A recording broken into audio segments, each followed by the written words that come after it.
Okay, good morning, everyone. It's the Board of County Commissioners work session. This is the back to the public part of the meeting. It's 11 o'clock, time for staff and community presentations. And this is the annual CDOT, Colorado Department of Transportation, Pitkin County update. And is anybody coming up to sit, or is this all remote? Brian, come on up. Hi, Brian. I'm happy to be here. Brian Pettit, Public Works Director for the county. And I do think the primary presentation is going to come from CDOT staff. So they will be chiming in remotely. Jason, were you going to kick this off for your group? Yeah, thank you. Can you guys hear me all right? Yeah. Yes, thanks. Well, thank you. I'm Jason Smith. I'm Region 3 Transportation Director for CDOT. And today I have some of my management team with me to present to you some of the topics and hot issues that's going on in the region right now. Next slide, Mark. That Glenwood Canyon, that was beautiful. Yeah, it is a nice picture, huh? Nice and green. So what to expect today from Region 3, we're going to go over some of the regional information, give you some contact information for our leadership group. And then I want to focus on a few hot topics, highlights of culverts, Mustang, and some of the rail discussions that are going on. Then I'll turn it over. They'll talk with the section managers about maintenance, and then go into traffic and operations, and then turn it over to engineering and let them talk about some of their projects they're working on. And then we'll wrap it up with planning discussion and local agency. Next slide, one. So Region 3, as you know, is a big region. We have about 15 counties. We're located in the northwest corner of the state. So, next slide, Mark. We also have about 50 municipalities that we work with. Each of these cities and counties all have their own unique features and challenges within them that we work with to try to do the best we can with keeping traffic moving and operating.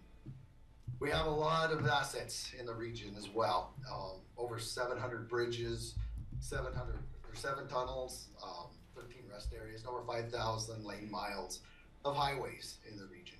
And as you know, geographically, we're the largest region in the state, and it's very diverse, all the way from the high plains up to the mountain communities, where we have these 13 mountain passes that we try to keep open year round. With that, we have over 580 full-time positions.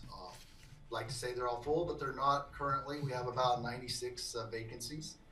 It sounds like a lot, but honestly, that's a lot better than we were in the past year or two.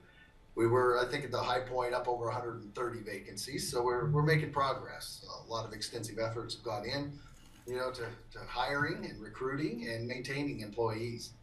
With this list, you can see also that we have many different groups within CDOT. A lot of people just think of us as snow plowing, but as you guys know, we have 2 maintenance sections, 3 engineering program areas, and many support units that help us, all the way through maintenance and engineering projects. This slide really shows just some of the region leadership team, and if you click on those blue names, you should be able to get to contact information, and an email should pop up. At the top of this slide, you'll see we have transportation commissioners' names listed. We have 2 new commissioners this year in the region. Rick Ritter's up in District 6, which is the north area, and in District 7 is Barbara Bowman. Commissioner Bowman, I think, was able to join us today. I can't see who's all attending, but hopefully she has something to say. We can let her speak up during the presentation. And then Mark Garcia is also down in Region 3. He's our commissioner in Hinsdale County. But, this is just part of our leadership team. If you contact any of them, they can get you to the right groups whenever you have a issue or a problem arise. And this is available on your website. We don't have this packet here, so this is all, we're seeing this for the first time. This is on the CDOT website. We can get this to you electronically. That way you can have it electronically if that works better for you. We did get an electronic version, I think, yesterday. Did you? I read it last night. Okay, great. I didn't see it. It came from Charlotte, I think. Got it. Thanks. Well, let us know if that doesn't work. Okay. We'll make sure to get the contact information over to you. Thank you. Next slide, Mark.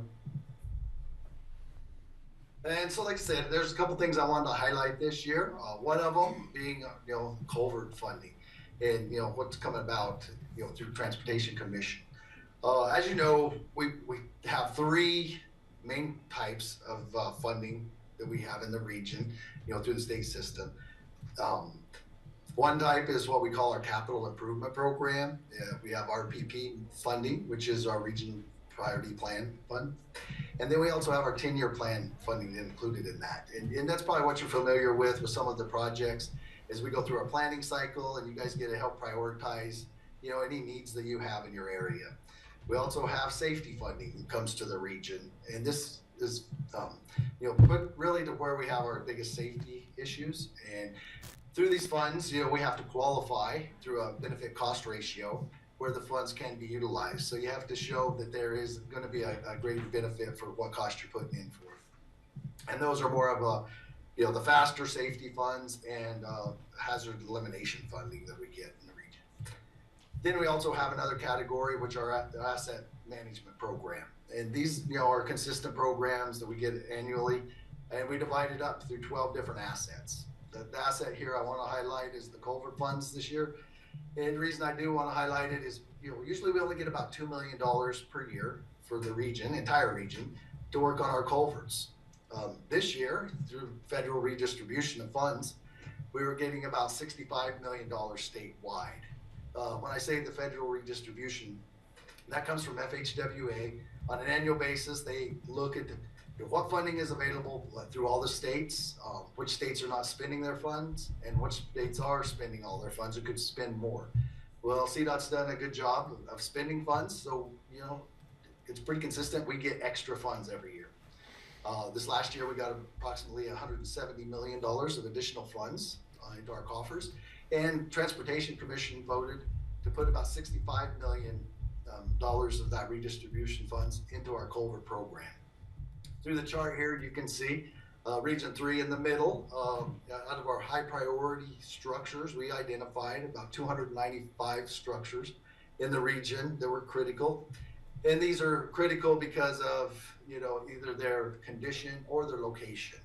If they're on I-70, some of them might not be in the worst shape, but they are critical because if we don't take care of them and that culvert fails, like we saw on State Highway 133 this last summer, it can be a big issue with closures. So we want to be ahead of that. So we've identified these 285 culverts, and we're able to take that $27 million that you show there on the graph, and we're going to put it to about 45 of those top priority culverts in the region. Hopefully we get more than the 45. We've broken that $27 million worth of funding up into several projects. And we have our design teams working on those right now across the region, trying to deliver them and start advertising them about fall and hopefully be into construction next summer with some of these more major projects. Next slide, thanks, Mark. On to the next topic I want to bring up is our Mustang Outrider expansions that are going on. Right now, as you know, there's a big focus on multimodal, and one of them is being the transit. With that, Mustang, when I talk about Mustang, it's all of the Outrider, Snow Stang, and Pegasus, formats that we use. And all that comes together to connect our system as a whole.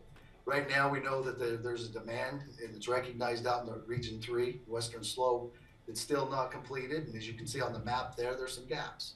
One of them being Grand Junction to Montrose is a gap we've been focusing on. Montrose to Gunnison, and then Grand Junction to Craig. It's our priorities right now in the region to try to get these filled. And then we're also trying to connect with all the other local transits as well to make sure that timing and everything else works. See on the graph there at the bottom, we're in phase 2 right now, 2024. We have 3 daily trips coming over to Grand Junction area with Mustang. But we also have other, the Snow Stang, the Pegasus, all these other ones coming over more to the Avon area and Bell area on a daily basis, making these round trips. And as you'll see in the phase 3 of the slide in 2025, we're going to be up to about 13 to 15 daily round trips over to the western slope is our goal, and connecting everything. Yeah. So next slide, Mark. The other thing I'd like to focus here is talking about that multimodal. CDOT's expanding into different worlds right now, and one of them you've probably been hearing about more and more is the rail service and this mountain corridor, along with the Front Range corridor that they're working on. But the one I want to talk about today is more of the mountain corridor because it impacts our region. And right now, it's kind of in its infancy. They're trying to explore it, working with the Union Pacific Railroad. Now that their lines have become more available, they've offered it up to put more passenger rail on their system. So CDOT is working with them, trying to explore what we can do with that. So we've gone out with an RFP of roughly $5 million to explore, what it would take to utilize their track system. What kind of rolling stock trains, passenger cars that would it take to put onto this system, and then where would we need stations? What other kind of requirements and criteria would we need to focus on if we we're going to make this happen? And then in the end, bringing it all together, trying to understand, all the, the Moffett Tunnel issues, the lease agreements, things like that, and hopefully then push into some grant opportunities with FRA. So it's a long road ahead of us trying to get to the mountain rail, but it is in the works right now. So at this time, I'd like to turn it over to John David with Region 3 Maintenance, Section 2. Thanks, Jason. Appreciate everyone's time this morning. I'm just going to go over some of our accomplishments from this past year in our Maintenance Section 2. This is just a rundown of our dollars spent in all the different counties this past year. It's broken into 8 categories there, which is how our budget's deployed to us. We actually have 9 categories. The one that's not shown here is just our administrative category for planning, scheduling, and meetings and trainings. But you can see there, Pitkin County, we spent about $1.4 million from Maintenance Section 2 dollars in those 8 categories. And next slide, Mark. This is just, we kind of separated out Hanging Lake Tunnel. I know you're all familiar with Hanging Lake Tunnel, but we're highlighting Hanging Lake Tunnel, and in the last few years, they've increased their responsibilities as far as dispatching. If you didn't know already, Hanging Lake has a dispatch center, control center in the center between the 2 different bores. They now dispatch for all the maintenance employees, pretty much the whole western slope from the Wyoming border to the New Mexico border, which includes a good portion of Region 5, along with all their normal, obviously, tunnel maintenance, and they help a lot with our regular maintenance employees through Glenwood Canyon. Next slide. This is just our 2 biggest categories of dollars that we get in maintenance is our roadway surface and our snow and ice. This just gives you an accomplishment of what we did last year as far as plow miles for plowing snow in Maintenance Section 2, and then in our roadway surface, we laid about 20,000 tons of asphalt, and we hand patched a little over 11,000 square yards of asphalt. Down there at the bottom, that's our sister section up in Craig and their accomplishment. So in maintenance, we have our priorities. Our operational priorities are obviously our most important priority is first is the safety of the traveling public. Those things that are a hazard that we respond to can be anything from rocks to a bad pothole to guardrail in treatments, those that are an immediate danger. Then we get into, obviously traveler and freight mobility and vitality. If there's something that we've got a blocked lane, a partial lane that needs repaired or any of that, that's obviously our next priority to get that open. And then we get into preservation, obviously, of all of our assets, anything from fence to fence, including our fence, preserving it the best we can with the funding that we have. We're always looking at our environment, the materials that we use, maintaining our BMPs and stormwater facilities, catch basins and those assets that we have. And then obviously our last one is stuff that's more not necessarily right on the roadway, but that we still maintain, off the side of the asphalt, litter mowing, graffiti, homeless is something that we're dealing more and more with in our right of ways. Our challenges today in maintenance, obviously, it's just hiring and retaining. I think last year when we met, we were struggling to have any employees there at our basalt and basalt Elgibel facility. And we're happy to say this year with some changes in the housing stipend, we have that patrol full, along with the one in Carbondale. I think last year when we met, we had the one crew leader in Carbondale for that whole corridor. So, but it is a challenge. It's a demanding job. It can be on call 24/7, turning 65 days a year. That area, the last few years with the fire, Glenwood Canyon, we pulled those employees down out of that area to help, and it's been very, very demanding, along with the years through with COVID. And then, trying to do what we can with the funding that we get. The public wants that best level of service, that A+ level of service. We get funded for about a C level service for the Transportation Commission. Our footprint, how we're laid out with our patrol locations and FTEs, really hasn't been updated since the 1960s. And we're excited this year that we do have the potential that was approved to possibly get some more full-time employees throughout the state. And so we've been working with Jason and some of our executive management on, seeing what works best for more full-time employees in those locations. Some of I know Brian has been a part of some of the discussions with our director of maintenance and the housing project. Hopefully going to kick off here within the next year at Elgibel at our mobile home park. One of the struggles and challenges we have with employees is we do have a policy for them to live within 30 minutes of their patrol location.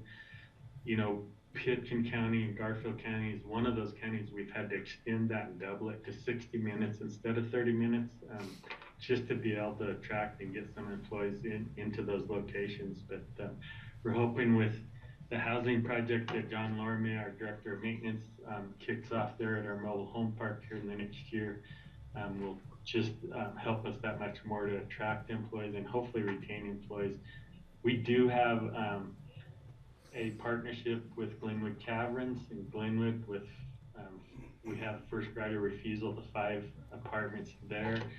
That's helped us a little bit in Glenwood, although it's the way it ended up, we don't own them, so we do have to pay some rent there versus if we owned them, but it's still been a good deal for CDOT. And then, just with everything above that I mentioned, even prior to COVID, we started to see and lose a lot of veteran employees with institutional knowledge at all levels. And so it's been a real challenge, especially coming out of COVID with all the vacancies that we had. As Jason mentioned, 18 months ago in Section 2, we had close to 80 vacancies, and we're down to about 39, I think, as we speak today. But we've had a significant turnover, and that institutional knowledge and experience has been very challenging, and we're trying to play catch up on that end of it. But next slide, Mike. And I guess that was it for me. Thanks, H. Appreciate it. Now I'll turn it over to Zane Znamichek with traffic and safety. Okay, thank you, Jason. So I'm Zane Znamichek. I'm the Region 3 Traffic and Safety Engineer. My group does highway striping. We do all the signing on the highway. We do stencils. We also maintain all of the traffic signals in the region, and we do safety projects around the region as well. So I'll tell you a little bit about what we have going on in your neck of the woods this next year. Next slide, please, Mark. So the biggest thing is we're doing some upgrades at the Catherine store traffic signal. It's not a complete traffic signal replacement, but it's replacing a lot of the sort of inner workings of the signal, the electronics, the wiring, that kind of stuff. So we're hoping with that project we can boost the reliability of that signal for years to come. The other thing that we have going on up there in Pickens County is we do have a region-wide roundabout project where we're replacing all of the signage and also stencils and markings at roundabouts within the region. So you'll see some crews up there doing some work on the roundabout as well. So I think that's kind of what we have going up there, and I'll turn it over to Roland in engineering. Yeah, good morning, everyone. Yes, I'm Roland Wagner, I'm the Region 3 Central Program Engineer. Excuse me, it's really hard to hear you. Your voice is really muffled. I don't, if you can get closer to your microphone maybe, but that's pretty hard to hear you. Thank you. If there's something you can do there. Can you hear me now? That's a little better. Yeah, we had a Windows 11 update, all our microphones are a little wacky these days, but let's see. So yeah, Roland Wagner, Region 3 Central Program Engineer in Glen Springs. We've got a couple of projects, one here in Norfolk County, one in Pickens County, where you guys are. The first one is the Highway 6 in Castle Valley Boulevard Roundabout. That project has already started construction, will be completed this fall. It's just off the I-70 spur road there in Newcastle. And then we've got a Highway 82 resurfacing project that's coming as Canyon to resurface. And that project, they have the pre-construction meeting going on right now across the hall. So that project will be fired up here soon. That includes guardrail replacement, some bridge joint work, and some curb ramp replacements there at Old Snowmass. I'd be happy to take any questions if anybody has any. Questions from this? Steve Child has a question. Yeah, thank you. In the Snowmass Canyon, there is at least one area where water pools up a whole lot. And I don't know if it would be possible to somehow alleviate that or put in some drainage or something at that location, or it might be a couple of locations while you're doing the project this summer. Yeah, if you could pass those locations on Brian Pettit and he could relay them to me, we can I look think at you know them. where they are. Sometimes we get ponding water because the water won't shed off the edge of pavement because we get buildup from debris accumulation that comes off the road, at the interface where the asphalt meets the adjacent soil and things like that. But yeah, if the county provides us with those locations, we'll certainly look at them. Great, thanks. Someone mentioned a lot of dead wood in Snowmass Canyon. I don't know if it's in the right of way, but is there ever an assessment of fire mitigation or fire potential? Is that something you all do in the right of way? I think we're going to talk about that. From an engineering perspective, not really. I don't know if maintenance looks at that or not, but, our right of way through that canyon is basically what you see between the fences. So if it's beyond the fences, it's either private property or BLM land. Thank you. I think the trees of concern are on the eastbound lanes between the highway and the river. There's a lot of dead cottonwoods along that stretch, significant cottonwoods. Is that what Tony was probably talking about? Yeah, and I think there's some conifers that are dead right along the highway as well. A lot of that overspray from the chlorides over the years have killed those trees that are right on the highway, Roland.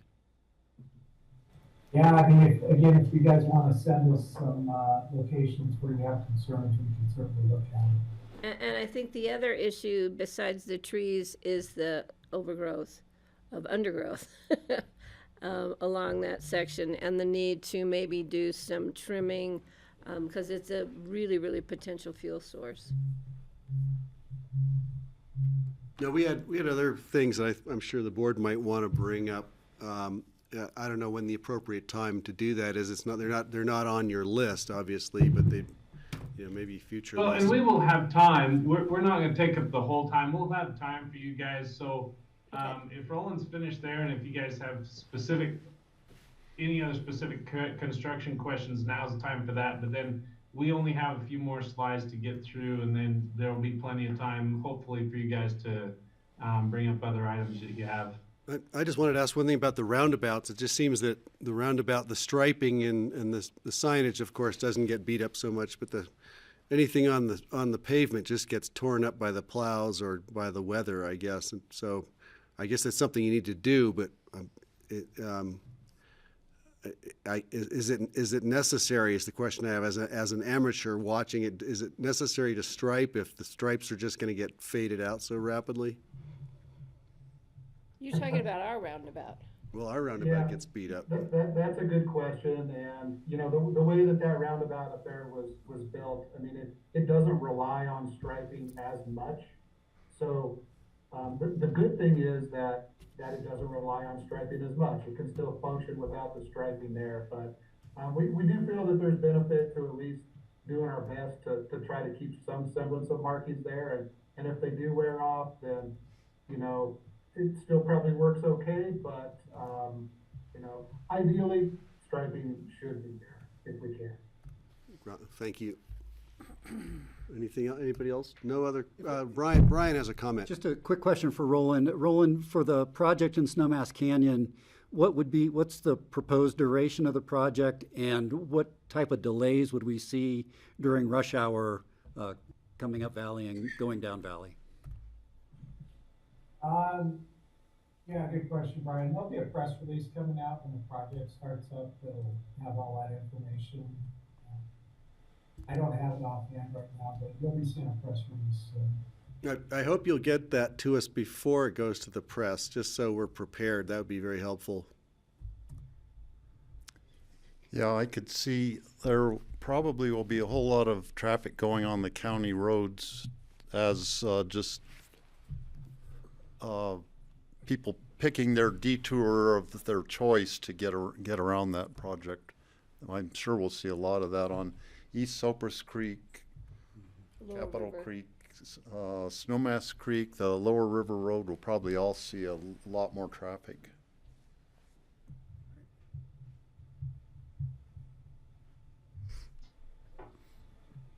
Okay, Jason, is there anything else that you wanted to cover before I talk about local agency?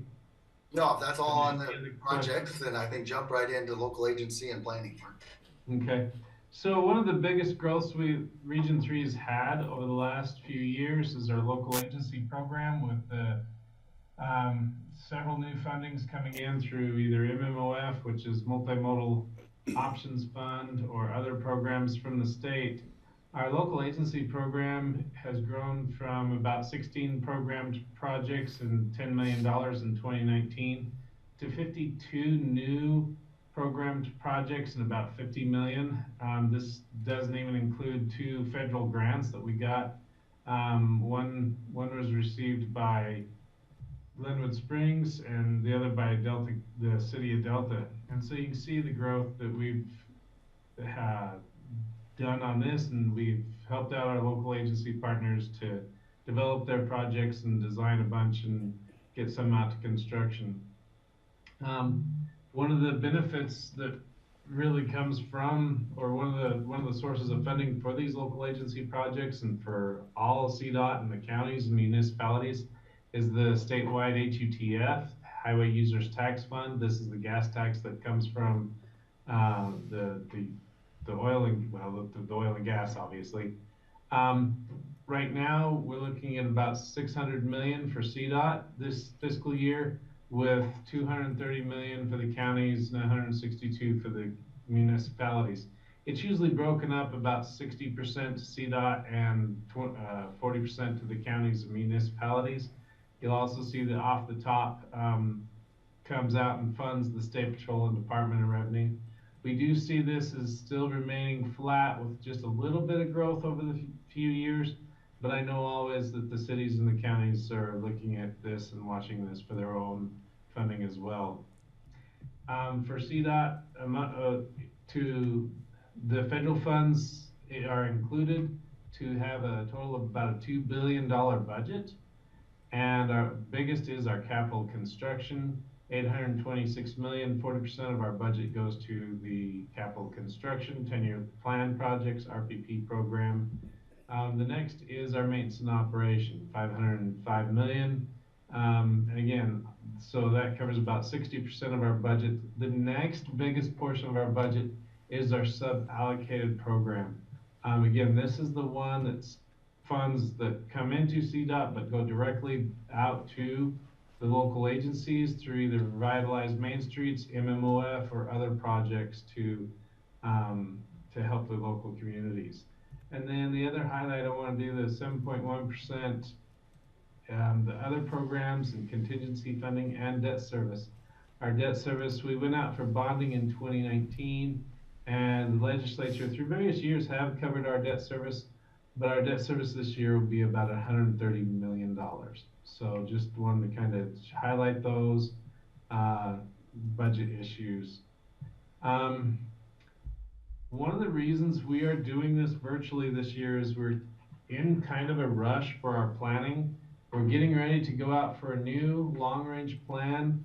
It'll be the 2050 plan, and we will actually be starting late summer in the TPR, going over the 2045 plan, the plan that we just did about 4 years ago, and looking and trying to stay consistent with those priorities. We'll look at what priorities that the Intermountain TPR had at the time, and looking at, okay, are these still the priorities that we have? We do try to stay consistent as possible because it takes 3, 4, 5 years sometimes to get projects from design to construction.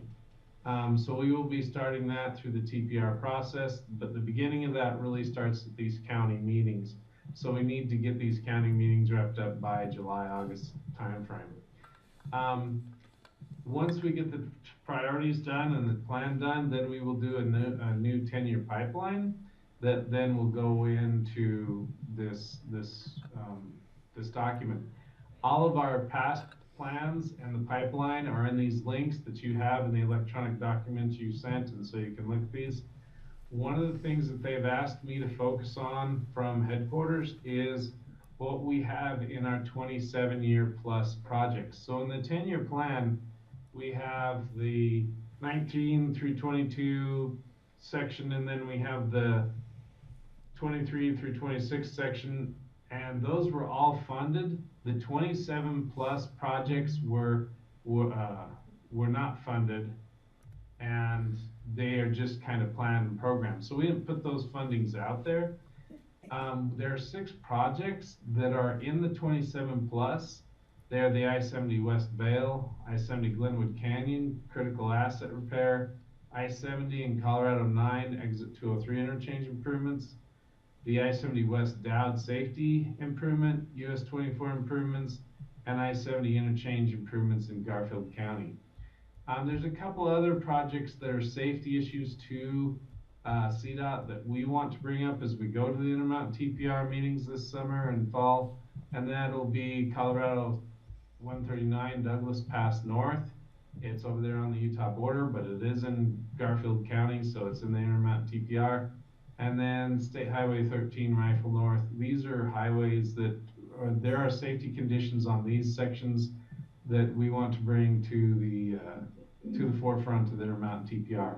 So these will be the projects that we bring through the grassroots, and we want to discuss and have the TPRs and the counties help us prioritize. So I initially would like to ask you to look at these, to review these. If there's things you want to talk about or you feel that are higher priorities or discuss, We can do it now, or you can always contact me through Brian or at other times. But this is part of the planning process, our 4P process. So I'll go ahead and turn it over to you if you have any discussion on any of these. Yeah, thank you. Appreciate it. We do have some questions, and we've got a list that's growing individually, I think. So, Patty, go ahead. Real quick, and with this slide that you have before us, I know we're going to be discussing at some point Smith Hill and the Lazy Glen intersection. Yeah, so Smith Hill's coming back on its own to the board, so that'll be coming. And Lazy Glen, I think we're still looking for the answer on what was being said at the Lazy Glen Homers Association. Okay. We don't have the Okay. facts yet. All right, so those two things related to that. On a broader spectrum, I do want to get back to the wildfire issues, but Greg, we can bring that back. Oh, and I agree. Yeah, so that was Smith Field and Lazy Hill. Smithway intersection with Highway 82 and Okay. and the Lazy Glen intersection with Highway 82 where Lazy Glen residents come out onto the highway. Thank you so much. Steve has a question? Yeah, I had those two. I just wrote down places where people have died in our county, and those were two of the locations. Third location would be along Highway 133, where there have been traffic accidents there that I would love to see the pavement widened on 133. I think there would be fewer accidents because the way it is, they can kind of get sucked off the pavement a little bit if their tire gets off the edge a little bit. I think that's probably the cause of, could have contributed to the recent deaths that had happened there. I might as well do my whole list. Go ahead. One thing we're working on, and I'm really pleased to see the wildlife crossing projects you have going in different parts of the states, the state. There in Douglas County, and then also on Highway 13 north of Rifle are two of the big projects you're working on. And we are working on like preliminary project here, trying to locate good locations for wildlife crossings and trying to make that better on Highway 82. So just to have that on your radar, we're not to anywhere near a shovel-ready kind of a thing on that, but just for a heads up for you. Okay. And then the one other thing that I have started, and since you are looking at this rail project to go to Craig, there is another rail project that I would like to put on your radar, and that would be basically from Gypsum to Glenwood Springs would be the short version of it. I thought of this initially as a way to get commuters past Glenwood Canyon when Glenwood Canyon is closed or the traffic's restricted severely by an accident or rockfall or anything. In talking to Eagle commissioners and other people, that project could actually go clear from Minern clear to Rifle just for getting commuters back and forth in the Eagle River Valley and through Glenwood Canyon, and to get commuters from Rifle to Glenwood Springs. Oftentimes South Canyon traffic could be a problem, and so all those rail lines are already there. The rail line to Gypsum is actually active. The entire length of that southern route going to Pueblo is not active, but going to Gypsum is an active line right now because it's occasionally used for freight going to Gypsum. So I'd like to have that, be investigated and try to figure out if that would be a viable addition, because there are a lot of commuters who live and work on opposite ends of Glenwood Canyon, and sometimes they get stuck at work and can't get home, or they are at home and can't get to work. if they had a rail option, it would be like 25 miles from Glenwood to Gypsum. Going back and forth would just give another way for people to get back and forth through there. Thank you for the comments. I'll be happy to, we'll pass that along to our Division of Transit and Rail group, and you know, looking at every opportunity we can for maximizing the use of the rail system. Thank you. The only other thing I have on my list is the CDOT housing project here in the Roaring Fork Valley, which I would hope Picken County could participate in, like a joint project with you on that, to provide more housing here in the Roaring Fork Valley. If I could add, we did have a conversation about this with Director Liu, I guess about a year and a half ago. And this is the property in Elgibel or Willits. And I understand that's where you're talking about putting in a mobile home parks for the CDOT employees. Was that the area? That's the, how many houses went in there? Yeah, we're still developing that plan. It hasn't started yet. I know it's kind of next after our Frisco project to be in the works. John or Sage, are you on line right now? Do you have the details on an update of where we stand with the progress? The last I heard from Director Lorme was, I think they had a preliminary plan of 12 units. They're a prefab 2-story type home. They're actually constructing some of these right now in Fairplay. That he has a project going. I'm not sure how many units were over there, but yes, it is right there at our mobile home park. We've abandoned or basically discontinued all the utilities on that. I think it's the east end of that mobile home park. We still have 5 lots there that are currently being used by mobile home with actually CSP troopers at the moment. And those, my understanding was, will be able to stay at least initially for this first phase. There's enough room to build these 12 units to the east of those. And I think, like Jason said, I think John's plans was to build these as soon as they get the Frisco housing done and this project in Fairplay done. Great, thanks. Brian, did you want to add anything to that? No, No. Okay, I was just going to say if there's a way that we can help on our end regarding that, there may be funds available from CORE or for insulation or heat pumps, things like that, just to try to bring them up to insulated, energy standards, low carbon energy standards. We may have ways to help you and certainly keep us in the loop if there's a way we can be of use on that. I think that's something we expressed and would certainly like to be included. We'll be happy to take that to our housing group, our property management group that's working on the detailed plans. Right. And offer that up. So thank you. Yeah, thank you. Kelly is online today, and she said she didn't hear us talking about Castle Creek Bridge, and so I'm bringing that up on her behalf. And we noticed you guys didn't bring it up either, but it's still there. It's still standing. Just a small topic. Is there anything you can share with us on Castle Creek Bridge? Crickets. Roland, are you still on or? I'm here. What was the question again? I'm sorry. We were just wondering if you could talk. I had a couple. Castle Creek Bridge, just wondering where CDOT stands with the Castle Creek Bridge, assessing it for longevity and structural, integrity, and if there are any plans that you can share with us or findings.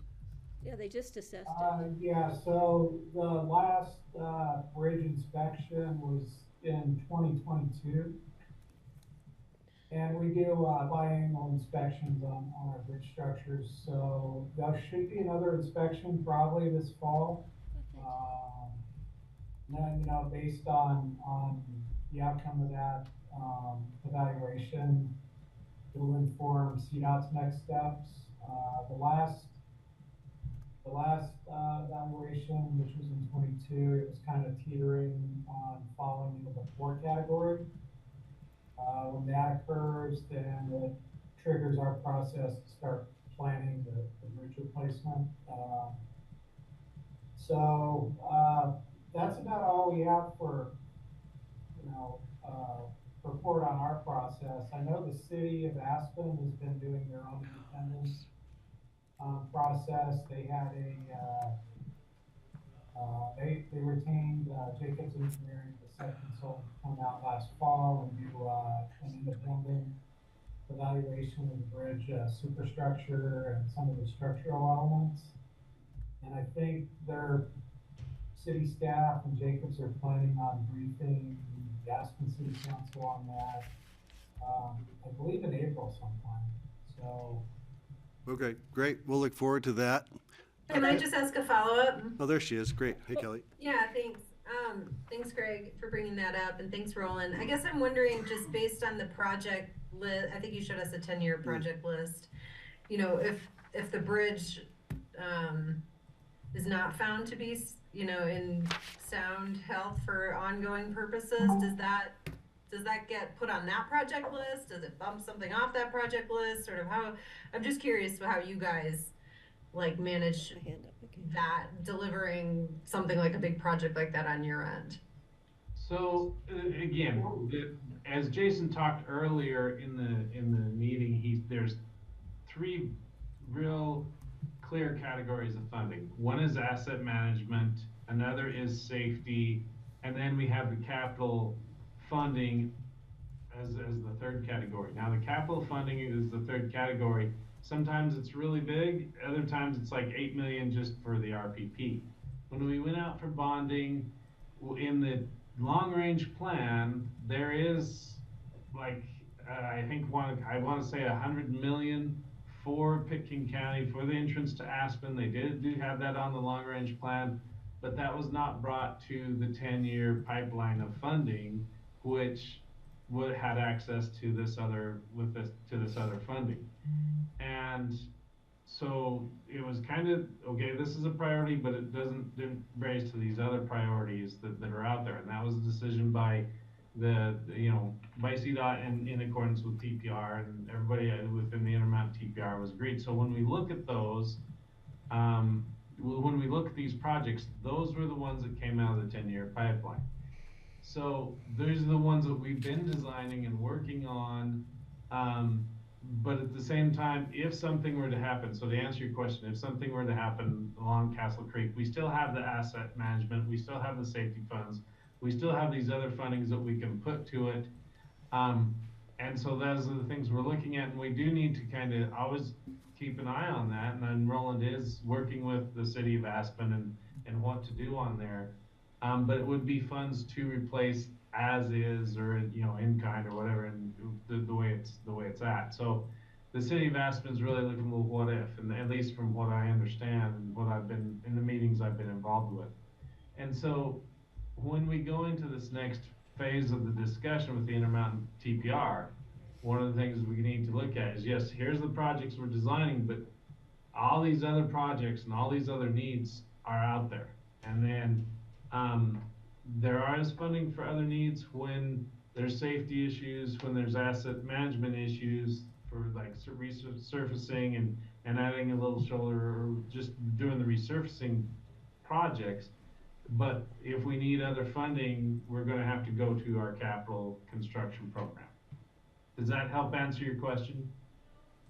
It sure does. Thank you. Thanks, Kelly. And thanks, Patty. Did that answer your question? No. I have two different topics, but this one does go. I thought the city of Aspen just did a exam of the bridge, and I thought CDOT was somehow involved in that, or was it?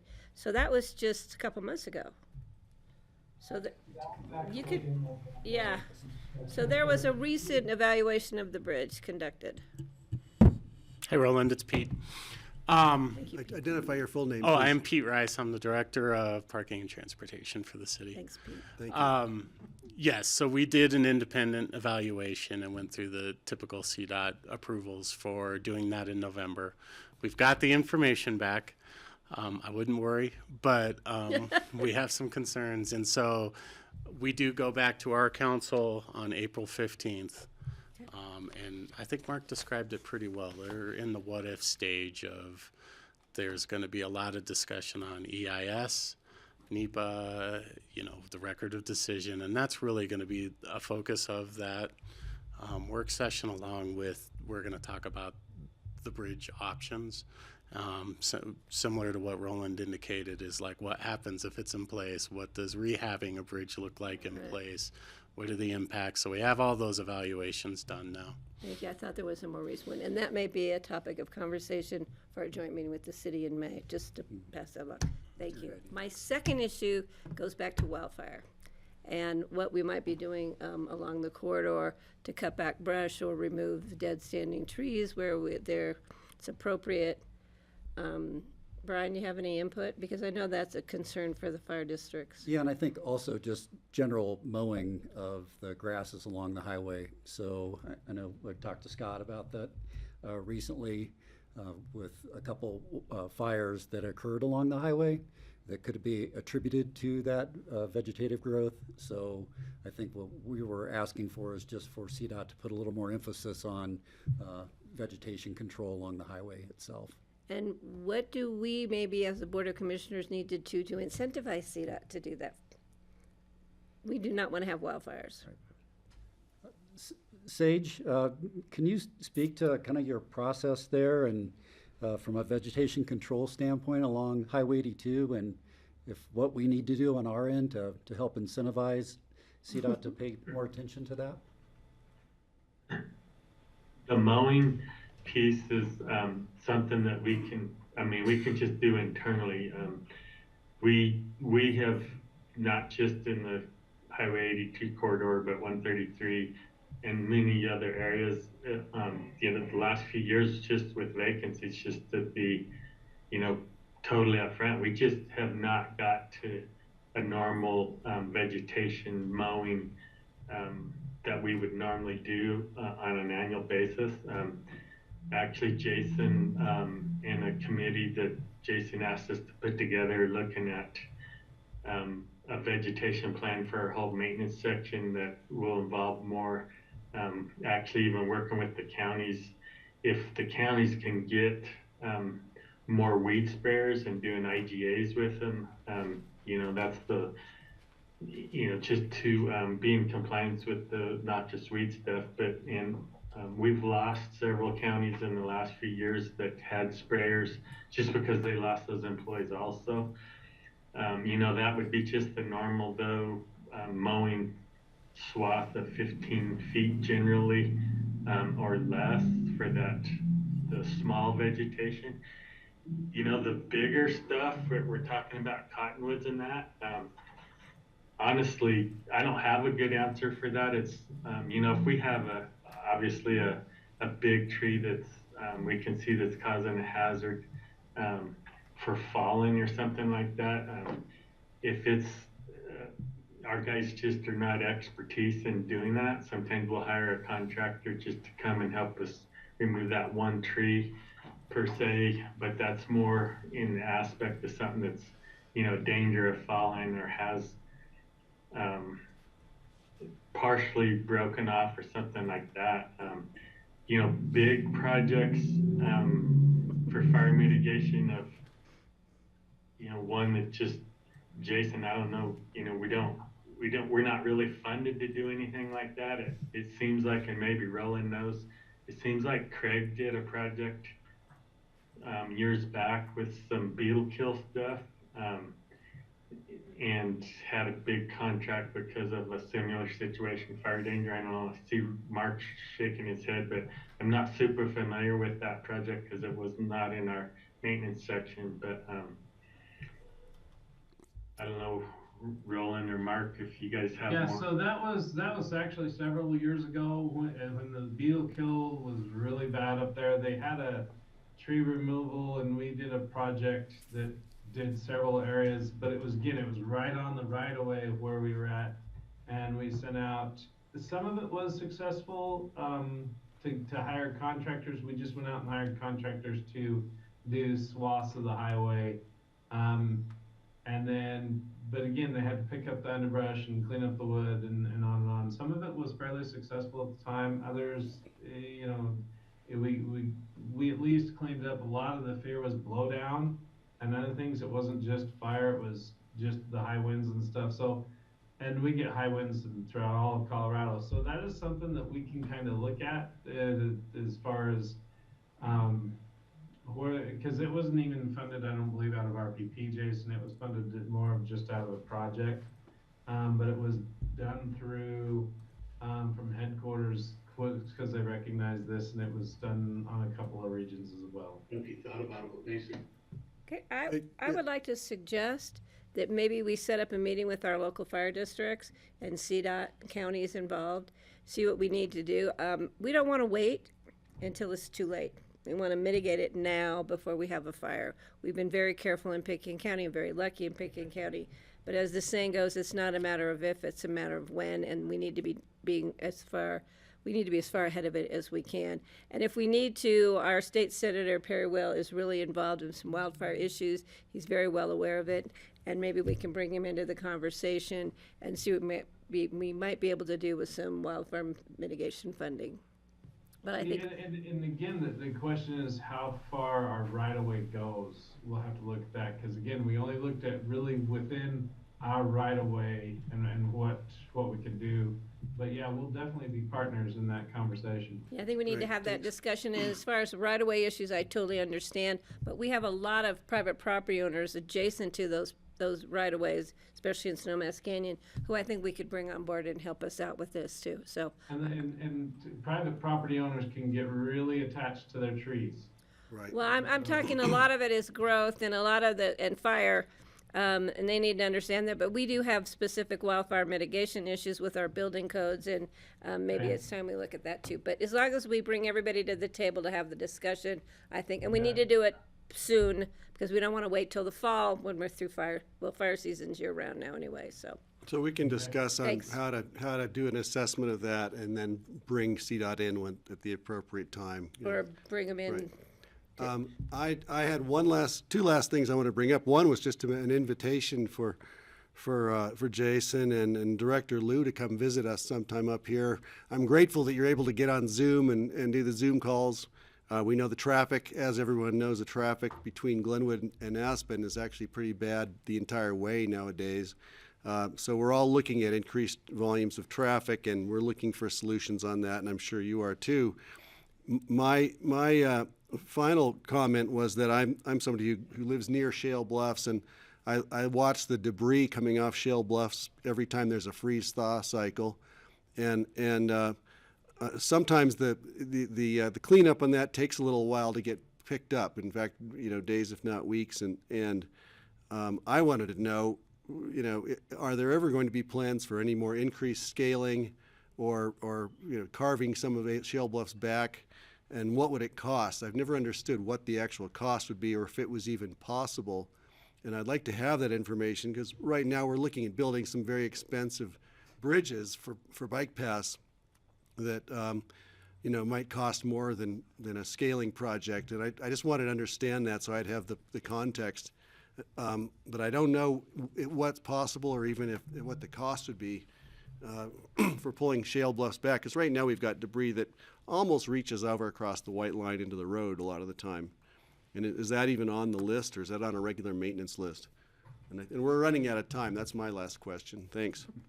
Well, thank you. Roland, do you have any feedback on that one about the Shells Bluff area?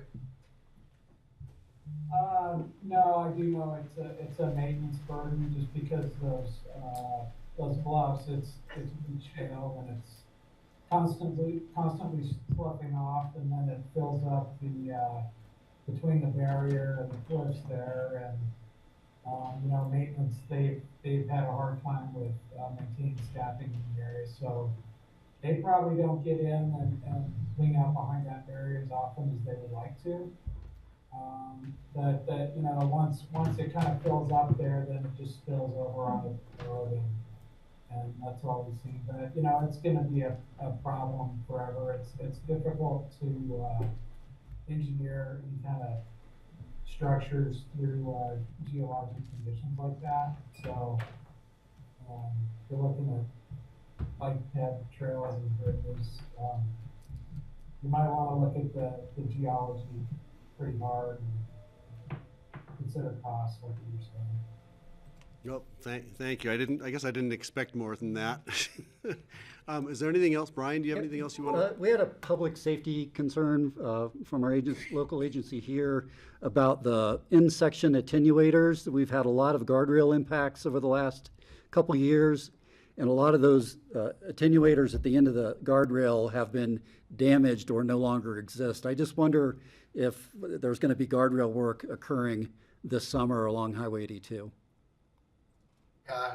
So we have been focused on that, and Sage can give you a little more information here real quick, but, we're out right now trying to survey all of our roadways, trying to, understand how much has been hit and impacted, and try to get the orders put in place, make sure we have enough and anchors and attenuators, and then also just guardrail itself. So Sage, I don't know how you've come along with your priority list, but hopefully we'll have that soon.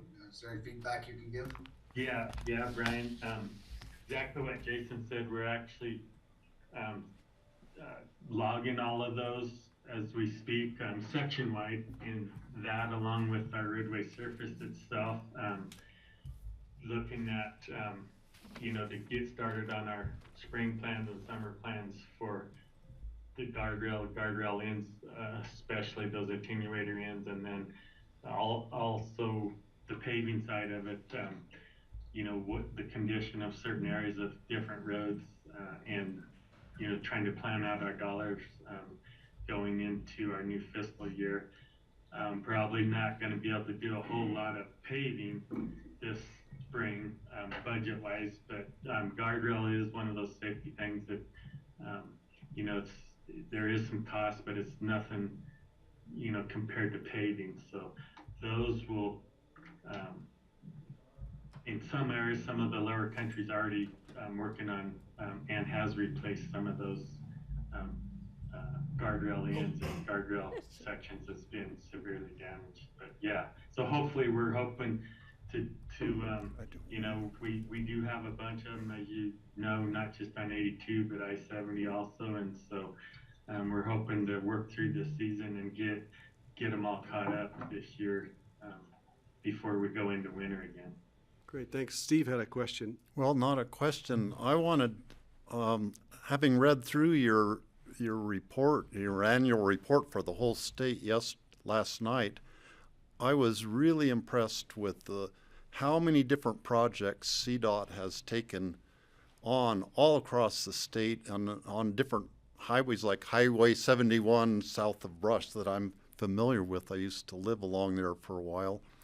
But the list of projects you have done in the past year and that you are planning is really amazing, and I just wanted to compliment you on, the work you do. Sometimes we feel like we get neglected here on Highway 82, but you have a huge territory to cover for the whole state, and I think you do an amazing job. Also, just compliments on the Mustang system. I'm a frequent rider on Mustang. I've gone from Grand Junction to Denver to Colorado Springs on various routes before, and to me it's the only way to get around the state.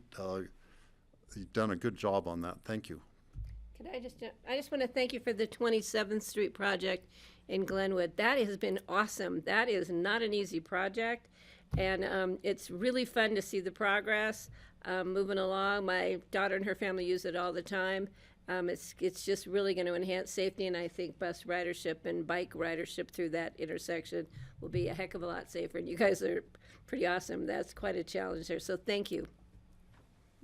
On the topic of connection with Mustang, yeah, I really appreciate the increased transit service with Mustang, and I don't even know about Pegasus yet, but I'm fascinated by it. I do know that RAFTA, we're on the board of RAFTA, Francie and I, and we do know there's been some discussion about the connectivity between RAFTA and Mustang and the actual terminal down at that end in Glenwood.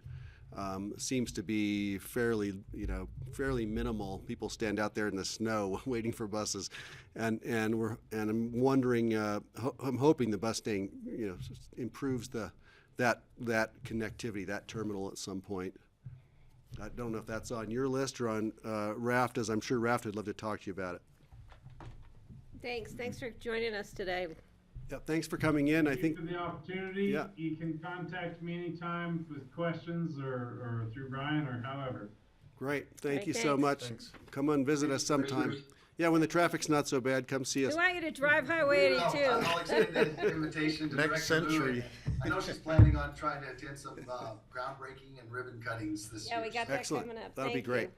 Thank you very Thank much, you. and we'll see y'all later. Okay, back to Okay, lunch. we're gonna have a lunch break now, folks. Thanks, Endor.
Hello, everybody. We're back after lunch. It's the Tuesday, April 2nd work session of the Commissioners. It's 1 o'clock, and it's time for staff community presentations, continuation, that is. And this is Drought Resiliency Project. Healthy River staff and Roaring Fork Conservancy are here. Welcome. Great to see you. Good afternoon.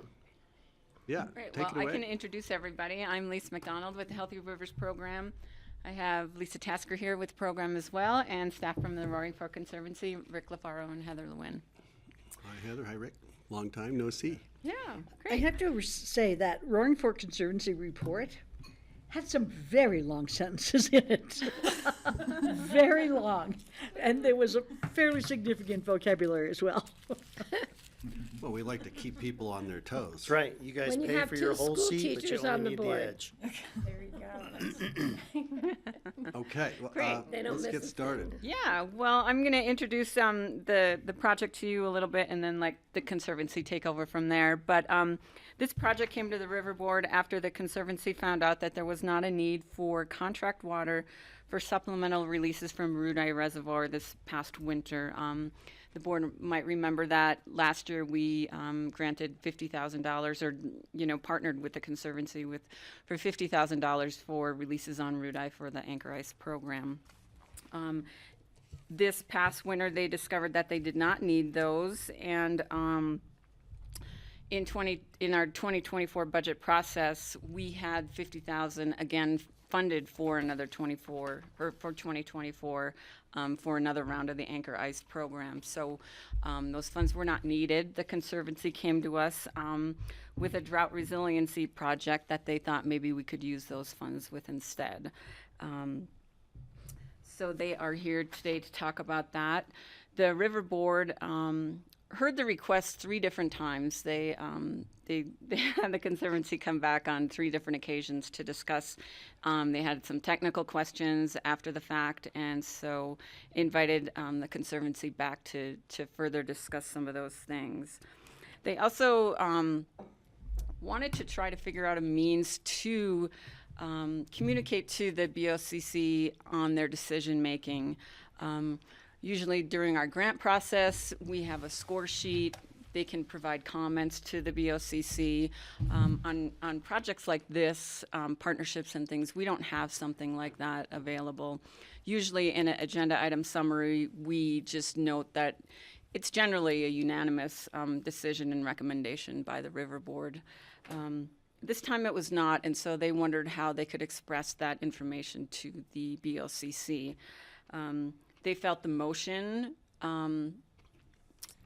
was enough for the people that were in favor of the project, and that any opposers would write a few sentences why they did not approve or recommend the project, and then that would be relayed to the BoCC, just so you kind of know where they were at. So, so that's all in your packet information, and I will let the Conservancy take it from here. Got it. I just want to bring it back to the board before we launch in. Everybody looks like we're on track. Okay. There were no questions at that point. Okay, let's go ahead. Take it away, Rick. Terrific. Or Heather. I'm, Yeah, go ahead. Would you guys like to go ahead and Yeah. just go ahead and do if you this? wanna Okay, that up, let's do that'd it. be great. Okay, cool. Let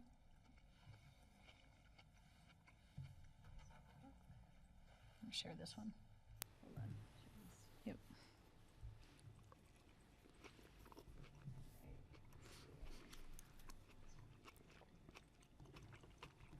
There you go.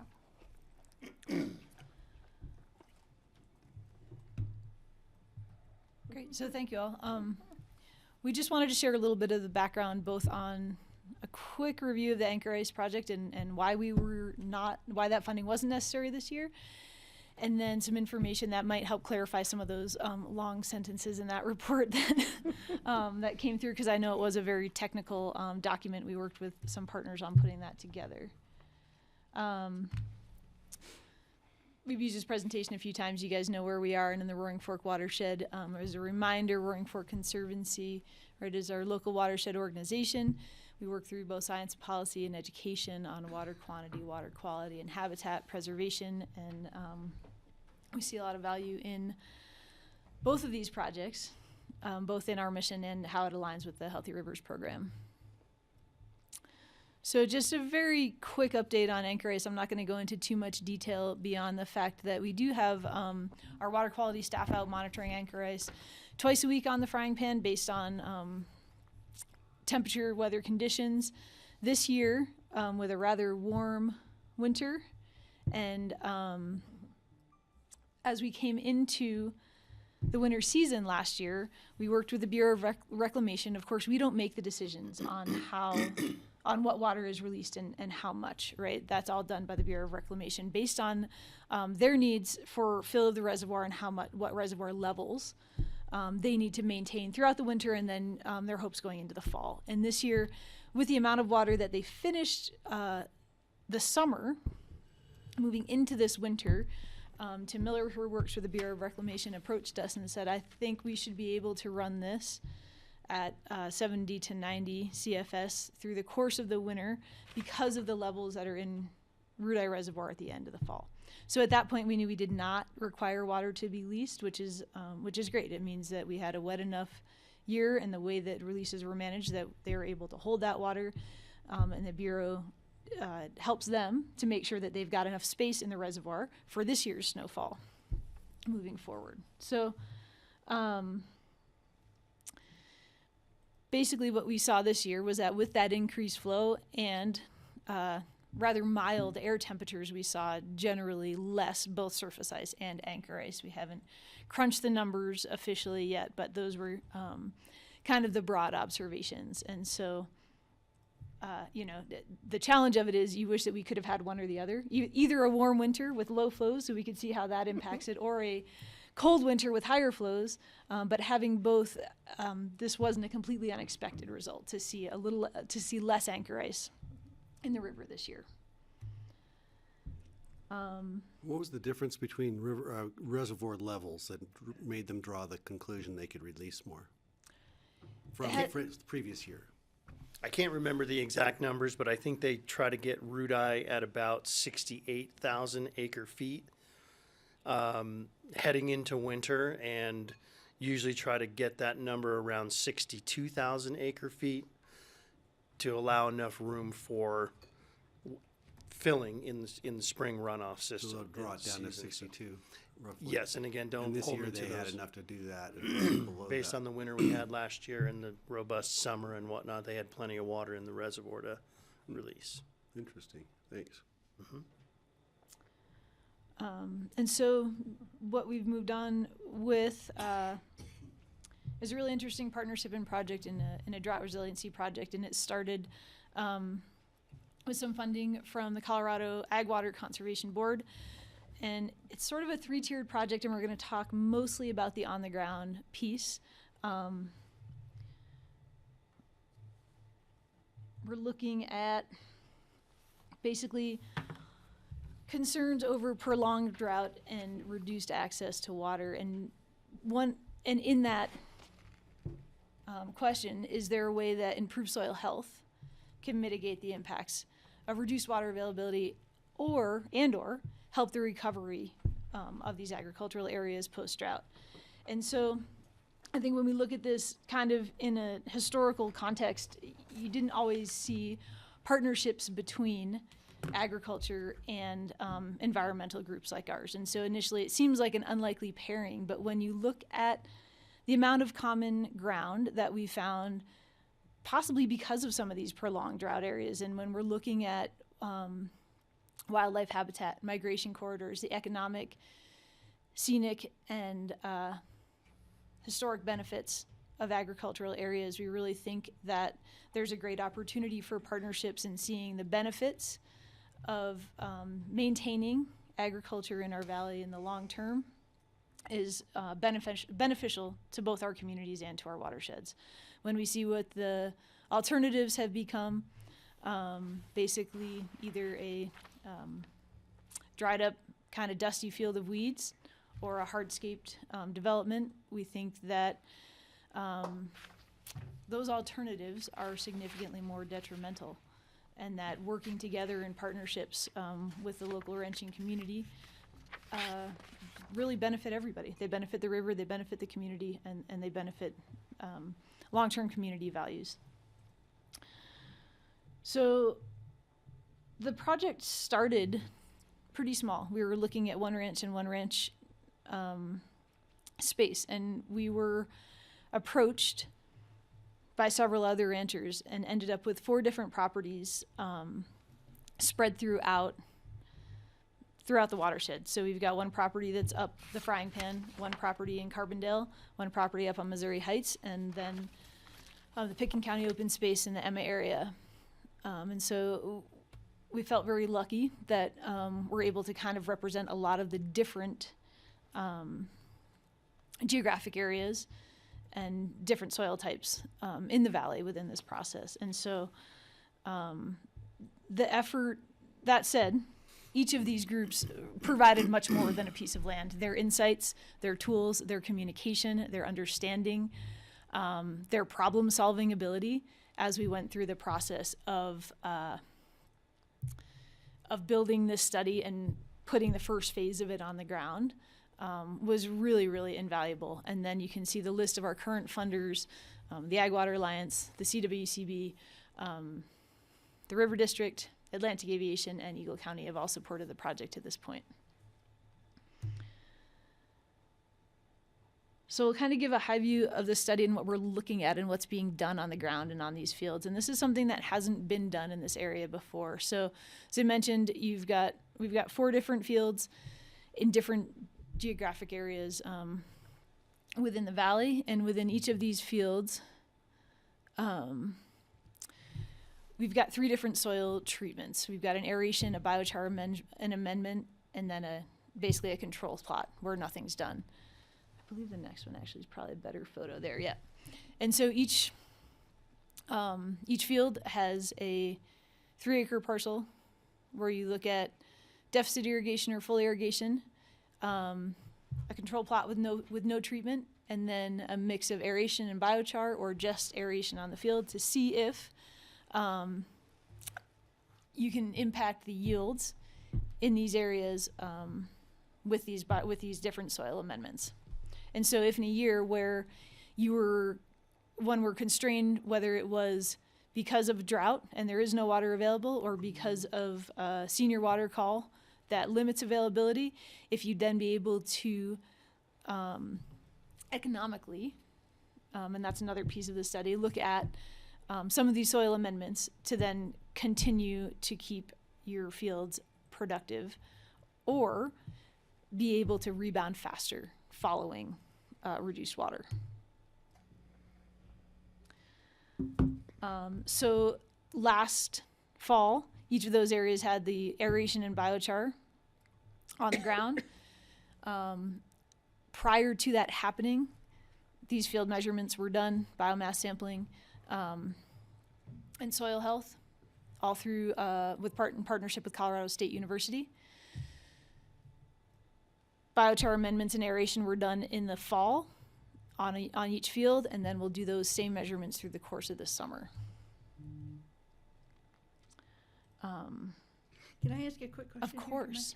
So with 2 variables in one experiment, how are you going to define which one had the largest impact? I mean, well, because you've got the 2 separated. So because you have aeration and biochar in one site, but just aeration in the other, you should be able to then see the difference that the addition of biochar. Yeah, you're right. Does that make sense? And then I have another question about biochar as compared to biosolids. Their biochar is, I hope, free of some of the problems we've been having with biosolids. We haven't had any of the same kind of toxic contamination. And this biochar was sourced from a site on the Front Range, and we're very careful to make sure of the content of it would not be compromising to organic certifications, and was amenable to the pH within the soils. And so we looked at some closer options for perhaps more affordable biochar, but we were not able to understand fully what was in the product and the byproduct, and so we chose not to use those to start. We hope in the future we might be able to work with some of these producers that are closer by. Okay, great. Thank you. Yeah, sure thing.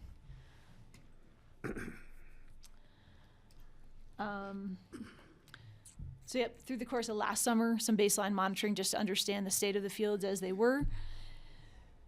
Treatment application in the fall, and then through the course of this summer, we'll start in June.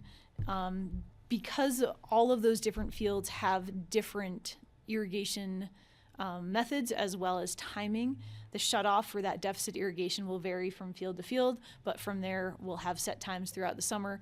We'll do random grass samples at each site, test for yield and quality with CSU.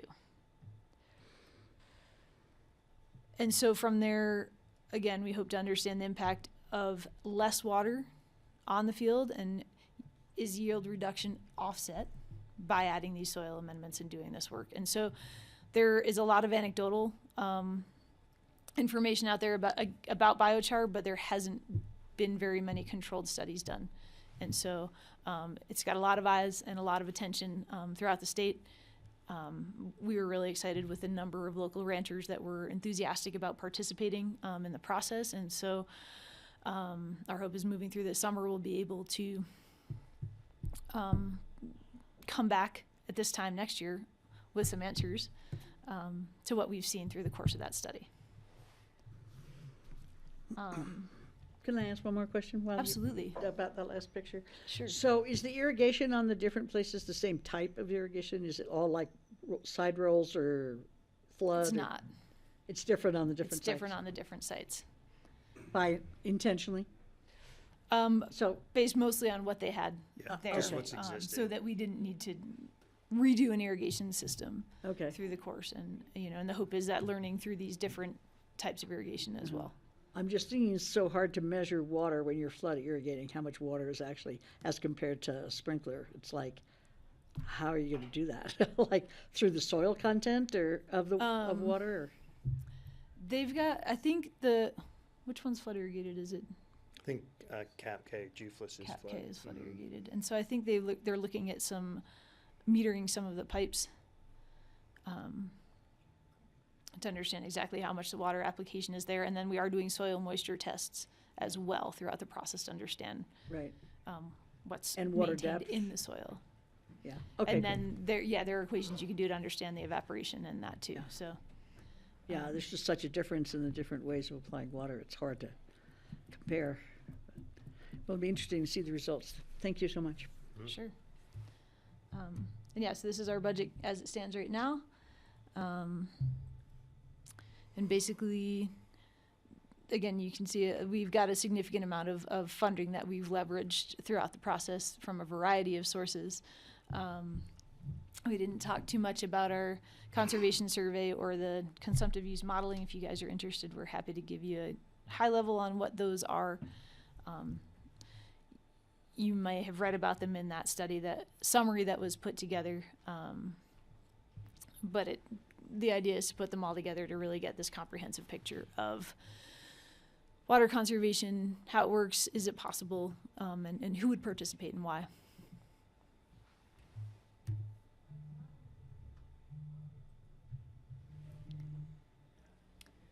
Are there any other questions or anything we could? Is that it? I believe so. Some of these are just, if we can scroll through quickly, the process. This is underway. This- You've already done the first season, right? Yes. So this is all the biochar being unloaded When was the biochar put down? In the fall. In the fall. in so it's put October, yeah. Okay. So this is the summer to see what happens. So you haven't had a growing season yet. Right. Exactly. That's right. Measure the results. That's Exactly. what this phase of the project will be. Questions? Comments? I'll start with Patty. and work Yeah, this way. what happens when we need to do the anchor ice? And we've used the money for this. The anchor ice we had worked with on an annual funding basis with the board. We had talked about a renewal over, I believe it was 5 years. And so each year was an annual renewal with that. So and will so this this be- year's funding we didn't. Taking that out of that 5 years, or we'll be extending it 5 years regardless of this? I think you will, See what I'm saying is that, right. If there is an interest in doing it again, we can put it in for the 20 25 budget. But That's I'm what saying we in have. 5 years, so we're taking the 50,000 from this year Right. to Yep. use on this project. Will that be included in the 5-year, or do we add a year over here? I don't know. From where I sit, I think it would be fair to take it out of the 5 5 years. We're making a special request for funds that were budgeted for a specific purpose. I think as we move forward, we're going to be hoping for another year that we don't have to utilize that money and call on that water. But the reality, especially coming out of this winter and the summer that we're likely to have, is that I think it's fair that this is year 2 of the program, and that we would come back the subsequent 3 years with that, and then after year 5 have another discussion around that. And just as a reminder, the contribution is about $50,000 in a sum of about $280,000 that we have to also fundraise around, and that the CWCB has a pretty significant input of cash for that For the program. Anchor Ice program. For the You know, Anchor Ice I think both projects are worth looking at, definitely. But in Jim Yoakum's comment about setting a precedent, so, the next guy, we didn't use our money, now we want to switch it to this. I think we need to be very careful so that we're not losing that input or the process. And I know that there's a timing issue here. So, but I don't want it just to happen like, every year somebody else comes in and says, well, we didn't use this money, so can we roll it into that money without going through a process? Right. Because I don't think that's fair. So I think we just need to be very careful if we decide to allow the switch of this funding, that we make it clear that it's a case by case, and that this isn't just, we're not changing our process itself so that you can flip your money every year if you decide you don't want to use it on that, you want to use it on this instead. I think we need to be very clear with the public. Steve and then Francie. So, one thing I wish you had as part of a fourth variable in this would be to have a livestock, high-intensity, short-duration grazing by livestock on a plot Yeah, Steve. with full irrigation and with half irrigation, just to compare it to these techniques. And I would love to know the results of that, because I know we had tremendous results on our own place where we did that type of grazing, and just everything came back. Yeah. So much more lush growth and everything in subsequent years. We didn't do any soil testing to see what the carbon content in the soil is or anything like that, but that would have been an interesting thing to compare. But given you've already started it, did you do the soil aeration last fall also, or are you doing any in the spring, or was it all done at the same time in the fall? It was all done at the same time in the fall. Okay. So I'll be curious to see the results of this, and I keep thinking of the experiment up in Coal Basin where the cow stomp was done on one part on the tailings, and then the biochar remediation was done on another piece there. And when I've walked by I've never gone back and looked at the cow stomp part, but where the biochar was, and this is, I think, Sounds with like a no dance. irrigation, it just was dry land, but there is grass growing there. It doesn't seem like it's thriving. It doesn't have any irrigation. That probably would make a huge difference, but I've seen photos of the cow stomp section, and it's looking pretty good. yeah. So Or that was immediately thereafter. reclaiming, it was soil that was like basically coal mine tailings that they were trying to get something growing on it, and that was the purpose of that experiment. But you might want to go back and just do some measurements there, like X number of years later after the initial thing was done, just to kind of compare the biochar with especially to compare it to ones on irrigated land that you're doing now. Could be interesting comparison. Francie. Yeah, so the movie that they showed recently at the Wheeler about regenerative agriculture, which is what we do, and you did, I'm sure. focused a lot. In fact, about 70% of the focus was on concentrated ungulates on the land, and that's actually sort of the tenet for regenerative agriculture now, which I thought was interesting. And I do think that the regenerative agriculture practices are really important for retaining moisture in the soil. And it will be interesting to see in the next couple of years what happens. I wanted to address the part of the study that talked about the social and sort of psychological components of the study, because I found that difficult to imagine an analysis around that. But there was quite a bit of language about it, so I'm just wondering, whether you're trying to assess people's approaches to change or political things, or I wasn't quite sure where that was going. Yeah, I think the idea behind the social survey and that we got over 500 responses in from just West Slope, Colorado. So it's not just our valley, but that's further expanded. And the idea, I think, was we can make as many plans as we want, we can do as many studies as we want, but if we don't really understand what people on the ground find palatable for practices, do they want to change? Do they not want to change? What might entice that change? Is it monetary? Is it social pressures? Is it altruism? Is it what's going on further downstream with water? And so really starting to get a grasp on what the climate is around the idea of water conservation and what people are interested in participating in, and again, what entices people to participate in, what turns them off, what's appealing and what isn't. Exactly how the analysis is done is definitely above our understanding. Mm-hmm. That was all done through CSU's group, and we've just gotten the raw results on it. And so it hasn't gone through the full analysis because it is pretty extensive. And if you look through the survey, there's a lot of different options, and how one creates a survey like that is a pretty fascinating process to get to get a meaningful answer and how things are being compared and worked through. And I'd be happy to share some of that raw information that would with be you great. If you're interested. Is there any quantification of the results, or is it all anecdotal? Is there quantifying of? Okay, Yes. Yeah, I'd love to see that. Yeah, I'd be happy to share it with you. Thank you. Mm-hmm. Is that it? Kelly? Thanks.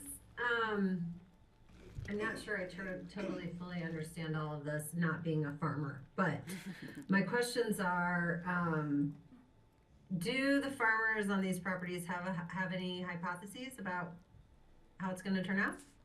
Like which plots are going to perform? I think there's optimism. Otherwise, I don't think they would have participated. I think there's a lot of curiosity, more than a predicted result at this point. But again, these are all voluntary participants. They all, it's Drew Walters with open space that you can see in that photo. But in those fields, we're using both the machinery, the manpower, and the land from all these different ranchers. And so I think, again, there's a mix of curiosity and optimism on what might happen. That some of the drought irrigated ones will still perform well under these the conditions we're testing. Either perform well or recover faster if a field needs to be rested for a year because you can't get water to it. Right. And then is there a comparison between like the cost of biochar and the cost of water? That's the economic analysis portion. That'll be completed by the end of next year as well, looking at what the cost of biochar is, the cost to spread it, the aeration, the machinery, those pieces all putting together. And then, is the benefit that you see from the yield cost effective for the time and money you spend for the applications? And so that is part of what will be put together at the end of the year as well. And that was part of what you're gonna study with, like, is the water staying in the river, getting shepherded down, or is it being diverted to the east, right? I think I saw some of that in there.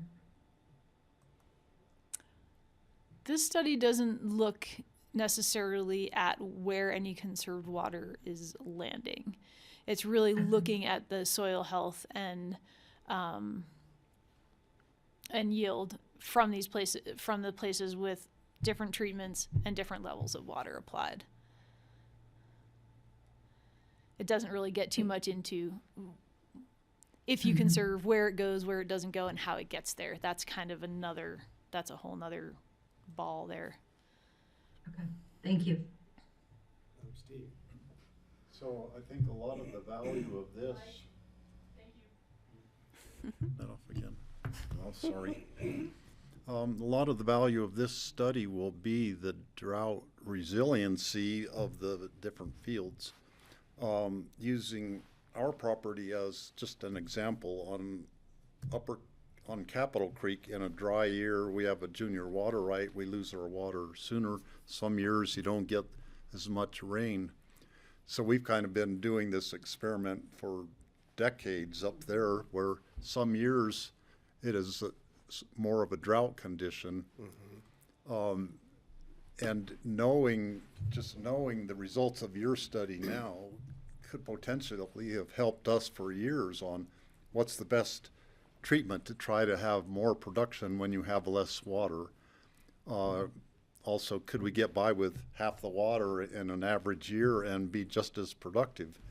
And let the water stay in the creek is another potential outcome of Yeah, this. these are exactly the types of outcomes, and I think, to your point especially, if, where, when we can, leave it in the stream, don't divert it in the first place if it's not really needed and it has that level of benefit. So thank you for that comment, because hopefully the results will be something that are shared. We've designed this so it's replicable on a larger scale. There's a lot of work going on with biochar in Grand Junction via CSU and whatnot. Different types of, it's a lot of bluegrass. It's a little different machinery, but there's a lot of momentum behind biochar and its capability to really hold a lot of moisture in the soil. Bluegrass? Excuse me? They're using it on bluegrass, is that what you said?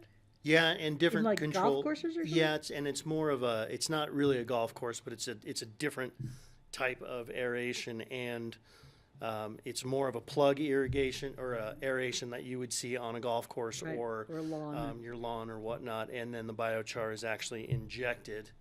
We used During the aeration process, it's a double, yeah. it's a double whammy. They have a specialized piece of equipment. We used a deep aeration, if you've heard of a yeoman's plow or whatnot, but 5 or 6 inch spike that basically cuts a deep trough in, and then the biochar was spread in, very much with a lot of guidance from our participating ranchers. Don't want to do this early in the spring or anytime in the summer when you might literally tear up a crop that's already started. Let's do it in the fall, get everything prepped, let snow and spring rain and snow get on it, get down in there, start to hold the moisture, and then see what the growing season produces. And it's a spike, so it's sharp at the bottom, so it's not Take a look. compressing. We just That's pulled it it. up. That's in right. front of It's you. like, that's Yeah, I saw dangerous. that, but it looked like I see it now. When I looked at it in the thing, I couldn't really tell. It's fairly frequent holes. Yeah, okay. I just want to ask a couple of questions just to satisfy my curiosity and make sure that it feels right. It's fascinating as a scientific experiment. My question are, drought resiliency isn't a new thing.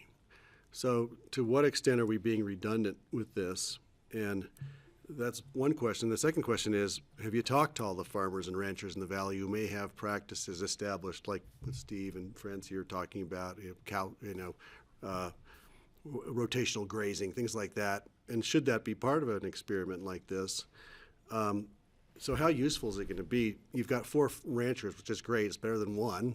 But is that a good you have a pretty good idea that the rest of the valley are watching and think this is going to be worthwhile? We actually had more folks approach us You to did? participate, and it's, Okay. you know, So the this will go idea of beyond- expanding it is very exciting.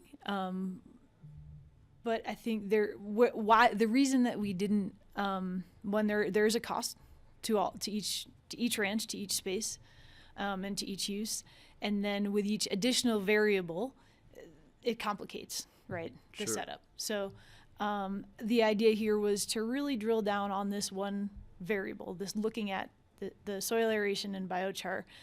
There are other things. This has not been done in this way anywhere else in this valley or in the same way really statewide. And so that's why you see funding from organizations like CAWA and the Colorado Ag Water Alliance and the Colorado Water Conservation Board and the Colorado River District, who all have agricultural interests in mind. And so we were asked to present by the Western Landowners Alliance, which is a regional group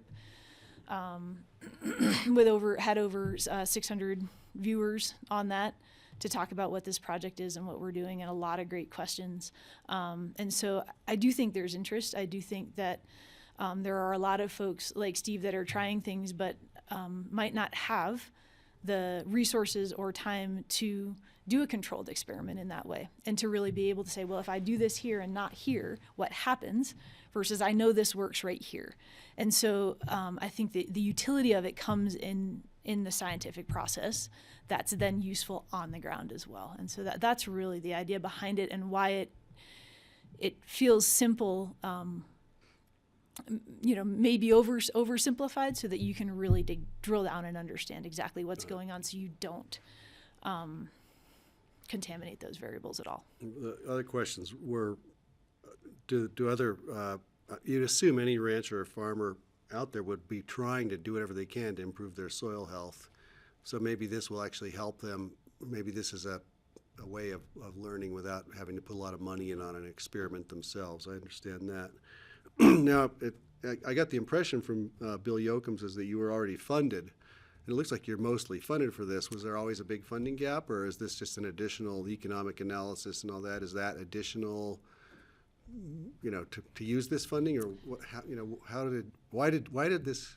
I don't know if it came to us late at all. We only heard about it today or yesterday, for this meeting. But sure, it's been in progress for a while, and I do think with the excitement, it did expand.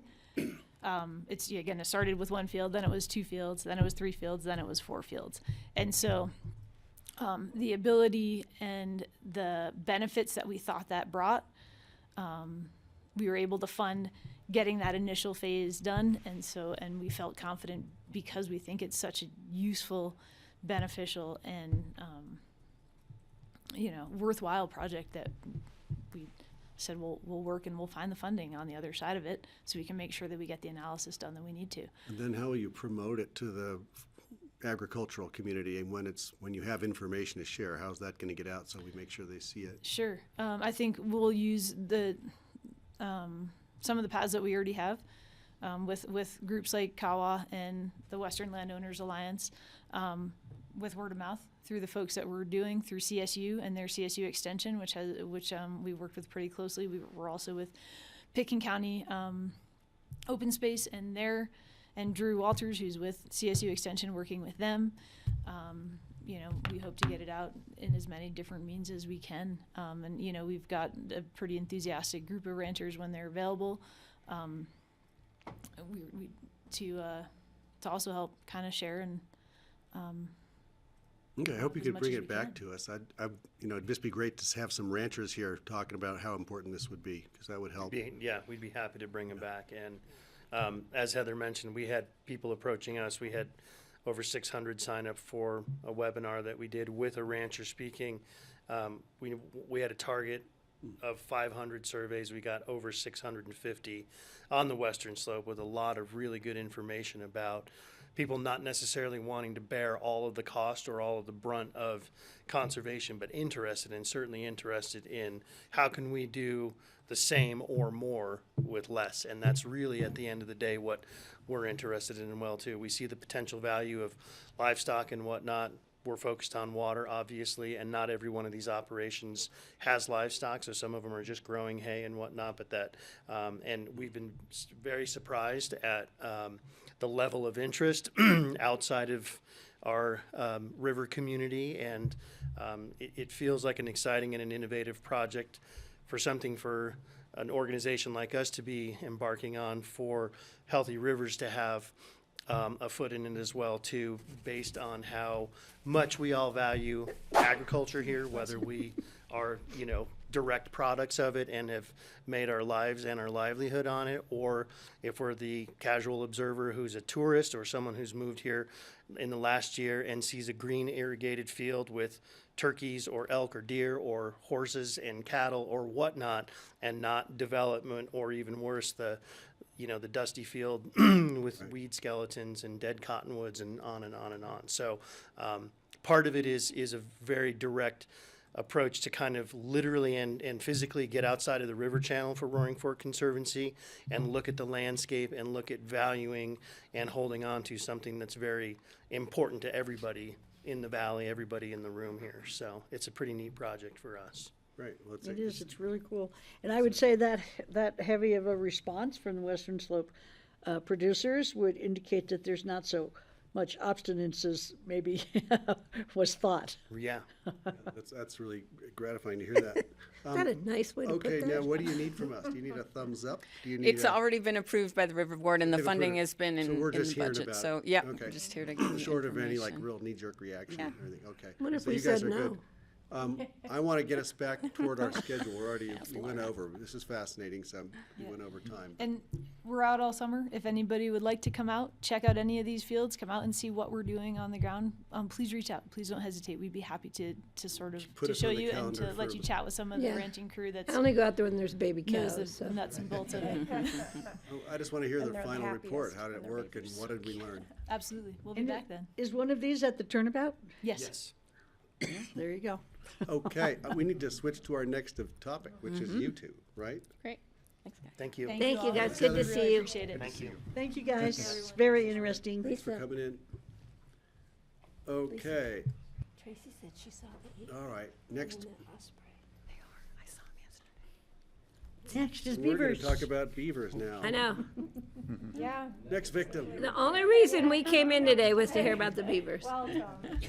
Yeah. Well, and Patty, to your comment, I was gonna say, everyone's gonna ask us for money for beavers.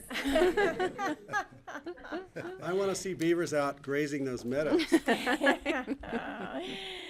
They're not the best in your ditches, I gotta say. Usually All right. means they're starving, Hi. but when they're eating grass. Oh, Welcome. you guys are off to the natural resources part of your Yeah, day. this is the fun part. Yeah, That's the they're, best part. yeah, out of the, Okay, Out if of the you could weeds into the introduce real yourself again weeds. for us, for the record. I'm Clay Ramey. I'm the fisheries biologist for, well, now Aspen Sopris Ranger District of oh, White River National Forest. Yeah, okay. Right, welcome. thank you. You were the western, I know. I don't know, is that a Fisheries demotion? biologist. I got half the turf now. okay. Is that a demotion? But we got you. I don't know. It's hard to say.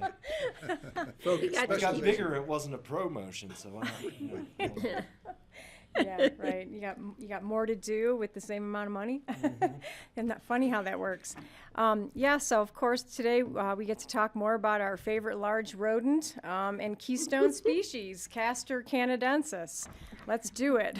I would never call them a rodent. They just I know, don't seem it's- rodent-like. It's not offensive. It's not offensive if pejorative you're in the term. natural resource world, but if you're in the human world, it's offensive. It's interesting. huh? Those You weren't talking rodents. about humans, were you? No, I was Okay. talking about those cute little guys that I'm going to call beavers now rodents. So All right. Well, so as you all may have seen and remember, in the spring of 2022, this is in our agenda item summary, we approached the Forest Service. Clay and I met, and we came up with this project, and you've heard quite a bit about it to some degree.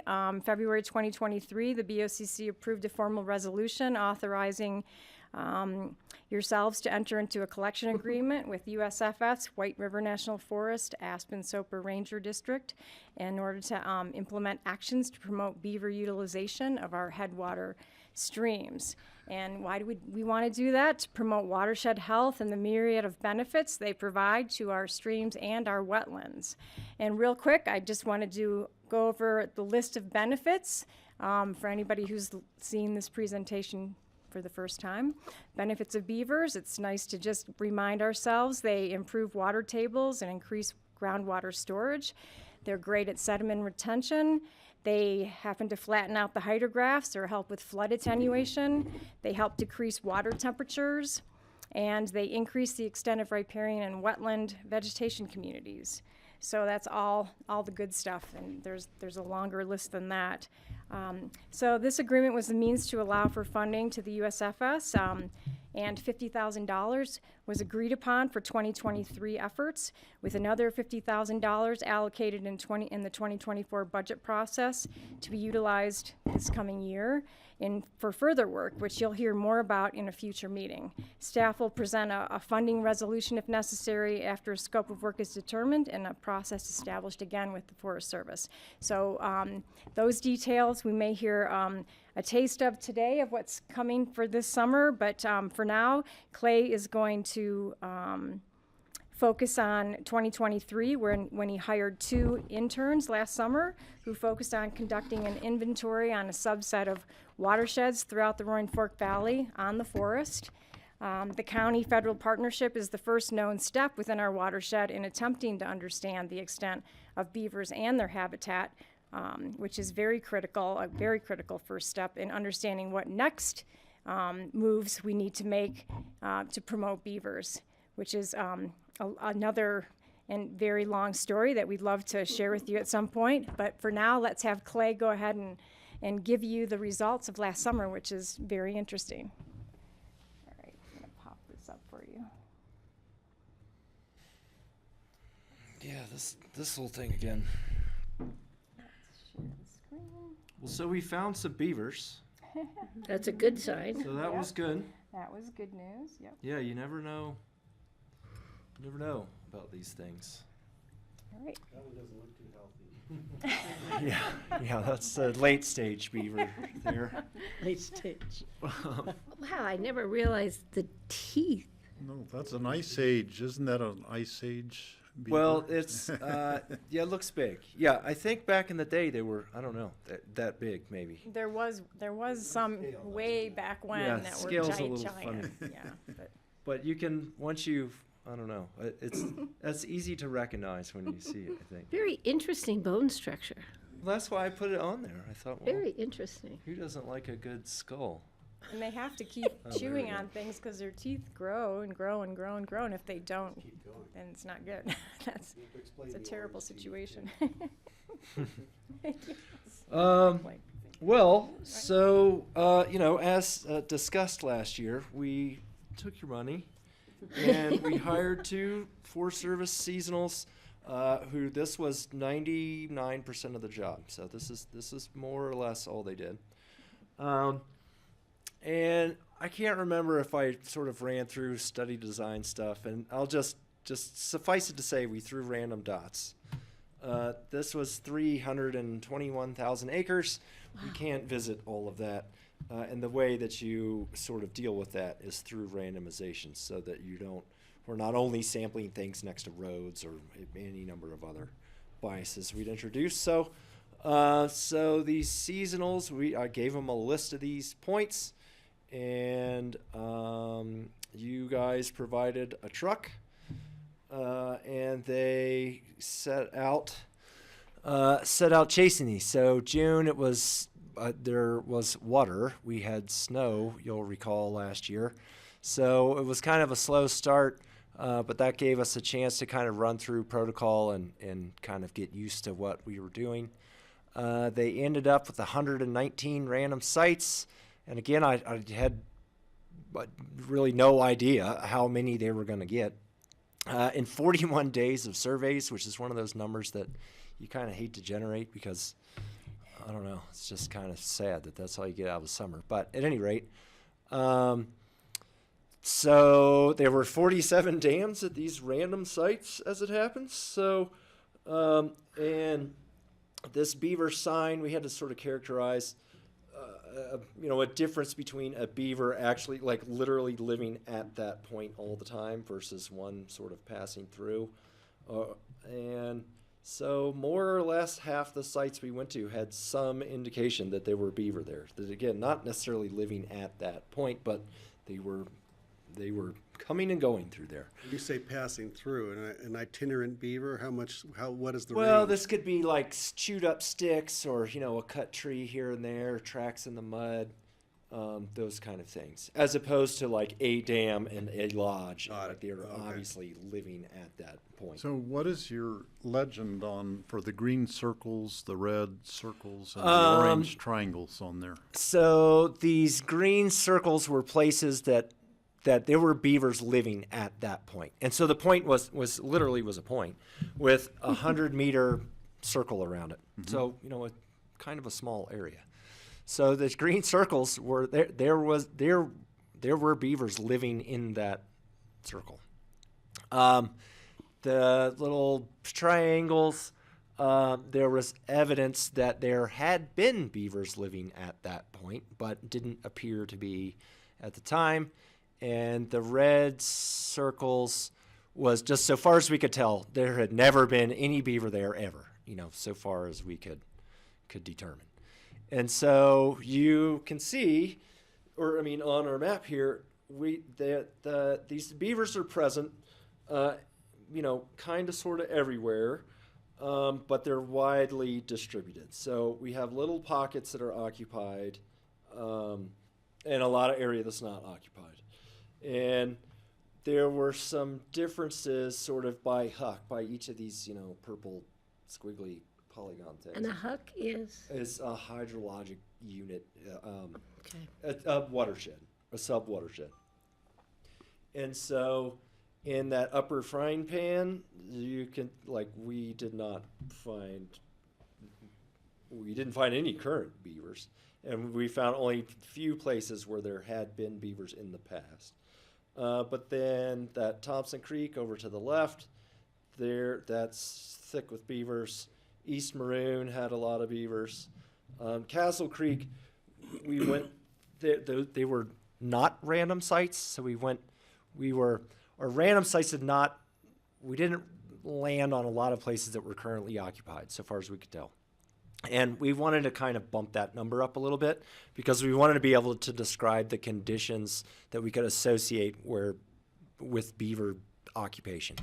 And so later in the field season, we decided, well, we're gonna non-randomly go to some places where we know there are beavers so that we can kind of bump up so that we can better describe the conditions where they were found.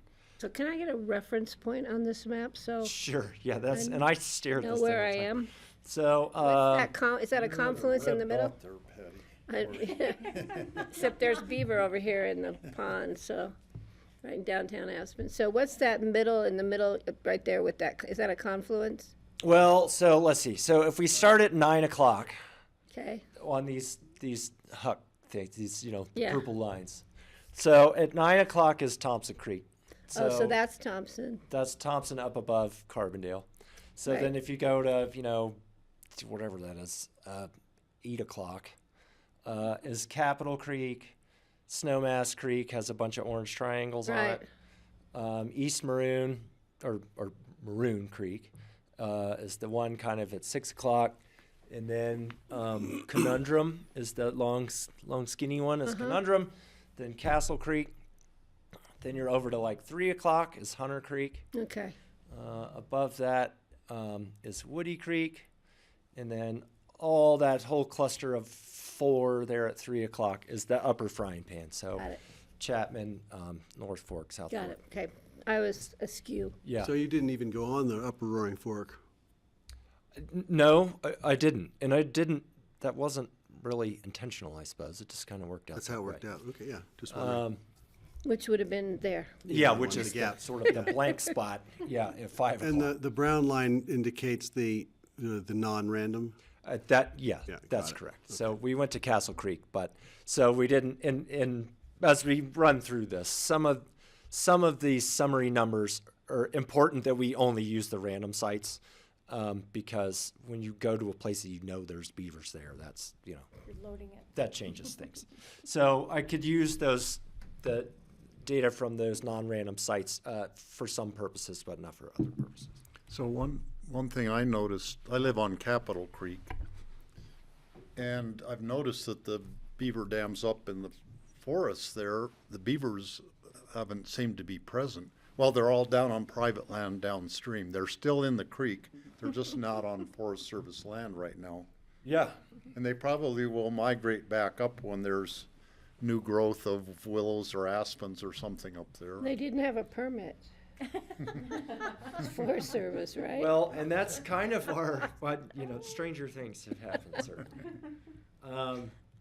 Yeah, that's true. And there's at least one big beaver complex on Capitol, up on the forest. And they all kind of come and go. They all have a lifespan. And it's not really clear what that lifespan is or what controls it.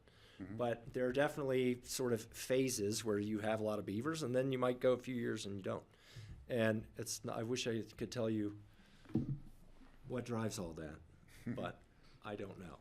That's I just know somebody's master's thesis waiting to be done. Well, I'm trying to rope in some grad students. As you know, you answer 2 questions and you just get 10 more. So this is more of the study design stuff. So the seasonals, when they went out, they had these photographs with them of every site where I gave them a veg estimate. Like here's what I think the veg is like there. And their job, among others, was to kind of confirm or deny. So if my estimate was wildly off, they would give me better numbers. But it was a way to get around actually trying to measure, which is like, it sounds straightforward, but it's not. So yeah, these are sort of study design things. So they had a data sheet, and they went to each of these points. They checked this veg estimate that I provided them to see, you know, confirm or deny, and then they measured stream slope. They measured channel width, confinements, another channel-related thing that we thought might be relevant. And then they just through their best, you know, professional judgment, characterized beavers, you know, yes or no, present, not present, or new if they could determine such a thing. Current just means that so far as we could tell, there's something living there right now. Past is, you know, there used to be something there. And unoccupied is just no beavers ever, so far as we could tell. And then they would count dams and lodges within the circle if they were able to see them. And that's a little squirrely too. Was that 2 dams that grew together, or is that one? Or, you know, it's a little wiggly. Yeah, so we had a lot of water, which made June kind of sporty. That's Stephanie Lewis is one of your technicians. They took that picture in August. Wow. So there were still sites up high that were buried. Where were they? Where's that site? I don't remember where that. I would venture to guess that was way up Maroon Creek, but I wouldn't swear to it. But so it was August before it even melted out. And then earlier in the summer, that's Stephanie again on the right. Like we couldn't cross the stream for a month. I mean, that thing would drown you real fast. So they had to just, you know, this field work this is not a laboratory degree of hygiene. Like you just do the best you can. So we did find beavers. They're spread out, if kind of sparsely, it would seem to be. We did have watersheds where we found a lot of past sign, like old trees that have been cut, things like that, but no current sign, which, you know, would lead one to believe the conditions there today are not the same as they were before because there weren't beaver there anymore. This with the idea of kind of relative density, which watersheds had a lot and which ones had less, was hard to kind of put a number on. But qualitatively, we kind of did get that. Like, you know, Woody Creek is just up on the forest, is just not crammed full of beavers right now, for example, where East Maroon Creek is.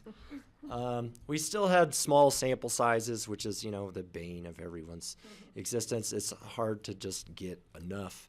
But at least in my opinion is that we did get enough to learn enough to sort of to be actionable intelligence. So it would be cool if we could quadruple our sample size everywhere. But frankly, I think we already kind of learned enough to. I'd love to know what the take some population steps. is up the Roaring Fork.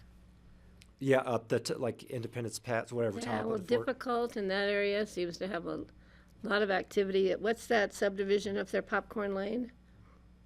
That one, All the way up by Yeah. difficult. right before the difficult turnoff. Well, and so some of these, I don't know. That's an awful lot of stuff to look at. But, and another thing that we had from a paper, and this is, well, at any rate, a paper that came out of CSU where they're running this model. They've trained an AI to search through aerial imagery and find, I guess, strictly speaking, I don't know if it's looking for dams or ponds or some hybrid thereof, but it's finding beaver ponds. And on the left is the output of that model, where it draws a little polygon around everything that the model thinks is a beaver pond. And so these are two pictures of the same location, way up at the top of Castle Creek. And so it's pretty clear in this example that like the model's doing a pretty good job, because that's obviously is a complex you can beaver. see it. And so that, you know, we have access to that model, and so that would tell us where beaver ponds are right now, and that's useful information for the Forest Service. But what it does not tell us is why they're there and why they're not there, what the vegetation is like at that site. And those are the kinds of things that are most useful for us, the Forest Service, being in the habitat, you know, management arena. We really need that veg bit to inform our work. And so this beaver pond model doesn't provide that, which was, again, was the utility of Is that an island in the middle of that, or is that a That's lodge? a lodge. That's what it's Up saying. the Beaver Lodge, yeah. And we went, this was one of our non-random sites, which was kind of cool because we just got to cherry pick neat places to go there. And there were, well, I found there were beaver tracks in the mud, like from that morning. And had I not seen that, we'd have called it a past site. It looked like it's a little past its prime. But obviously this is a place, like that stream channel you can see is way over on the right. That channel probably went a lot closer sort of center mass through that photo in some era past. But because the beavers so modified that and so much material aggraded there because of the beaver dams, eventually the stream just outflanked it. It just went around it. And so, which was kind of squirrely, we were measuring these stream metrics. Well, the stream channel right now is not what it was when the beavers occupied that. So, you know, it's And it's there looks like difficult. there's a lot of those animal trails down at the bottom corner. See all the paths that look like? Those are the dams, I would. Well, can farther create way at the Oh, bottom. at the bottom, yes. the bottom. Dragging things. Yeah, beavers can actually create those kind of channels, and you can actually see them from aerial photography. I don't know if those It could be, specifically yeah. are, I but guess I'm not sure yeah. exactly what you're looking at, but yeah, they will Looking at thread that, that vertical whole look, thing. lines Steve, in the show, bottom Steve, left. Steve knows. These Yeah, Oh. Yeah, that. if they're It's going- entirely possible. It's hard to tell the difference Looks like a between, pretty you know, a active space between area. a bush and a path. But yeah, that's all full of moose tracks, and you know, there's critters in there for sure. Wow. At the top of Castle Creek, that's amazing. So is there ever talk, I know talking about relocation of beavers is probably taboo, but I know there are probably private landowners who feel they have too many beavers. I'm just wondering, are there locations where you could relocate beavers to help? Well, that's we can, like, we have a little more information to inform that conversation now than we did before. So when I've talked to CPW, moves our beavers around as a rule, and so I can tell them, like, probably don't take them up Woody Creek, like they're not going to make it. There's no food. But Not the right habitat. Thompson Creek, some of these other, so that gets to this sort of relative density idea about habitat. Like, where is their habitat? And so we can at least make better educated guesses about where beavers may be likely to do well than where they, are likely to. And do they still issue trapping permits for them here? Oh yeah, yeah. You can buy you can buy one for $50 and go trap your own hard out. beaver? Well, Yeah. what, if we get a census, we'll know if that's a good idea or not, I guess. Yeah, well, and I think that the landscape's ability to produce beaver is really like, that's what you're after. And so if you're making new beaver, then, eating a few, that'll be okay. Right. So Eat 'em all. Right. yeah. So Sick if we to can my make stomach. beavers, like that's what we should spend our time on. So I think. I have a question. So on that first found more dams, where is that supposed to be like eager beavers? What's that stand Eager, for? this is I sort of Yeah, buggered up some of the attribution of this model that we're That's talking the about. AI model. Yeah, Yeah, and okay. so this Thanks, Greg. model is called Eager. But Well, it's appropriate for beavers. Yeah. well, You know they tried you hard. want to get a cute title. Yeah, right. Rodent. It caught like, me. No, I don't. Get that rodent out of rather there. than sexy. I'm not eating a rodent. And so again, I made some little effort of trying to compare these two model, or like what I got out of my survey versus what this model produced, and just as sort of a I don't know, party trick. And so I wouldn't spend a ton of time on it, but what I circled those points down there, like that's where these models disagreed. So if that line, how's it go? So what on the axis to the left, the vertical axis, that's kilometers of stream per little beaver square. So if that's a small number, that means you don't have to go very far in the creek to find one of these things. And so where that line is, well, excuse me, I'll back up. And then this axis across the bottom is just how many dams I found. And this is by Huck, by these watersheds. So the points along that line mean where this model that cranks out all the little squares and our inventory agreed, those are the points on the line. So where I found a lot of beaver dams, this model indicated there's a lot of beaver dams. It's pretty there. cool.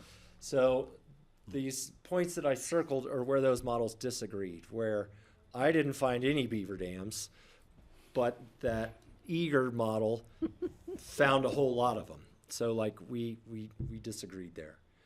And there's there's a long explanation for why that would be. And it's not necessarily surprising. They they measured every inch of the entire Roaring Fork Valley. We went to 119 random darts thrown. So this veg bit from our land management side, this is kind of the important bit. And I included these non-random sites in these numbers because I wasn't getting at spatial distribution. I was asking a question that wasn't so subject to bias. But so, well, this thing's kind of in the way. The point is, even using analysis of variance to tell the difference between two different groups. So the percent of willow in these circles around each of the point was higher at places where there were beavers. So in the places that we found beavers, there was something on the order of 15% willow, that circle. In unoccupied places, it was only 4%, so there was less. Aspen kept coming up over and over and over again as being relevant. And so at the sites that we found beaver, 3% of that circle was aspen, and at the sites that we didn't find beaver, 0%. There were no aspen. And because our sample sizes aren't very big, each one of these sort of statistical models isn't particularly useful. But when you do sort of wimpy model after wimpy model after wimpy model, and the same things keep coming up as being more important every time, it would lead you to believe that there's probably something to that. And so aspen would sort of fall into that category. What are the surprises here? I'm looking at conifers versus cottonwoods. Mm-hmm. I wouldn't assume that. Well, and so this conifer, because we're only looking at the area of this circle, so each category is sort of mutually exclusive. You have a lot of one, you necessarily have less of the other. So where conifer was real high, like half of that circle was conifer, we didn't find beaver because it meant that there was not any of these other things. Cottonwood is probably pretty important, but as it happened where we were in the forest, we just weren't in a lot of places where it was cottonwood country. So where we did find cottonwood, there were beaver there almost every time. It's just that that didn't happen enough to where you get this really whiz-bang statistical number. And alder was the same deal. I know just anecdotally running around in Meeker and White River watershed, some of the lower elevations, there's a lot of alder, and the beaver dams are all made of alder. So that we did not find that here, I think is just as a reflection of our geography. Not because alder's not important, it's just because we're at 10,500 feet, we don't have. The They don't beaver use really what's like on hand. conifer. Exactly, yeah. Conifer's too hard for them, too? Harder wood? It's just, it's a Doesn't taste good? sappy old pine tree. Yeah, it doesn't taste good. It gums your teeth out. I Aspen don't know. tastes better, They don't right. like it. Yeah, and aspen are growing, it's deciduous, growing on these green leaves. The cambium, you know, the live part of the bark is different. Right, right. They just don't. The beaver crew, they remarked at the end of the year that they never once saw a conifer that was half chewed through by a beaver. Yeah, I was Not a just single thinking of time. my own They just don't wanna eat recollection of, them. Yeah. Yeah. yeah. So But are if they- you're somewhere where there's nothing but conifer, I don't know. Maybe your Yeah, I tastes actually change. have seen, in my years of field work, I have seen beavers who have actually taken down a ponderosa or tried to. Yeah. So, I mean, when they're really That's a desperate. tough one. It's crazy what they'll And that's actually a big do. tree generally. It is, it was a You very. could build like life's work. condominiums with that. Yeah, exactly. It was crazy. Gee. And aspens and cottonwoods are related, and I'm not gonna, but so, Yeah. Yeah. so, I was wondering where the orange tooth color comes from, and is that what attracts the females to the males, and should I try it? The most orange, yeah. He's eaten well with those glowing orange I hope teeth. Maureen didn't hear that. We didn't get to mate selection I'm preferences. calling her right now. I got her on speed dial. But so suffice to say, there was a pattern, and the places that we had beaver, it had willow and it had aspen, and not much conifer. And so the sort of one of the useful things out of this is that now when I go and look at a site, I kind of think about this circle. Or there's a little strip of willow. Well, is that little strip anywhere near 15%-ish? And if the answer is no, then it kind of makes me think it's maybe not that great. As Marginal. Interesting. Yeah. Wow. And this is essentially the same thing. These are more ANOVA tests of these channel metrics. And so the places that we found signs of beavers, channels were less steep, they were wider, and they were lower elevation. And again, you have to recall that this is relative to the Forest Service land. So if you did the same thing on a ranch, you might find it's the other way around, that they're upstream where the streams are smaller and steeper. But on the forest, a low gradient stream is 3%, because we're starting at the top of things. Right. And I forget this, they're not scared of elevation. And I forget off the top of my head, but one of the sites that was formerly occupied, it was over 11. It was way later. So they'll go to tree line if there's food. They're not, that does not seem to Just be below an issue. tree line, I assume. Yeah, well, you're right. They're not going to drag We it get up too to- far above tree line, yeah. Dragging those trees uphill, Yeah, I yeah, don't think no, that so. wouldn't- I don't think beavers are but they're- that eager. It can be way up there. And there was another model, it's a general linear model, where your outcome is occupied and unoccupied. And when I did that, the only metric out of all these two tables worth of things that kept coming up as being important was aspen and stream slope, not willow, surprisingly enough. Yeah, very surprising. But this aspen, like more than 0% aspen, like sort of again and again, kept coming up. I thought willow was a good food source for them. Willow, it's almost like willow was common enough that it was almost like a given. Like it almost wasn't even accounting for the willow because there were willow 'Cause everywhere. it's there. Right. And so if you had no willow, right, we didn't find any beavers where there was 0 willow. Nor did we find beavers where there was 0 aspen. Like, you had to have some bit of aspen. Seemed to be a recurring thing. I just want to look at a time where we're getting close to the end here. How far are you from your completion of your? We started him late. I can. Yeah, we started. We'll just keep going. So this is, I took all these habitat numbers that we just discussed, this veg component, stream component, and try to look at all these random points to see how common that habitat type was on the landscape.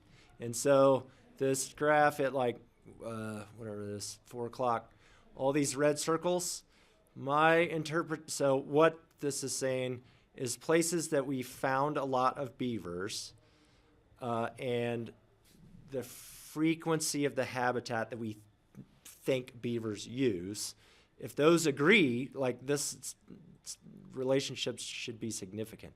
And in this case, it was not. And all these dots down here means that we think in this given watershed, there's a lot of places where this beaver habitat exists, but beavers do not exist. And what that says to me is that that is underutilized habitat. Those are places that, so far as we could tell, are capable of holding beavers, but are not holding them. So if the DWM has an extra beaver, put it there. Because it's underutilized. This is kind of more of the same. So if you had a private property owner that wanted to get rid of some of their beavers, because they had too many on their private property, causing problems with dishes, etc., we could maybe move them to these kind of habitat. Yeah, and this sort of list here is just ranked, you know, not a lot of habitat to more habitat. Like, this is what I would give to the DWM and say, if I were you, I would throw them at one of these places on the bottom half of the list and not one of the places at the top half of the list. But Patty, there's one thing just to remember, what I would like to just make sure that we keep stating this is what we're trying to do is we're trying to get people to understand how to live with beavers too. We're, you know, same, I mean, you're aware of that, you know, it's a huge push around a lot of states, a lot of places, a lot of beaver groups. So we're actually trying to see, you know, eventually in the future, how little we can move beaver around and how we can be more proactive in, you know, finding ways for them to live like when with we them. brought in the beaver deceiver guy. Exactly, on Picken County Open First Space, Creek. yeah, in the early 2000s. That was pretty cool. Yep. Yep. But anyway, that's another side story. Well, and that's what I was saying. We found lots of places where there used to be beavers, or there were sign of beavers, but they're not there now, because the veg is different. And it's not, that could be due to any number of things. And some is fire or lack of fire. If you don't, you know, aspen is an early successional species. So when there's a fire, landslide, avalanche, aspen's the first thing to grow. It grows for 50, 60, 80 years. Then it kind of peters out. All the conifer comes up underneath it, and it turns into a conifer stand. So until that gets slicked off again, it's just going to stay that way. And so up Woody Creek, this was way up the frying pan. We found places where that little nub of a stump at 8 o'clock was clearly an aspen tree that is now in 100% conifer. So when there were beavers there cutting the trees down, there were aspen there. Now there are not aspen there, and nor are there any beavers. The larger picture is kind of hard to look at, but that long lumpy mound in the middle, we noticed that all these trees were growing in a line, like big, you know, I don't know, 24-inch spruce that were all growing in these linear patterns, which reminded me of nursery trees that you see in the Northwest and light limited systems where seeds will drop on top of a log and they get more sun there, so they grow. And the end result of that is you get all these trees growing in straight lines, which is noticeable. Well, so I kept seeing that, and this was way up by the frying pan. And I kind of thought, well, what, you know, that's weird looking. They were all growing on top of old beaver dams. Oh, gosh. And so there weren't any beavers there now, but there obviously had been extensive beaver colony in there in the past, but apparently long enough for a 20-some-odd inch spruce tree to now occupy the dam. And so this... That would be a plantation, but it's a beaver plantation. Yeah. And so Bless you. this succession of veg due to disturbance or any number of other things, it was definitely like a sort of a process that we could see. This is Middle Thompson Park, that not in the recent past was all beaver ponds, and now they're all blown out. And so all the channels in there were incised, 3, 4, 5 feet deep, which now makes this hard. So the water table, instead of being up at the top of that gully now and wetting the whole valley floor and irrigating all the willow that you see, now the water table's 4 feet lower. So that whole plain of willow just got a whole lot drier. And it's a harder place for a beaver to set up now because the channel's entrenched. It's much more powerful when it has water in it. Will blow the dams out. So like this kind of raised the issue of where we have these habitat changes. Some specific places we might be able to implement some treatments of some variety or another that would make it more suitable to beaver now. So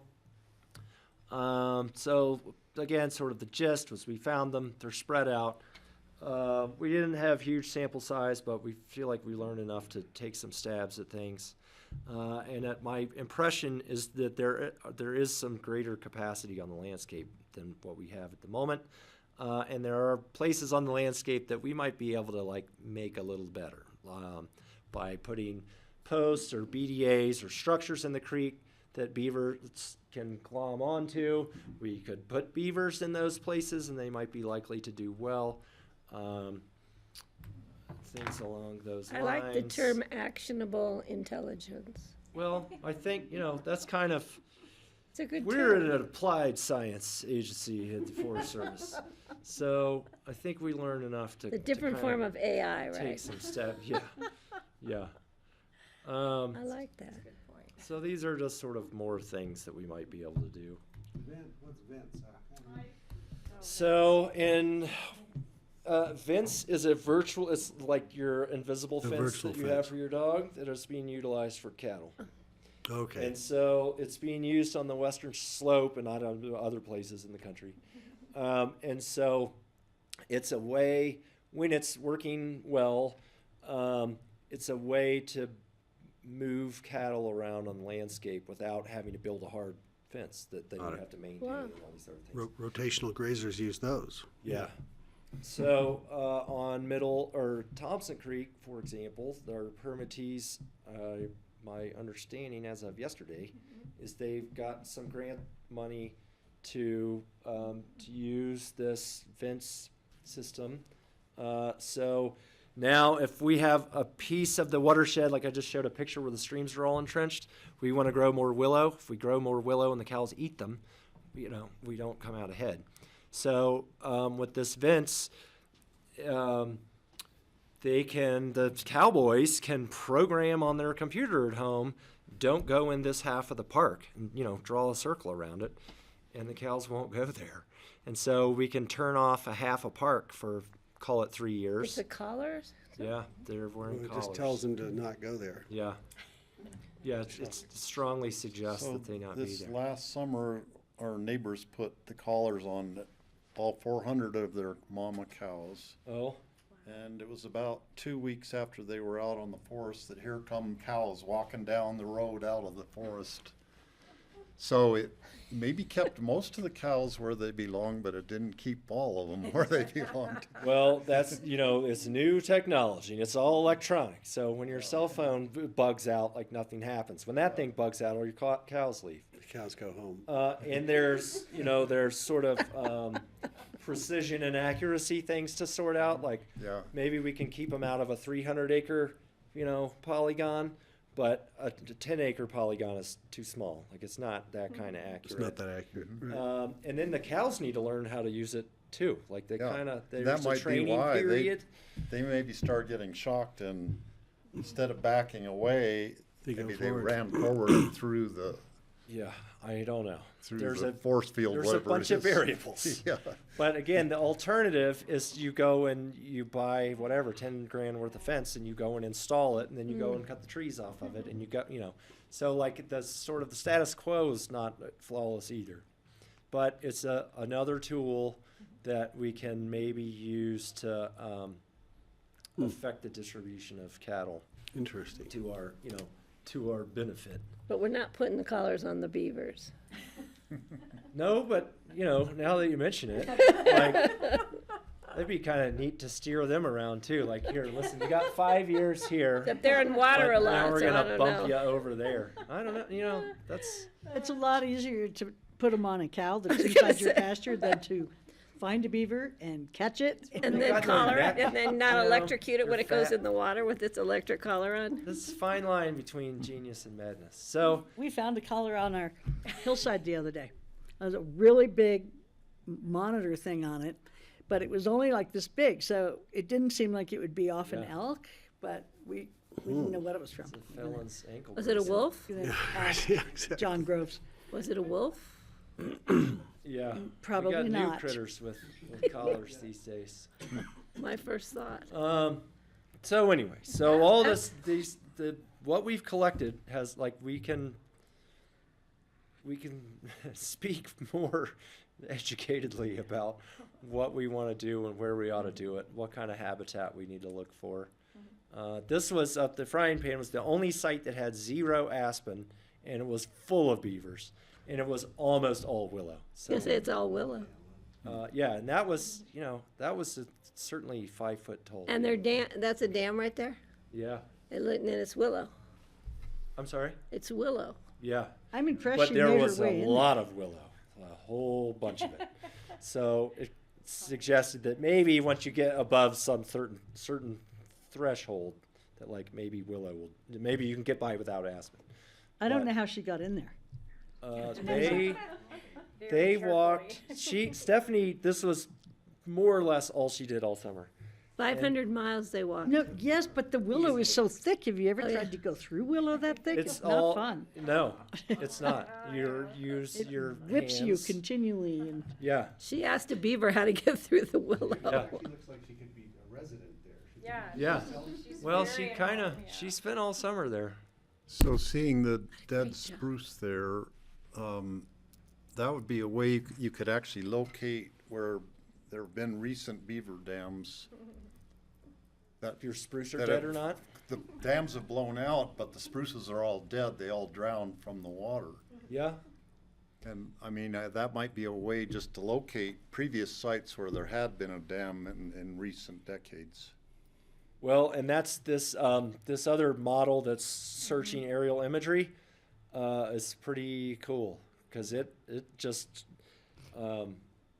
shows you right there where all the dams are, and this imagery comes out every 2 years, so you can do it over and over again and go, oh well, that's a new square and that square went away, and so on and so forth.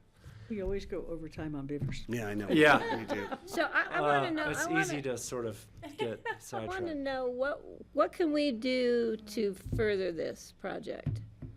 I mean, more information? Can we? Operation Beaver Drop.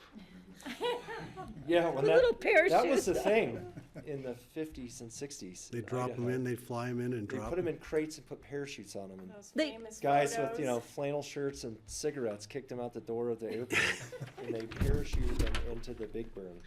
Cigarette was a required. Well, part that- of Those it. are the that old was days. what you did And then in they'd the flick the 50s. butt, right. Yeah, if you watch the videos, it's funny. It all looks like Oh my gosh. That generation, right? They had more fun. Yeah. So now well- they'll have COPD and they can't hike up that far anymore. Yeah, there's that. That's a beautiful photograph. Yeah, it was. We went I to took that. cool places. Yeah, I think. That Nice was job. an amazing day. Maroon. It's Yeah. gorgeous.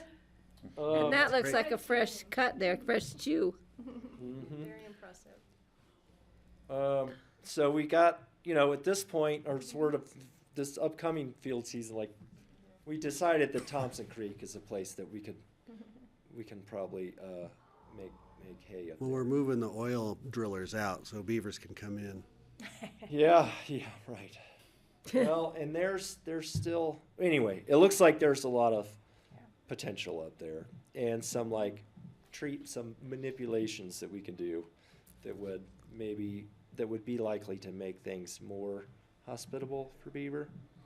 And so we're kind of we're going to put some effort there. Well, and I think There's the, things called the little, oh, sorry. Yeah, go ahead. The things that you stick in to Well, start the they're beaver. beaver dam analogs or Oh, yeah, post and analogs. log structures. oh yeah, those.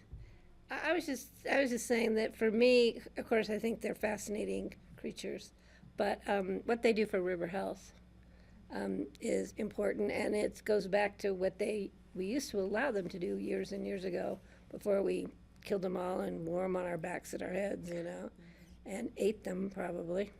So I think I would like to see what we can do to further this, and maybe Healthy Rivers and Streams can come back to us in the future and we can work on it together. Yeah, talk about water conservation. Yeah, exactly. And Exactly. underground where it's less apt to evaporate and heat up. And it Well, gets and this, cleaner your and- previous folks that mentioned this survey, like I kind of hadn't thought of that, because now we're kind of in the position where we want to do some of these projects. Well, so on the Forest Service, as you know, we make a proposal, and then that proposal goes in the newspaper, and people get to comment about what they think of it. Well, so if I go to 4 Mile and let everybody in Glenwood know, including the half a dozen municipal water users just downstream, and say, hey, we're gonna fix your watershed. It remains to be seen whether folks are going to agree with my version of fixing their watershed. And I don't, it's hard to, you gotta be careful about what questions you ask, because then you get an answer and then you're stuck with the answer. And so, so I don't know. So Comparative photographs. Not too much talk, just, before and after. Well, and I talked to one water user just downstream, and they said, "Oh yeah, that sounds fine, but so long as we get all our water is always going to be the takeaway," which is understandable. But we have to instrument all these things to see what water does come off, and is there less? Is there less for 2 years and more in year 3? That's Does what it I was all? gonna say. Do you have water in August instead of running out in June? We don't know any of these things. So anyways. Common sense tells you that you might have less water for the first, like you just said, year or two, but in the long run, it's better for your aquifers, it's better for the environment, for the habitat, for everything, for the water conservation. Then at the end of the day, it's got to be a gain. It's still arguable. Well, I'm not arguing it. I'm just some telling you it's circles. still got to be a Not gain. everyone. Kelly has a question. Kelly, do you want to weigh in here? Well, yeah, I guess I'm looking to Lisa and Lisa for kind of more current knowledge on this, but there was legislation passed this last year that looked at some of these smaller restoration projects move forward without having to go through all the brain damage of, measuring, quantifying the water that may or may not be moving downstream for water users downstream, as I thought. And so maybe it's just a matter of degree and having to start small on some of these. Yeah, good point, Kelly. And yes, actually, we've got American Rivers, Audubon Rockies, and Jackie Corday, who's a attorney who is assisting with a lot of things, riparian and wetland, including the Sackett versus SCOTUS decision.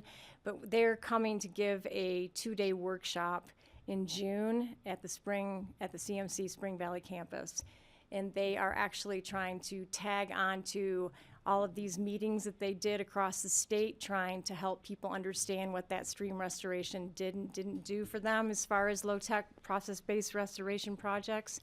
So stay tuned. That is coming up, and Clay doesn't know, but he's on a panel, so we're publicly telling him right now. So you have no choice but Well, to say, what "Oh, a treat fine." for the audience. This is really fun. Thank you.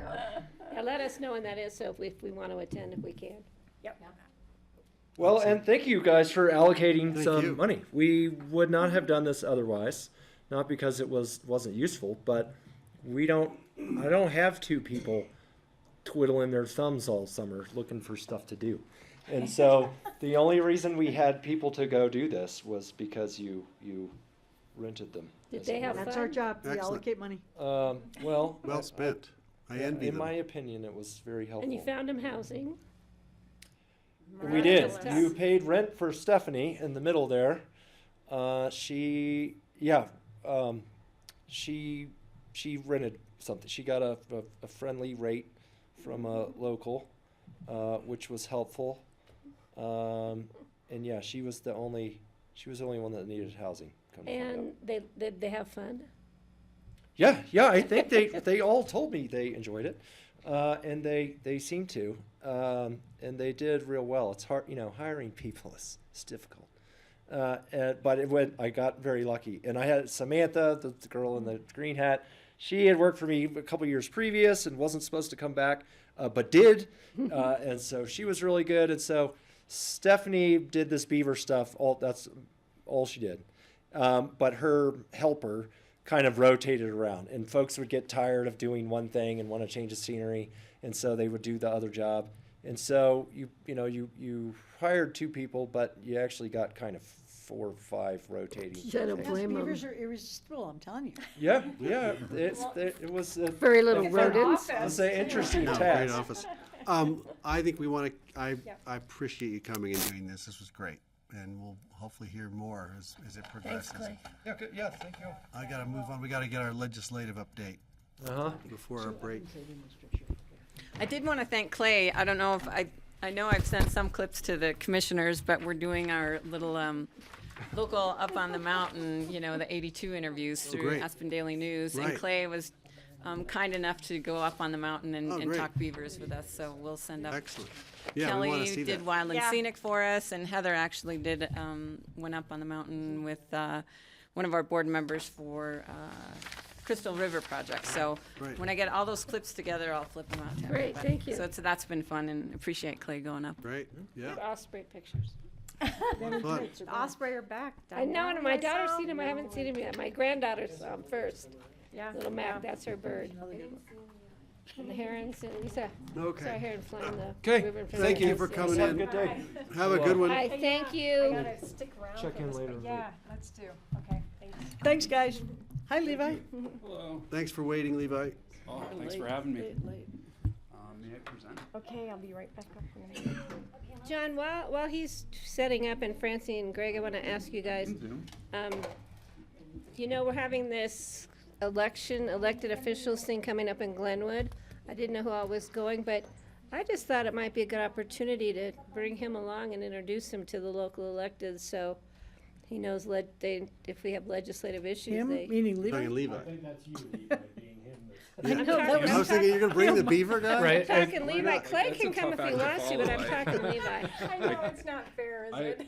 I have the most dry material and no So that's, personality I to just begin wanted to with. plant a seed. I think that That's sweet. we can call Yeah, it. that's a Glenwood tough and act to ask follow, for Levi. I know. I'll bring it up again later. I know.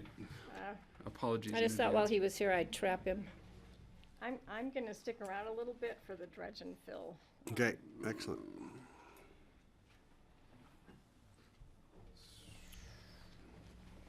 I'm going to fill up my water and I'll be right back. Yeah, we're really late. If anybody wants I- to take a break, I just do can it be in as your room.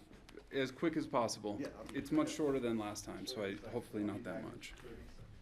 Good packet, though. Thank you. And do I need to share a screen But I or have to show something? I'm you not very, comparable things. not really good at this part. Yeah, Lisa knows everything here. It's down there. It's kind of hidden on your bar. But let's just go ahead and share your whole screen. Hello. And we'll click slideshow. Yes, it is. I think I'm gonna stay out of fashion. Oh, come on. Yeah, well, My job is I, thank you. Yeah, of course. All right.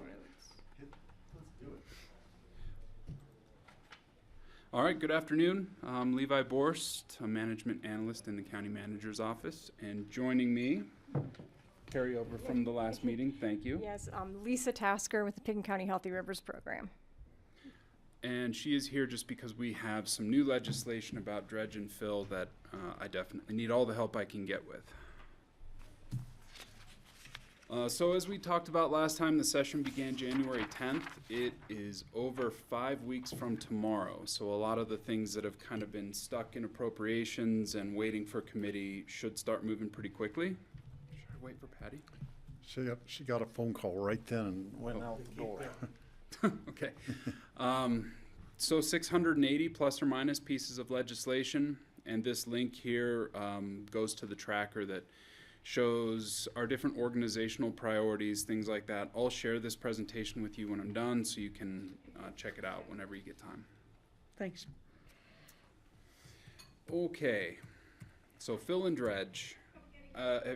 Everybody here familiar with the Sackett versus EPA Clean Water Act federal changes to our protected waterways? Lisa, I'm ready for you. Whenever you're, I can keep rambling, but. Yeah.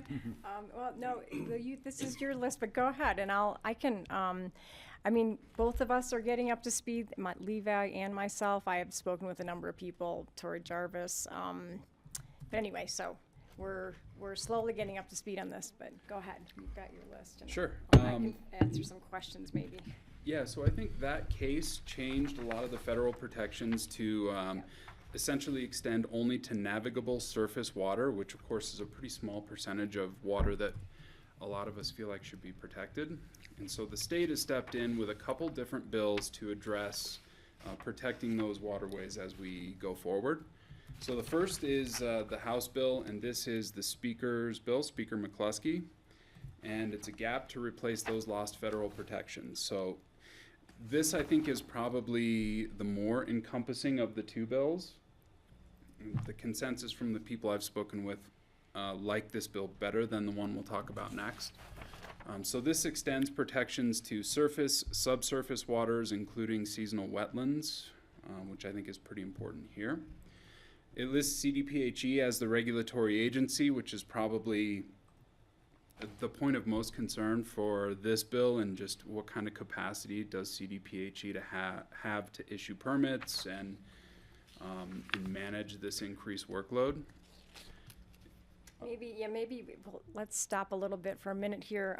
We actually have, well, Levi has a slide sort of comparing and contrasting the two bills, but trying to think if we want to.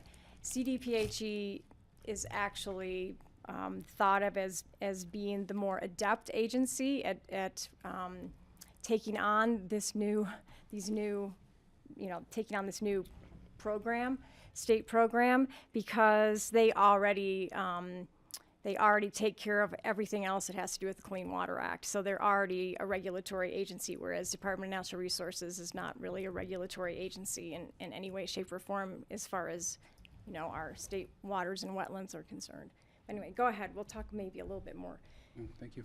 After that, but. So this bill pretty closely mirrors the federal exemption schedule that existed before the Sackett case. It mirrors the federal compensatory mitigation. This is set for the Agricultural Committee April 8th, and this could definitely be an opportunity for Pitkin County to engage and show support, or take a look and see if we feel like there are amendments that need to be made. So, sorry, I had to take a call, but, so it was Kirkmeyer who wanted to wanted to put it in CDPHE? No. Or vice versa? Vice She versa. wanted to send it to Natural Resources? Yep, and that Yes. bill's the next slide. Yep. I just wanted to make sure who was on right and who was on the left. Right, and that, Literally. yes, correct, yeah. Well, so at the That just came out. QQ meeting, they're talking about the speaker's bill versus the opposing bill, or the competing bill. That's how they're referring to this. And right now, QQ is recommending full support of 1379, which is basically the speaker's bill and out of the governor's Julie office. and Dylan in the Senate side. Mm-hmm. And they're not thinking about merge. Are you going to get into that? I have not heard that there's any talk of merging those two I bills. read something somewhere about that. I can't Yeah, remember. I can tell you a little more in a minute, but yeah, go ahead. So the competing bill that we just talked about, this is Kirkmeyer's. I would say that it's similar in that it looks to gap some of those lost protections, but it's not as broad sweeping. So it's only a subset of state waters. And Lisa, I don't know if you can describe the differences between which waters are protected under this bill versus the other. Right, so the speaker's bill, or what is it? I can never keep track. 1379.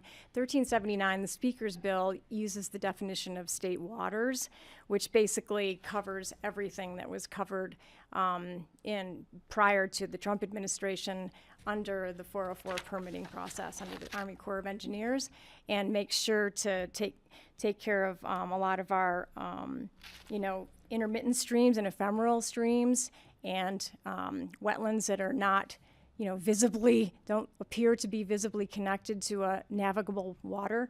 So and the issue with SB 127 is that it only covers 3 categories of water: wetlands within 1,500 feet of the 100-year floodplain, fens, and waters with a bank bed and ordinary high water mark. So they're a very small, much more restrictive subset of waters that are covered. Just while we were talking here, I got a note from QQ asking if I would testify on the 8th. Mm-hmm. So if our board decides that they want us to do that, I'll happily do that. That's Monday, next Monday. Mm-hmm. Then Kathy Chandler Henry will testify on the 11th, I think, about this bill. Okay, awesome. And my understanding is that there are more exemptions under the Senate bill, and the mitigation requirements just don't exist to the same degree as they do under the Speaker's bill. So the consensus from everyone that I've spoken with prefers the Speaker's bill to this bill. So I think anything's probably better than nothing, but if we could choose, I think we would choose to protect more water instead of less water. Does that sound right? Kelly has her hand Oh, Kelly, go ahead. Yeah, I think we should support the Speaker's bill and then just stay neutral on this one. For now, we'll see how the politics, whether they merge these two or not, move forward. But I wouldn't think we would want to oppose this one at this point. Understood. What's this House bill? 1379. And again, I'll share this presentation and you can go through it. And the next slide is actually kind of a side-by-side. And the compare-contrast, I don't need to spend a ton of time on it here, but when you get time, you can click on that link and it'll take you to kind of a bill summary that talks about the points of each bill. So that might be handy.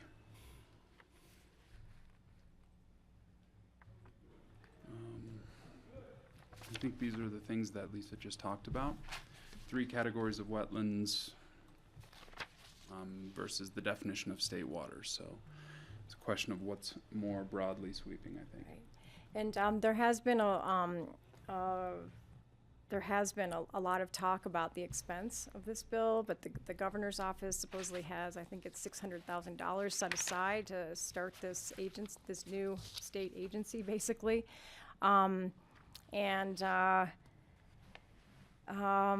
I think that there's a long discussion that can go with that at this point, but it is funded, and I think that one thing that I would just like to bring forward is that if we don't protect our wetlands and we don't protect our waterways, it's going to cost us a lot more in the long run. So there's that part of our argument in this kind of equation.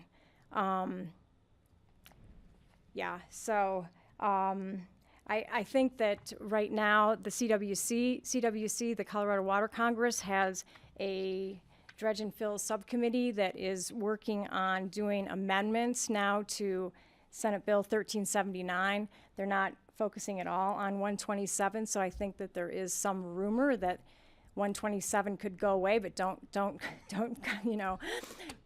quote me on that.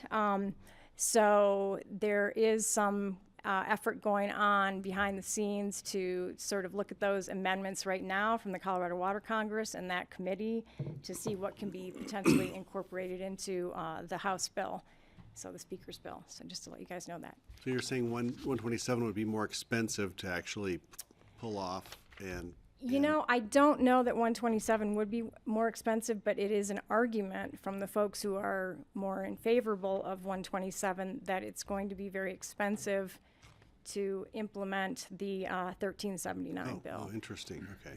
Because for one thing, you know, they, I mean, they have a much narrower focus on our waterways. So they are going to be covering and making, you know, industry have to go through some sort of permitting for dredge and fill a lot less of the time than what's going to happen under House Bill 1379. So thank you for that. Yep. It's helpful. Whatever you want to share Yeah. regarding talking points and. I think you should testify. Thank you. Okay, I'll Okay. plan to. I just want to make sure we have all, and we'll be coordinating with QQ. Yeah, and I can give you some of the information that I got too from some other folks, and I can forward it on to you, Greg. That'd be great. Kathy too. Yeah, Kathy's going to be on a river trip that day on the 8th, but she's going to do the Okay. 11th, I think is the plan. I know. Well, and I think that we also are going to, hopefully, I don't know how we're going to do this, but we want the Healthy Rivers Board to be able to somehow, you know, give some sort of letter of support. Yeah, as that'd be soon as great. they can. A letter from all of us And- would be great. And QQ did recommend that might be a really good idea right now in the moment, because of when all these amendments come forward, they at least can say they have support for the bill as it stands, and maybe they can sort of push off some of the more painful amendments. That So should we have a letter drafted then too, Greg, for your signature? I think we should. That'd be my, yeah, and Okay. what you're suggesting is consistent with QQ, so it's good you're all talking. Yeah, and then we can do the same with health. Does that sound right, Kelly? Yeah. So the fiscal note, I think, is a key part of all this. We don't want to get past the bill and have the governor veto it because it costs too much. Well, the governor Somehow, vetoed whatever. somehow we need to convince the governor that this is really a good thing, even though there is a bigger fiscal note on it. he has actually come out publicly in some news articles and supported 1379, and the governor's office has actually been part of creating the bill. So, so just to let you know, That sounds real promising. that's helpful. Yeah. That means he'll veto it when it gets to. And the speaker has a lot of control over the budget right now. So I think we're okay. But not over the. Great. governor. As long as she can keep uphilling. Did you see her Right, article? yeah. That was a great Keep it up. article. I called her after that. Oh, that's pretty funny. Anyway, thank you so much, Levi. Thank you. Is for your that, is that it? I think that's it. That's That- what it that's is. That's it for This that one. one. How many more you got? This is the first it for one. Lisa. And I'm she can ditching go- you guys on this. We've got an interview starting at 8 minutes, and it'd be nice if everyone had a chance for a short break, but I don't know how much more you've got for us. There haven't been a ton of changes, so not too much. Okay, As fast as go I ahead, can. see what you can do. Thanks. Bet. Thank you. Thank you so much. Thanks, Lisa. Well, get yourself a beaver sweatshirt if you haven't yet. Nobody offered me one. We'll get you one. So the first new piece of legislation I thought was interesting is an alcohol impact and my voice quality is poor and recovery enterprise. So this establishes an enterprise through the Department of Revenue that collects a fee from manufacturers and wholesalers of alcoholic beverages, and that fee is to be used for substance use disorder prevention, intervention, treatment, enforcement, all those kind of things. So I think it's looking to fund a lot of the impacts of alcohol, and they're also looking for an exemption to that $100 million over 5-year enterprise limit. And so through any of your public health organizations or groups, I wouldn't be surprised if you all were asked to chime in on this to some degree. So it's a way to fund a lot of alcohol impacts across the state. What kind of fee? A percent, a set fee, how much? Yeah, it's kind of laughable because the units are really hard to understand. It's like 16 cents per gallon of malt. It's a really Interesting. strange. Stop buying in gal, just buying pints and you don't have to pay anything. Yeah, it's a Until really you buy 8 of them. strange units of measure. Cumulative. So I guess I need to look at the fiscal note. I can probably get to that really quickly if you want to know what the estimations are. That was good, 16 per gallon, that works for me, 16 cents, I got it. Yeah, when I looked at it, it just didn't make any sense to me, the way that they computed those fees. So it seems kind of nebulous in terms of they're obviously Seems to me that's looking- how they're gonna build the outlet, the retailer. And then the retailer's gonna figure out how to apply it per unit of alcohol, don't you think? I mean, 'cause you don't go in and buy a gallon. I mean, I'm sure they just do the math and transfer it to the customer at the register. yeah, that's what I'm saying. something like Calculates that, out yeah. of the cash register. Yeah, I'm sure that's how they tax the retailer. Have you talked to the sheriff Charge a about fee. it? No, this is a new one for me, so I haven't pinged anybody, but 'Cause I this know is. Greg? I know that he was talking with the city maybe about doing some kind of tax for alcohol and marijuana to try and generate revenue for facilities, mental health and rehab, maybe? Have you talked to him? Yeah, we don't have the authority to tax alcohol separately for those purposes. And so, But this would allow us, this bill. It would be, I think it would be a fee as opposed to a tax. It's a fee, not a tax, John. But who imposes it? it's not. Opposes it? Yeah. Who imposes the fee? It's not the county that does it. We collect it, Well, but we don't. that's what it's unclear to me, like where the dollars are going, if it would come back to us through the state in a grant program, or does it come to us directly locally? Is that clear? Through the Department of Revenue creates its own new enterprise that would administer the distribution of those funds. Okay, so it probably, State we don't know exactly how it'd come back to us. It might yet be for what- something to at least talk with Michael about, because I know he was interested in something like this. It's interesting that by volume of alcohol is an obvious thing to do, but when I walk down the road, what I see are all the tiny little pocket flasks that have been thrown out the window of the cars. And I think, boy, I'd love to be able to tax those. I'm sure they'll have a part of the fee put to them. I'm sure wonder- the fee goes to the retailer and then he's gonna distribute it or she's gonna distribute it. So maybe they'll distribute it more on something You like that. wonder, yeah, just that, you know, I- that well, was we'll little. Then have it to sounds see like where- a tax. Yes.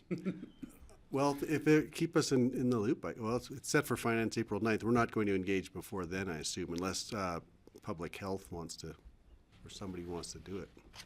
I wouldn't imagine before that they would ask for anything specific. I'm sure it's pretty heavily opposed by the predictable lobbyists, you would imagine, Anheuser-Busch. Usual and suspects, yeah. Those folks. It's interesting that we have these products that we think are great products and sell in stores, and then we have to figure out how to ameliorate their bad effects on people. Yeah. Just don't touch chocolate and we'll be okay. I mean, it only has good Okay, effects on me. what's I'm next? pretty sure. And this is another somewhat nebulous idea. So this is looking to install a congestion impact fee on short-term rental cars, basically just your daily rental cars. $3 a day for gasoline-powered rental cars, $2 a day for EVs. And those funds, another enterprise, are to be used on multimodal surface transit infrastructure aimed at reducing congestion. So this is one that's largely aimed at Front Range and mountain passenger rail development. Where it gets a little strange is how the funds are used. They talk about travel corridors or travel sheds. So where the fees are collected can be used Travel sheds. anywhere in that travel shed or travel corridor. And so it's not clear if we would be considered part of the I-70 travel corridor, just because that's where most of our traffic comes from. CDOT has the discretion to use those funds, and I think it's designed to be flexible on purpose so that they can use those funds where they think they're most needed in those travel corridors. I would lobby them to make Highway 82 its own travel corridor, its own travel shed, distinguishable from I-70, just so money collected here just doesn't get thrown into the I-70 pot. And those are suggested amendments. It's in committee today, so hopefully some of those amendments go through that really narrow the scope of where the funds can be used versus where they're collected. So that's the hope, and as I said, it's in finance today, and there's nothing that we need to do right now, but I think it's important to pay attention to. Obviously, we have a big rental car market here, so it'd be nice if some of those funds could be used to develop our own travel infrastructure. Definitely. Oh, yeah. It kind of looks like it's a way for the governor to fund his new rail that he wants to do up to Steamboat and beyond. Yeah, it's That is definitely. exactly right. Yep.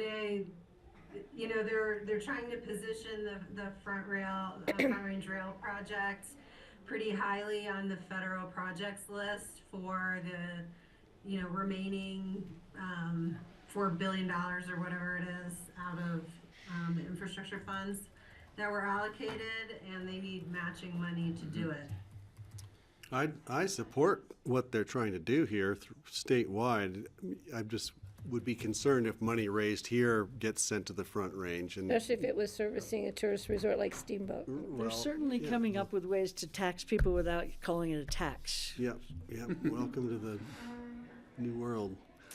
Thanks for that. Yep, I'll keep you posted on what happens in the Finance Committee and what happens with amendments. I wonder if RAFT is following this, and if they aren't, well, maybe that's Francie and my job to keep tabs on it for them. So this came from our friends at the Ledge Group in Boulder County, Protections for Mineral Interest Owners Forced Pooling.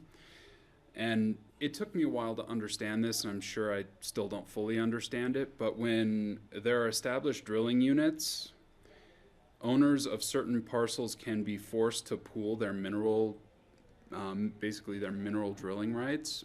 And what had happened was some places in Boulder, the county actually owned the property and the mineral rights, but within the same drilling unit, somebody else owned enough of a share to force Boulder County to allow mineral development on their own property.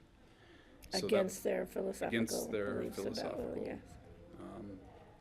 Ideas. So this basically allows local government to disallow that and gives local government the right to say no, regardless of whether somebody else in that unit owns 45% or more of the mineral rights. So I think this, I don't know how much this applies to Pickens County owned lands, but I think it's an important values-based consideration that we might think about. So it's in agriculture tomorrow, so going forward, we'll see what happens with it, but there may be an opportunity just to show support if the board wants.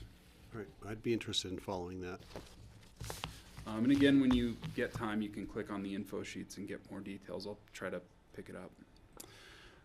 This is a draft, a rumor that I think the board may have just heard about. I just heard about it kind of at the same time, was connecting renewable energy in Colorado.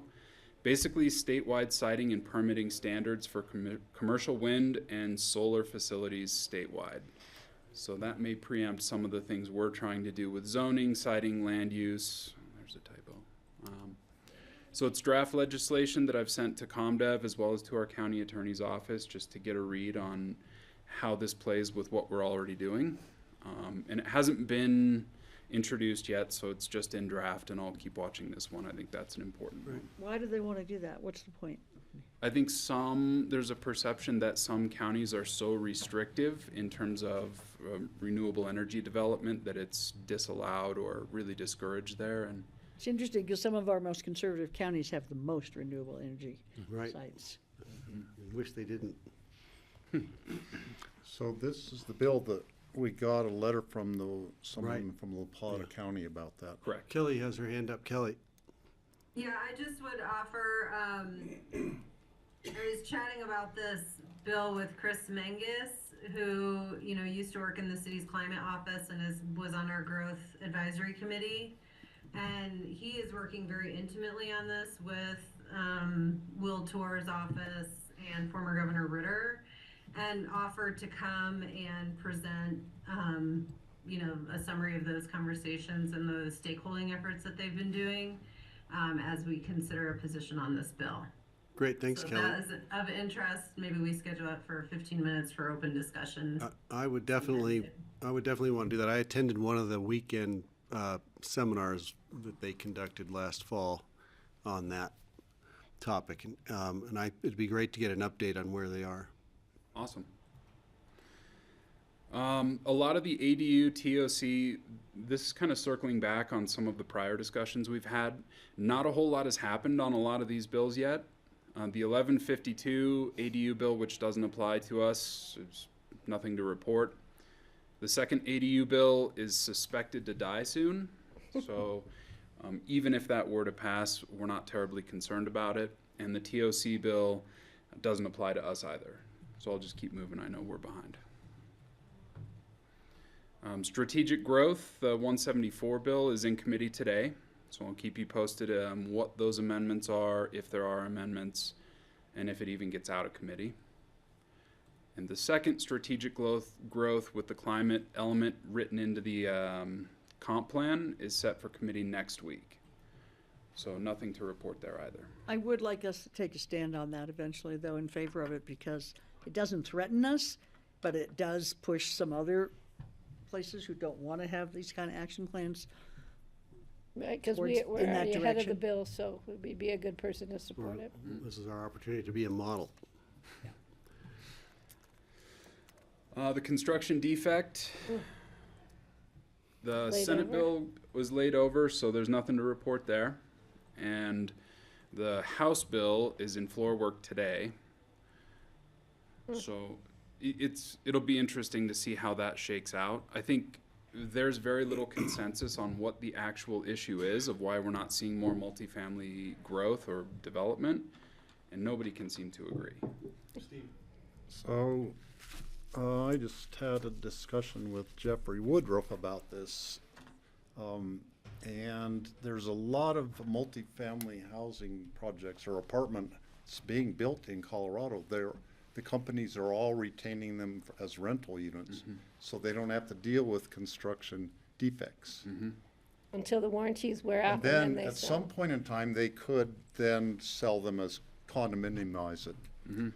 So the buildings are being built, they're just not being sold as condominium units. Interesting. And that's the way they're getting around the whole construction defect thing right now. Because they I think there's condominiumize it. some debate about if they're doing it because of construction defect law, you know, or because they just are parts of investment trusts that can make more money over time. And I think that's interesting for what they call the study bill, which is the last of the 3 construction defects bill. And with any luck, that study would be able to kind of determine what exactly is happening, whether it's rental units for the 6 years until the statute expires, or whether people are afraid of the insurance costs of those kind of construction. This would hope to better understand that. But there's also a push of people who say, we've spent enough time talking about the problem and we're not doing anything to solve it, so we need to take action. So nobody can agree. Oh, let's see. Air quality bills are in the finance committees, both of them are. And the only notable amendment I've seen on the first bill, the Senate bill, is a change in the ozone period. It was, I think, 5 months long, and now it's 3 months long, from June 1 to August 31st. But again, these don't directly affect us. They may just be things we align with philosophically to whatever degree. And committee's not set for the last Senate bill. So nothing to report there. Sorry, Greg, I'm trying to catch you up. Thank you. STR tax changes, I know Kelly's been involved with some of these discussions as well. I think looks to be a battle. Is this on life support is kind of the consensus of what I'm hearing. It sounds like there's so much opposition that the day count just keeps increasing. There's a lot of discussion about an interim study bill, freezing the hotel condo conversion thing, but it just really seems like it's got an uphill battle. Kelly, do you have any thoughts to add on that? I don't feel all that good about this one where it lands now. No, I think that's a fair assessment. You know, there's a lot of counties who think just 200 days is just giving it away and it's not capturing the real use in there. So why would we fight so hard for something that's going to have that just isn't going to do that much. There is conversation about an interim study bill and what that would look like, and also analyzing any number of fiscal tools that might be more flexible than just a commercial or a property tax reassessment or classification rate to local communities. You know, there's still just a lot of legislators who think that, you know, they want to support their constituents who want to be able to own second homes in the mountains. At at the detriment of people in the mountains wanting to own first homes in the mountains. And so there's just some of these philosophical roadblocks that may require more flexible solutions. So I think something will get passed, but I don't think it will be robust. I wouldn't be surprised if it was an interim study bill, and I think we may even be lucky to get the hotel condo conversion thing in there, but Great. We'll we'll monitor that one. the tax rebate for digital assets, we briefly touched on this last time. There's no movement. It's been assigned to committee, so there's not a date scheduled for it yet. I can keep you posted on that. Great. The wildfire mitigation on home sales, this was amended to be permissive, that counties, whether they're the 12 named or others, may adopt some standard, but I don't see any incentive to do that, especially not when we're still waiting on recommendations from the wildfire board. I think it would be wise to wait to see what they come up with before we opt into anything like that. And I just note, when we first talked about this, I know our board was interested in possibly having this authority, so this actually may benefit us more than when it was originally drafted. I think deciding what those mitigation standards would be is going to be the fun part, and it might as well align with what we hear from the wildfire board. Maybe. If that would affect the insurance industry in a positive way, it'd be something certainly worth advocating for.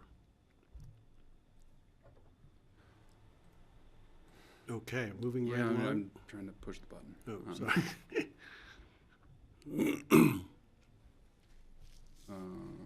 Okay. The aviation impacts on communities. I think Kelly has been pretty heavily involved in this, and we're looking to provide some amendments to essentially allow the ability to increase fines at a local level and explore some opportunities for sustainable aviation fuel facilities off the site where the funds are collected. So hopefully we're having a meeting tomorrow with Rye at the attorney's office and the bill sponsors to work on getting some of those amendments inserted into that bill language. Thanks, Kelly. Thanks for doing that. Let's see. And that is the end of kind of my updates. I've linked the rumors and county priorities again, so you all can click on those as you see fit. And then if there's anything else you want me to look at that you've heard of, just let me know. This is just so great that you're doing this, Levi. Awesome. Thanks for having me. Patty. Any information on Senate Bill 183, the mobile home taxation task force? Maybe you and I can talk about it. I just would like to know more, since we do have some mobile homes that might be affected here in Pickens County. I will look at it. Okay, thanks, let me know. Great. Thanks for coming. Thanks, Levi. And yeah, this is really valuable. Sorry I didn't get you back on schedule. We didn't have you when I first came on the board, and I wish we had back then. So Carrie used to useful do this. having you work doing this. So awesome. you. Such a great idea, John. We're gonna keep moving here, folks. Thanks, I Levi. think we're gonna just direct questions to you after, because I wanna get us closer to schedule. We've got interviews right now. You bet. Thank you. Thank you.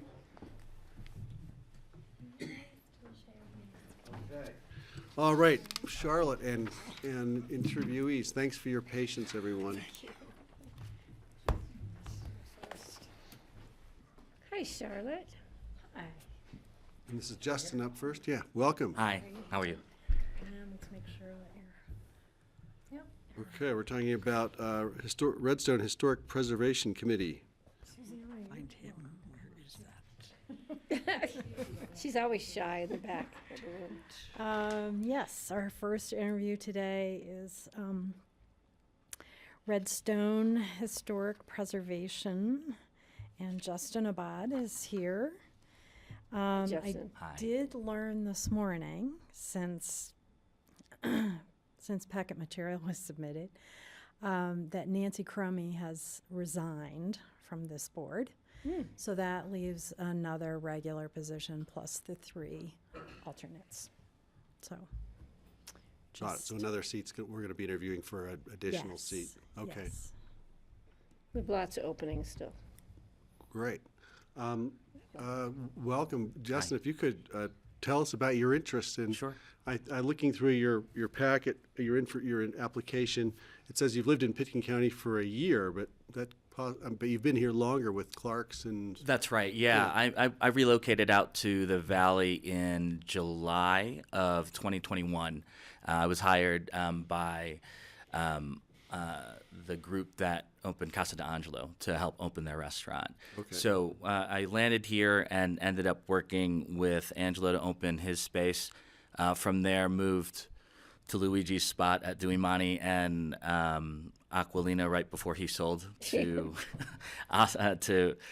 to another group, the Aspen Hospitality Group, and then I went ended up at the St. Regis with the Snow Lodge. Okay. So I was at the Snow Lodge for a year, and then landed at Clark's most recently for a year and a half, basically. Got it. Okay. Wow. So it was a lot of bouncing around, a lot more than I anticipated when relocating. You know the up restaurant here. business here. Well, apparently I learned it quickly. Yes, yes, up here.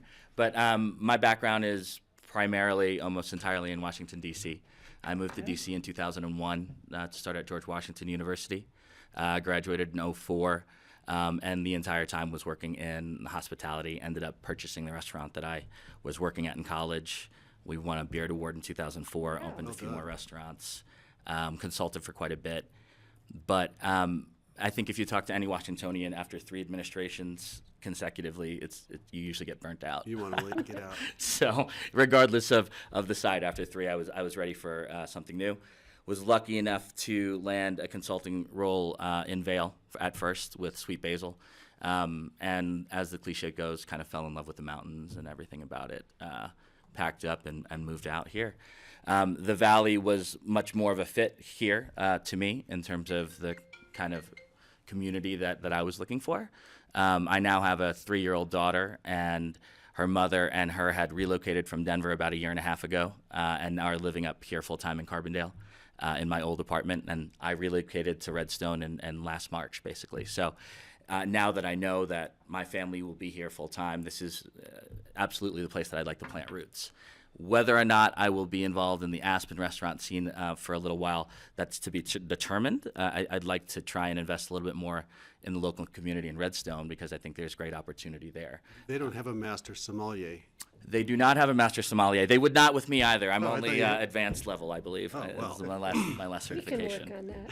But it's funny because people here like Jay are people that I idealized in the early 2000s, and that my mentors studied with when I was in hospitality. So, yeah, this opportunity was pointed out to me by some members of the community and also through the RCA that this might be something that I might be interested in looking into if I was serious about really making the Valley home and making Redstone really home. So I reached out, and here I am. Wow, great. I guess we should shift it over to historic preservation. Tell us about your history with that or your interest. Yeah, so the community that I was in Washington, D.C. with my restaurant was called Adams Morgan, and Adams Morgan was in a historic preservation zone, if you will. My restaurant was a historic building as well.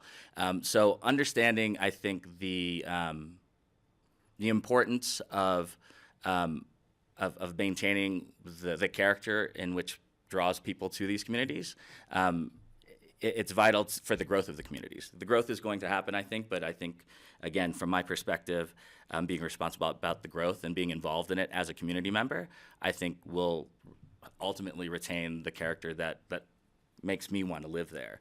If I wanted to be in D.C., probably, I'd put it this way, I'd still be looking for apartments in Aspen, probably. Got it. Interesting. Any questions from the board? Francie? Yeah. So I would say that both the Aspen and the Redstone and county historic preservation efforts are kind of bumping up against environmental changes in buildings. And I think you're going to be facing that. We've talked in Redstone about allowing solar on some of the buildings and crashing into the historic preservation decision to only have them on the ground and not the ceiling, but there's no sun on the ground in Redstone.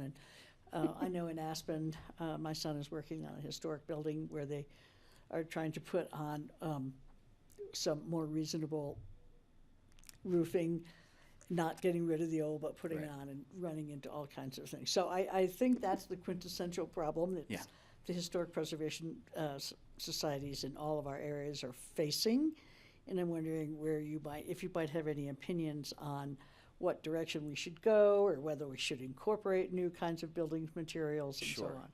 Look, I think that inevitably, if we don't continue to explore those options, the resources will run out one way or another, right? Now, how they're introduced and to be able to control, I think, and retain, again, I'll use the same term, retain the quality and character that brings people out to these communities is vital. And the only way to do that, I think, is to continue to get community engagement and understand why people are just so passionate about not having this changed, even if aesthetically I can make it match within the principle of it, right? And I think getting beyond that and having those conversations, I think, is important. That's what I've spent the last year trying to do in Redstone, a small community, is truly just have those conversations. And I've been lucky enough since August where I've been working at home now. So I spent the entire winter season not in Aspen and just being in Redstone with the community. That's an experience. So if you're, it was an investment, right? It truly is, because I am looking to make this, our long-term home. Patty? So, having done historic preservation in Washington, D.C., what challenges did you face there that may help you with the challenges you would face in Redstone? I think passion. I think very, very impassioned groups who are very, I think, reasonably passionate about their position, but are trying to find some common ground and try and make it move forward. Because again, I truly believe that if we don't get involved in the dialogue, if the dialogue continues on a smaller scale like this to dissipate, then I think it puts us in a real disadvantage. It's the reason I left the national political stage. It's the dialogue continued to disintegrate to a point where is not something that was tenable for me to be around. Even in the capacity that I was at on the Adams Morgan Business Improvement District, I served on that committee as a treasurer for 5 or 6 years. And again, things just got to a point where dialogue broke down. Again, I'm an optimist, and I believe that dialogue can still exist, especially in communities like this, in Pickens County, in Carbondale, which I know is not in Pickens County, but nevertheless in this valley, I still believe that that's a real possibility. Thank you. Sure. And thanks for applying. Oh, thanks. Question, Steve? Yeah, do you have any thoughts about how to keep the Redstone General Store going? What would you do if you could be the? How much time do you have? I think there's a community engagement board on that. There's a nonprofit whole council that they've engaged, the Roaring Fork Leadership Association or something of that nature. That's been an advisory board for them, and I think that the mission that they are so passionate about and the community that they are so invested in, is just having a hard time, I think, kind of matching up with sustainability of an operational model, truth be told. And I think that once the focus becomes a little bit more on that, then there's still a shot. A tree just fell into the building not so long ago too, and so they had to shut down for a little while. So they're getting a couple bruises along the way, but the community's doing. That's not actually a bad thing. It might be a good thing. Well, I won't comment on that, but I said, just. They might use the insurance money in a creative way. There's an opportunity for someone, if not. But I think that they're so passionate about it. I wish them the best, and I think that the community's behind them to try and make it work. It's about trying to, I think, find a way to meet the demands of what the community are to make it sustainable as a business model. Kelly, do you have any questions? Yeah. Hi, nice to meet you. Sorry I'm not there in person. I'm home with a young sick kid. No worries. But thank you for applying. Of course. And I'm curious. Do you live in a historic home in Redstone? I live in the ice house. I live in the old ice house right now. I've been renting from the McCormicks for a year now. Yeah. Oh, or really? just short, yeah. And I'm sorry, do you own a separate home in Redstone that you guys? No, just renting right now. I've just been renting, and now that I know that I'd like to stay, now there is as I said, I'd like to really invest and try and make it home. So we'll see what comes up. You know? That's a pretty nice place. We know the McCormicks well. Yeah, sure. And then just sort of a fun question, what is your favorite dining establishment? Is it the Redstone Inn or Propaganda Pie? Oh, wow. Or the community dinners? He's gotta be Wow. careful, he lives there. You know, That's a, very small very town. careful how you answer that. You know, now One for lunch, one for dinner. one yeah, for no. Look, when I'm with my daughter, we're at Propaganda Pie. That's where I can let her just be a 3-year-old and have fun, and it's a great spot. The trivia nights that they have on Tuesdays have, you know, throughout the winter have been a really cool thing to see people just dump into Redstone. The number of people, you know, going from normal town people to everyone else, like, wow, that's a pretty marked difference. But the inn is where I will go after I drop her off to mom, and I'm having my lunch by myself for a minute. I'll sit at the inn. But you know, I do hope, in all transparency, my goal too is to eventually open a small place in Redstone. I would very much like to open something similar to what I had in DC, which was, you know, an Italian-themed kind of wine store and wine shop that had a little Italian deli attached to it, etc. So something of that nature is not far from in the future for me. So you might be seeing me in a different capacity shortly, if I can get some of those applications completed in time. But you know, again, that's my goal, is again to make this really a home. I was in Adams Morgan, the community that I moved into from 2002 to 2017. So once I find a place that, you know, I try and stick it out. You don't can I look ask old you- enough to have done it. Can I ask The you- lighting, I think. Yeah, It's the lighting. I wanted to ask, are you familiar with the renovations, the plans for the Redstone Castle? And do you know Stefan? I worked for Stefan, You worked yes, for him, that's of what I was course. going to ask. Yeah, Mhm. what's are you involved with him in any way still? I'm not involved with him in any way, shape, or form. We've had conversations informally, you know, when I was still at Clark's and, you know, in passing, things of that nature with both he and Sabrina when they're in town as well. It sounds like a very ambitious project. I'm familiar with the project that they're marrying it after in Thailand, I think. Yeah. And it certainly would be changing the character of town, I think, or has a capacity to yes, I think it certainly has a capacity to change things. Right, right. Just wondering if you had involved You have to be somehow. careful, it's an issue before us. Oh, well, yeah, I was just wondering if you'd worked Yeah. or worked together. We have worked together, yeah. We worked together for a full year, almost, no, not a full year, excuse me, 7 months or so when I helped to open.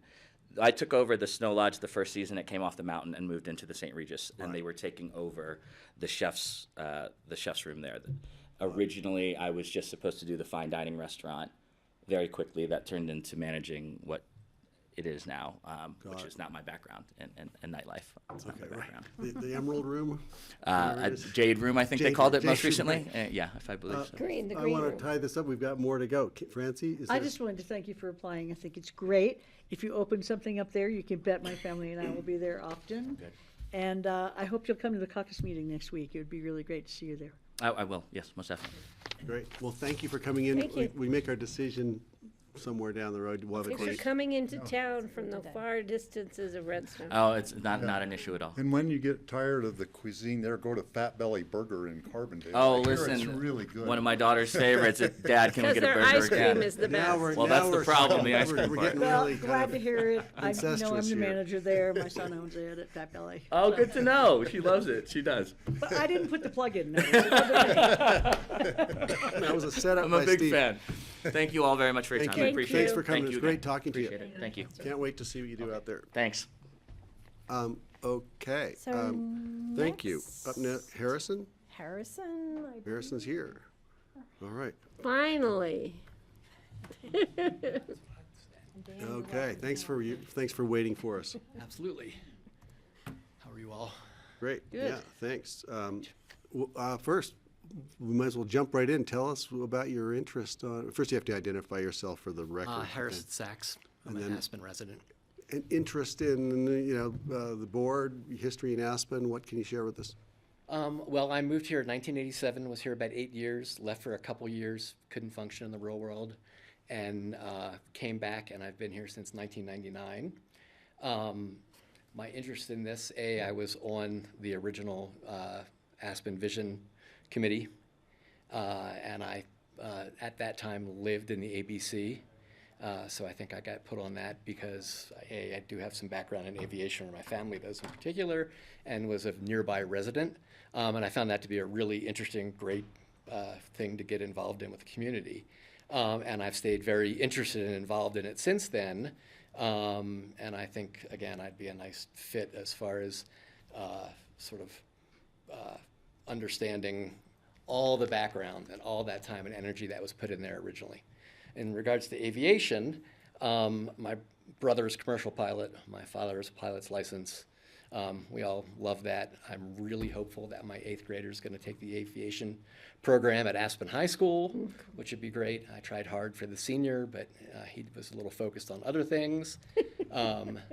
So we'll see how that goes. On a personal note, the reason this really interests me is I have ancient parents who are in Florida. My dad is 92 and still with us, barely. My mom is 88, and I'm now kind of on a rotating basis with my siblings to go to Florida to help my parents. And especially in the winter, the thought of having to drive to Denver instead of having good commercial aviation options really is the worst. I think that would be the worst possible thing for me, but I also know there's tons of local people here that use the airport. That facility is really important from a commercial aviation standpoint. So that's my personal part, but I also feel like I have great connections with tons of locals, plenty of second homeowners, and a real pulse for what people feel about this, not necessarily the people who scream the loudest, which is kind of an Aspen thing. So that's where my background of wanting to be involved in this committee is. Great, thank you. I'm gonna open it to board members for questions. Anybody? Steve? So, yeah, thanks for applying. This could be a difficult position, whoever gets appointed to it, because it's, a hot topic of the future of the airport right now. So what's your thoughts about the latest recommendation from the Airport Advisory Board, which will be coming to us next week?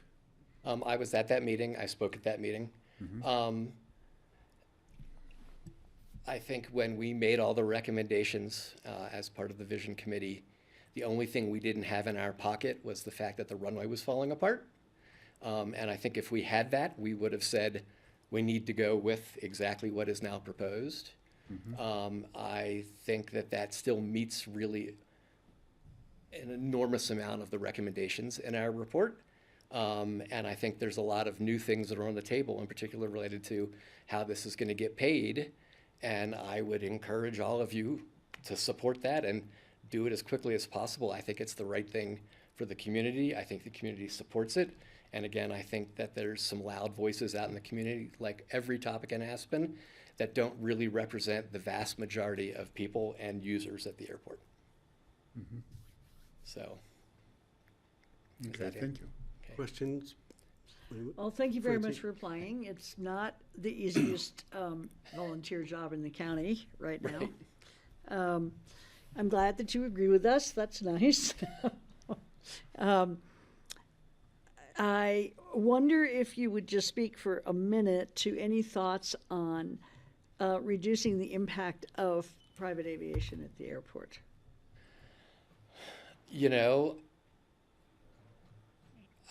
The FAA really seems to control a lot of those things, and I think it would be wonderful if we could, do the things that encourage a priority to commercial, and so that when you're leaving or coming in here, you don't get delayed when you're on a plane with 72 people in it for the guy who's on a plane with 2 pilots and 1 guy, or woman for that matter. But, and maybe that's something that can start to happen. I'm not sure if that's a reality today with the way the FAA has their rules. I was thinking about maybe, we've looked a little bit at carbon fees, and I had talked to the deputy administrator at the FAA about the possibility of doing carbon fees per person instead of per flight. Per plane. So that the commercial flight gets to divide it by 100 people, but Right. private aviation only gets to divide it by 4 or 5, something like that. And they hadn't actually looked at that yet, but, I just we're always looking for ideas on how we Right. can Yeah. penalize people for burning so much carbon fuel. Right. You know, the one thing, that's a great idea. I can't say that I've ever specifically tried to come up with new specifics to that, but it does seem to make sense to me that we want to encourage newer airplanes and greener airplanes Yeah. and all those things. And if we don't do the things that are in front of you now, I think you're stuck with the old technology, old planes. And again, we don't really move anything forward. And at least with what's in front of you, I think it's a real opportunity to start that process. And I find it interesting that no one is talking about that way down the future when we may have some sort of electronic or electric commercial jets, which are really just on paper at this point. There's nothing flying. Those planes are going to have significantly large wingspans that are going to need to have a larger runway to be accommodated. Oh, we have talked about that. We've talked about that, but it is down the road. Yeah. Well, thank you. Yep. And thanks for applying. Kelly had her hand up. Hi, thanks for applying. Nice to see you. I'm wondering about your opinion of the board makeup now. Not our board, the Airport Advisory Board. Do you think it offers a robust, balanced group? Do you think there's voices that are missing at the table that the group and we would benefit from? I can't directly speak to every individual that's on that and what their backgrounds are and where their support is. It seemed to me at the meeting I went to last week, I think, that they're community members and they're involved, and I think everybody's very passionate about the topic. And I certainly think that I represent the vast majority of Pickens County residents, and I happen to have a lot of contact with people. I ski almost every day. I'm out in public quite a bit, and this is the topic I often talk about. And it's really unusual that I get any pushback on those things. And the people that aren't educated don't understand the process when they learn this, and it's an incredibly complicated process. There's so much stuff involved that the general public just doesn't understand when you get into scope clauses and all these things that really do impact how things are going to work out there. But when they kind of learn a little bit about it, they're very supportive. And I think, again, I really see that in my involvement in the community. Great, thank you. Yeah, I did. Can I? Sure. This is a tough board to be on. Well, not ours is, but the Ours is really tough. Ours is I don't think yours is that much of a picnic either. No, I don't know. It's going to be handed over to us here like this afternoon. It's just, there's a letter to the editor today pretty much saying we're lying. And how, and that's been said many times. Do you have any thoughts as to how we can overcome that? I'd like to see that facts would have some sway in the world at the moment, and I find it very frustrating when it seems like that's not the case in the national I was going to say all over the world right and, now. Everywhere now, which is very frustrating to me in that regard. And I would encourage you to, I know they already have the advertising campaign, but maybe be a little bit more factual about all these things and the specifics of, what we have control over, what we don't have control over. Why, again, someone who spoke at that meeting basically was screaming we're, poisoning the kids at Buttermilk. And then it was pointed out, she was talking about a G200 and a G550, which is bigger, happens to be enormously less polluting. So there's a lot of details, again, that if people understood, what does bigger mean? That's a random thing. That's 1,000 definitions. Bigger does not mean more polluting. Newer, there's a lot of things to sort of try to define some of those things so the public is more educated. And I think the more educated they are, the more they'll be supportive of that. This is probably a really good thing, unless you just don't want an airport. Well, and not to mention the fact, Buttermilk, you have the buses, the highway, the idling parents. Yeah, I know. There's so many issues. It's not as clean, right, as we would like it to be. The amount of traffic that goes by that, how impactful is that there? But again, if we don't have an airport, so all of us driving from Denver or all these other places is, Gonna put equally more cars on terrible our and highway that much that's more already packed. congestion, all these other problems that don't help in any way, shape, or form. And again, if we don't have good commercial service, to me, I think COVID really proved that as there wasn't good commercial service, a lot of the people who can visit here will be able to fly private. And I know people who were very COVID aware who would never have paid to fly private who did. And then you have that many more landings, that many more takeoffs. Those planes are not based here, so they drop people off they go, and they come back in, you know, whether it's a week or a month and pick them up. You're going to increase the number of landings and takeoffs, which is obviously exponentially more noise, pollution, you know, bothersome things that the people, you know, the community doesn't want. Thank you. Thanks. That it? Thank you. We're not deciding today, but thank you for applying. The best thing about this community is that people step up. And We thank you for appreciate it. stepping Thanks, up. Harrison. Nice to See you on the you. ski hill. Thank you. Okay, Charlotte. What's, So Natalie Blanchard is joining us remotely. She's also scheduled on another date, too. she's there. Great. She's Just so here. you know. No, I think that was a hold, and I. Yeah, did you? Is she just on the phone, or do we have a?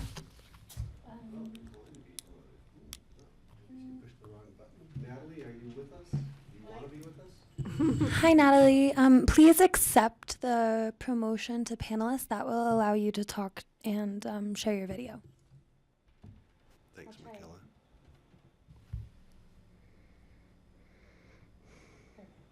She's with Recovery Resources. Okay, can you hear us?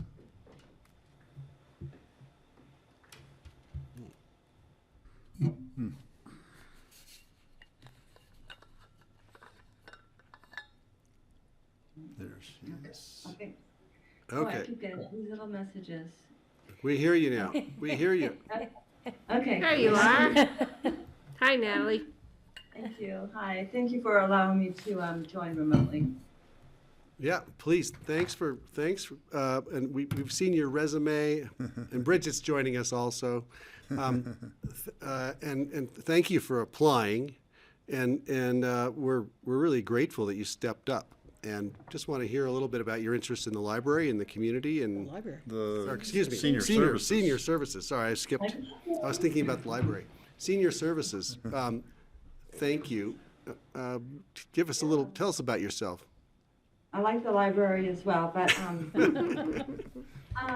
yeah. So I'm Natalie Blanchard. I'm a case manager, street outreach with Recovery Resources. So I advocate for high-risk individuals / homeless people, and I do have clients that are seniors. So I advocate for all my clients, and I'm really familiar with the senior center and the services that they offer. And the first thing I look forward to every month is looking at the new senior newsletter, because I truly think they do an excellent job of offering such a great mix of events, and I just think it's wonderful. And one of the board members asked me if I would want to join the board, and I said, yeah, that sounds really interesting.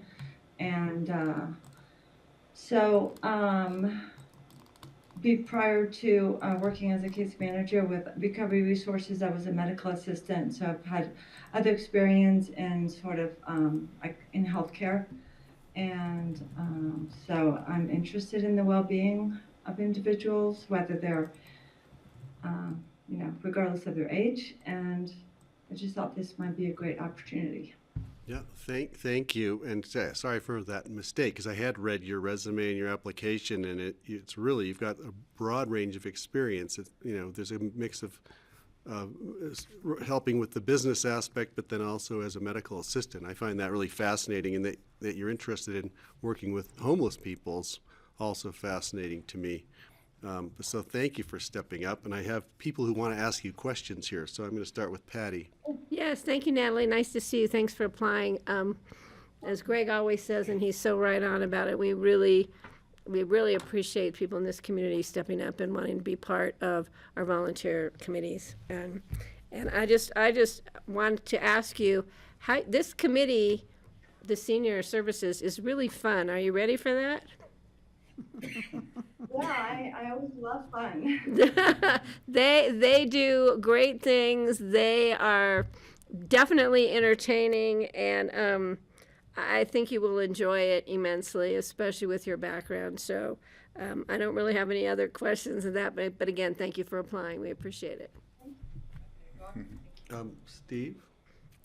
Well, I met Natalie. Hi, Natalie. Steve Child. I met you at the senior council meeting last week. So thanks for coming to that. I actually am planning, when I get term limited in a few months, I'm planning on applying to be on the senior council also. So maybe we'll serve together on that council. So a lot of people don't realize that they have a vested interest in what goes on with the aging people in our community. A lot of people don't realize that they're going to join that group of people at some point in their lives, and so some of our best members have been the young ones who come in who are vested in taking care of all people, and irregardless of their age. So we really appreciate you stepping up to the plate on this. Do you have any thoughts for things that the senior council should be doing or could be doing, and you maybe don't know the whole background of it yet, but do you have any first thoughts on things you've seen and what you would do? Well, truly, my thoughts have been, so I've been working with high-risk individuals for 2.5 years. From the start, I had some clients that were seniors, so I'm just really familiar with the senior newsletter and everything, all the activities and the menus and all of that. So at the moment, I don't have any suggestions. I really think they've been doing a great job, and my job requires me to be creative. I'm constantly looking for resources for my senior clients and my young clients, and I have all kinds of things to deal with the clients. So I'm pretty creative, and my goal is to just kind of watch, listen, and I will have input. I don't have any right now. Because I think they've been doing such a great job. All right, thank you. Kelly, any comments, questions? I don't have any questions. Thank you for applying. I'm delighted that you've applied, and I know I will recommend to appoint you to the board. I'm so interested in your intersection, because I do worry that there's folks in our senior community that are probably higher risk for certain things than we maybe recognize, and I think you'll bring a really important eye to that. So thank you again for applying. Thank you.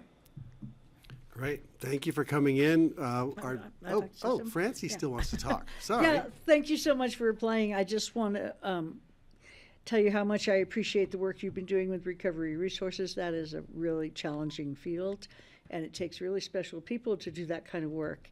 And so I think that you'll bring that experience to the senior services, and I'm just really impressed.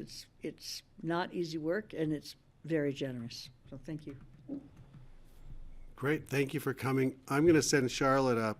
I have a documentary on street medicine and about a doctor who takes care of homeless people out in the field, and I'm going to share that with Charlotte, and she can send it along to you, so that you might like to see it. But thanks again for years ago, and I actually made the film in a previous career, and at the end of it, I called my wife and said, I want to become a doctor and I want to take care of homeless people, and she said, well, you've got 2 small children. You're already in your 50s. I don't think that's really a practical idea. And she talked me out of it. But I wanted to say I envy and admire people who take that on. So thank you for all the work you've done so far in our community with Mind Springs and everything else. So Thank you so much. yeah, and we'll be in touch. Okay. Yeah, take care. I appreciate your time. Yeah, thank you. Thanks. Okay, Question for yeah, go ahead. Charlotte. Charlotte, on the AIS, it mentions the old rule for the senior council that they would have to drop off the council and Oh, be on off the for a year. roster. We changed that bylaw rule, but it Yes. still is showing up in Okay. the Thank you, AIS, I so will. if you could change that for going forward. I will do that. Okay, so, renewal and appointment discussion. Yes, so, Only 9 minutes behind. I'm catching up. as you will notice, there are 2 applicants still to be interviewed for the airport board. So we won't be talking about those today, or There's making 2 any more decision. still? Yes, Oh, there's my one word. on the 9th and one on the 16th.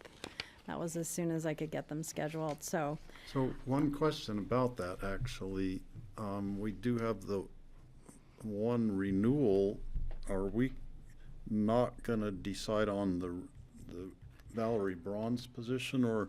I think we should. That or is up should to that you. come Should together. that be, I mean, maybe we should discuss that as part of what we're discussing today, and Yes. I think we should discuss it when we discuss all of the appointments to the I do AAB. all of the, I mean, I'd rather do all of the airport board appointments at Except the for same Clint Kinney, time, maybe. including Valerie's, just so we keep that like a level Okay. playing field. All Yeah, right, but we have Clint Kinney, I mean, it's on our AIS for today. right. He is agreeing to stay on the board. He's a non-voting member from Snowmass. I don't have a problem just putting him on today, As their I agree. designee. Yeah. so we can get that one. off. That's Okay. a choice, really, If of, Clint's mad at me for doing that, I'll buy him. Too bad, yeah.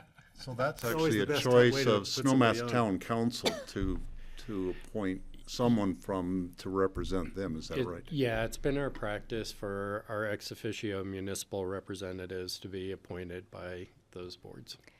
And actually, I did chat with Clint, and he said He would do it it. was good to do it, and there was no Having other, so much fun. yeah, so He likes it. he's agreeable. Yeah, yeah. Okay, great. What else do we have on this? Did we do the Basalt Library Board, or is that I coming to us? have the Basalt Library Board on here under new applications, and if you all are in favor of appointing Susie, we can get that That's who I on was the thinking list. about when Natalie stepped up. I was thinking about that one. I thought we did already. No, we haven't We need appointed to yet. We officially just- say thumbs up. I'm fine with We need a that. thumbs up from everybody.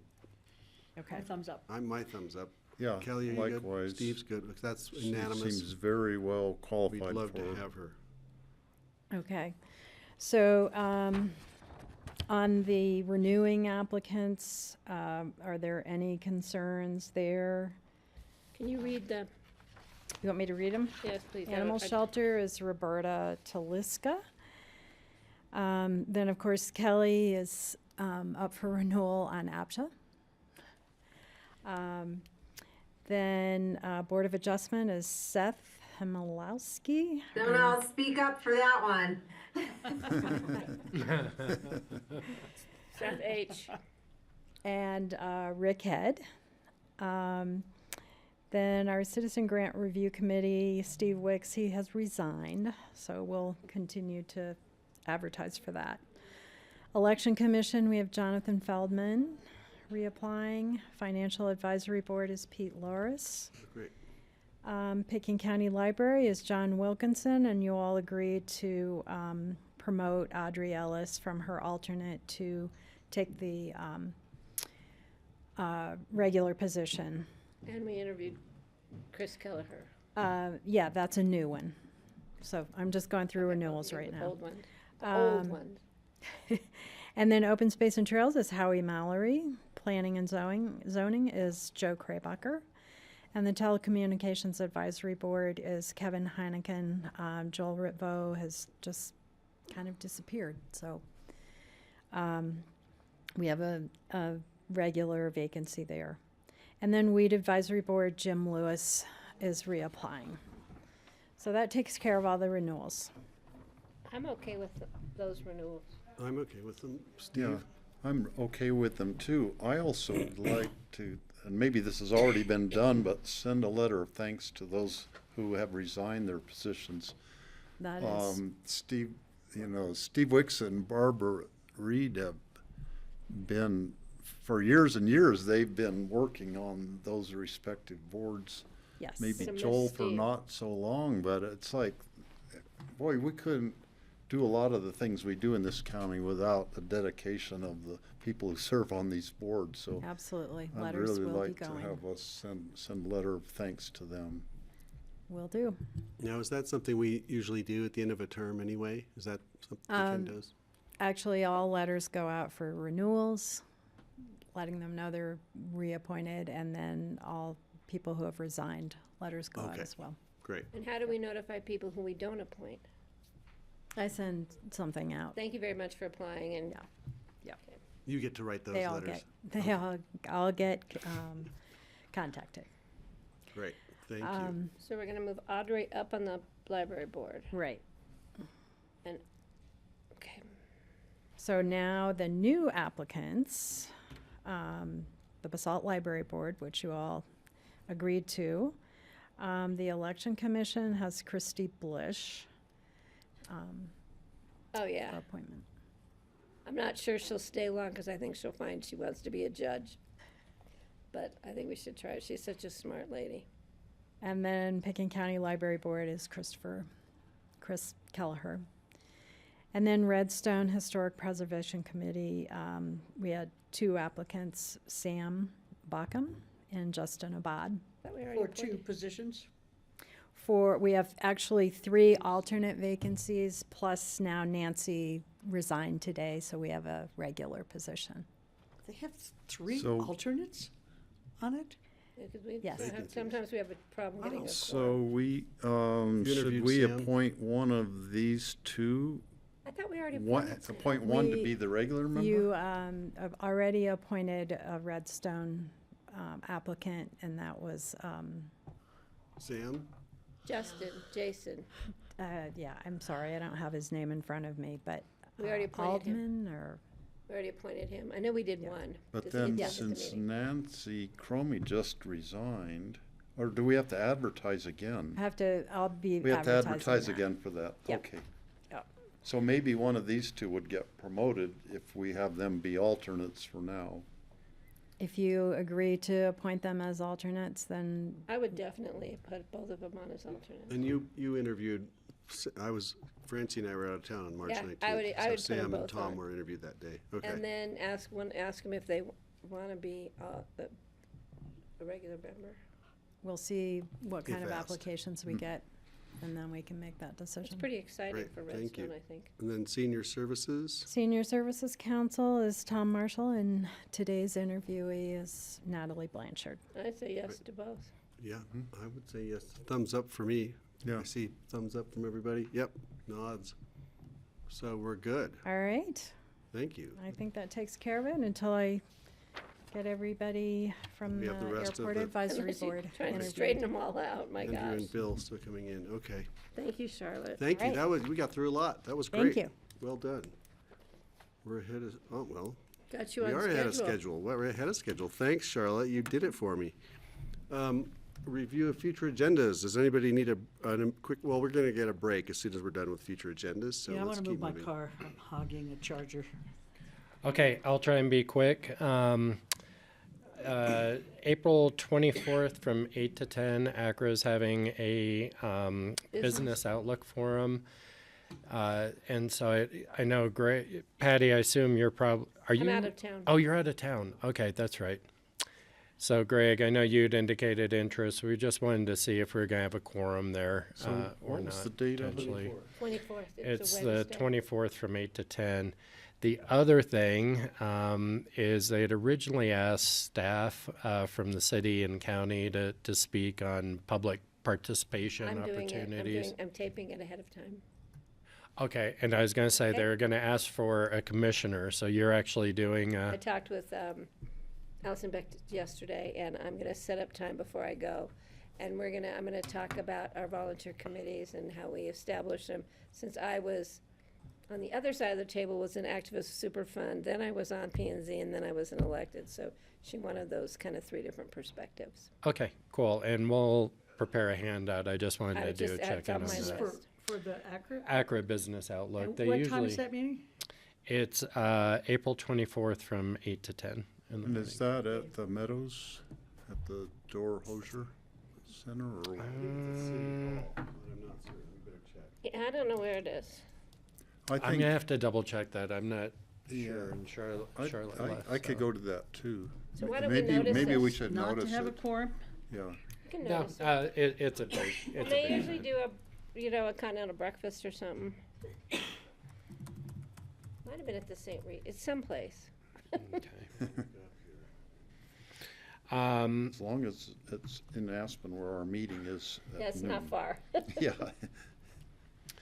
Mine Springs is going to be cutting the ribbon on their withdrawal management center down in Glenwood Springs on April 11th. They have extended an invite. I know Sam Landercasper, What day is that?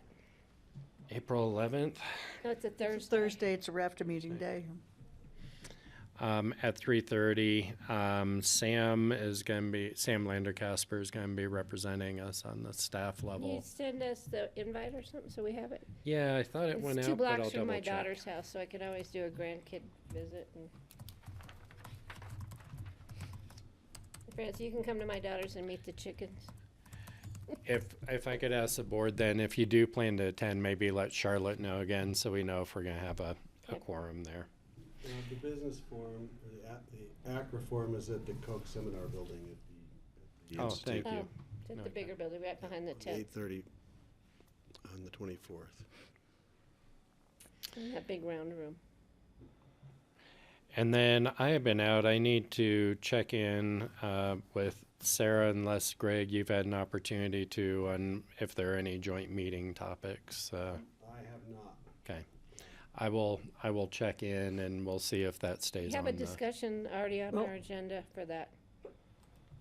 the prep. Mhm. Yeah.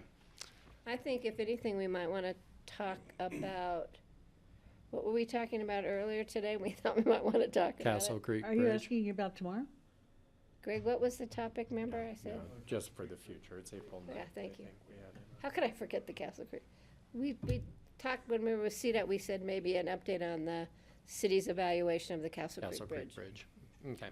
I will put that out to them, see if they're ready. And that's all I've got on future agendas. The Historical Society is having an open meeting on Wednesday, the 10th at 5 o'clock in the Dunaway Room. And they are looking for input on just the kind of things we were talking about today. Let me see if I can find that invitation. That's our regular meeting day. It's after our meeting. Here it is. It's, Is it 5 o'clock? a public forum and discussion to help Aspen Historical Society create its new strategic plan. I thought she said the Ideas gathered at this community input meeting will be added to AHS's strategic planning process. It's 5:30 to 7 in the Dunaway Room with refreshments. And what's, the date's the 10th? And I was kind of thinking about going. It's the 10th. Well, we have our regular meeting that day. We were hoping to get done, but you'd also said if we have enough public comment, we might continue it on. It's not till 5:30. Is it 5:30 or 5? That's 5:30? our ALP first reading day. It's 5:30. Redstone and Jakeman.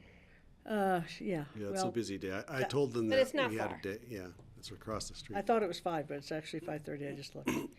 I told Kelly that Hi, we John. had this meeting. I have a question about Friday. I'm confused about Friday. I have a question about Friday also.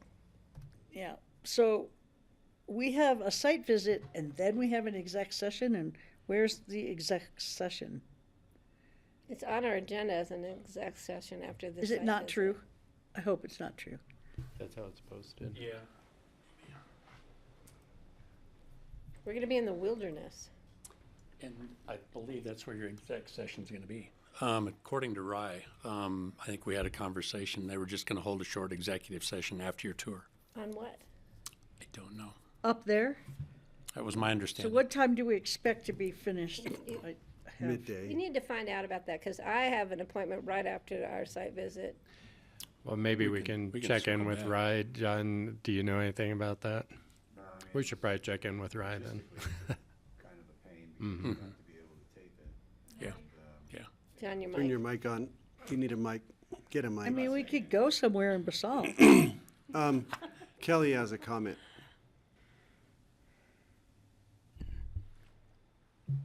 Yeah, I have two things I want to, I don't know, request time for. I guess I would say, I mean, we did an exec session, if y'all don't remember, as a site visit when we walked the Duray Way.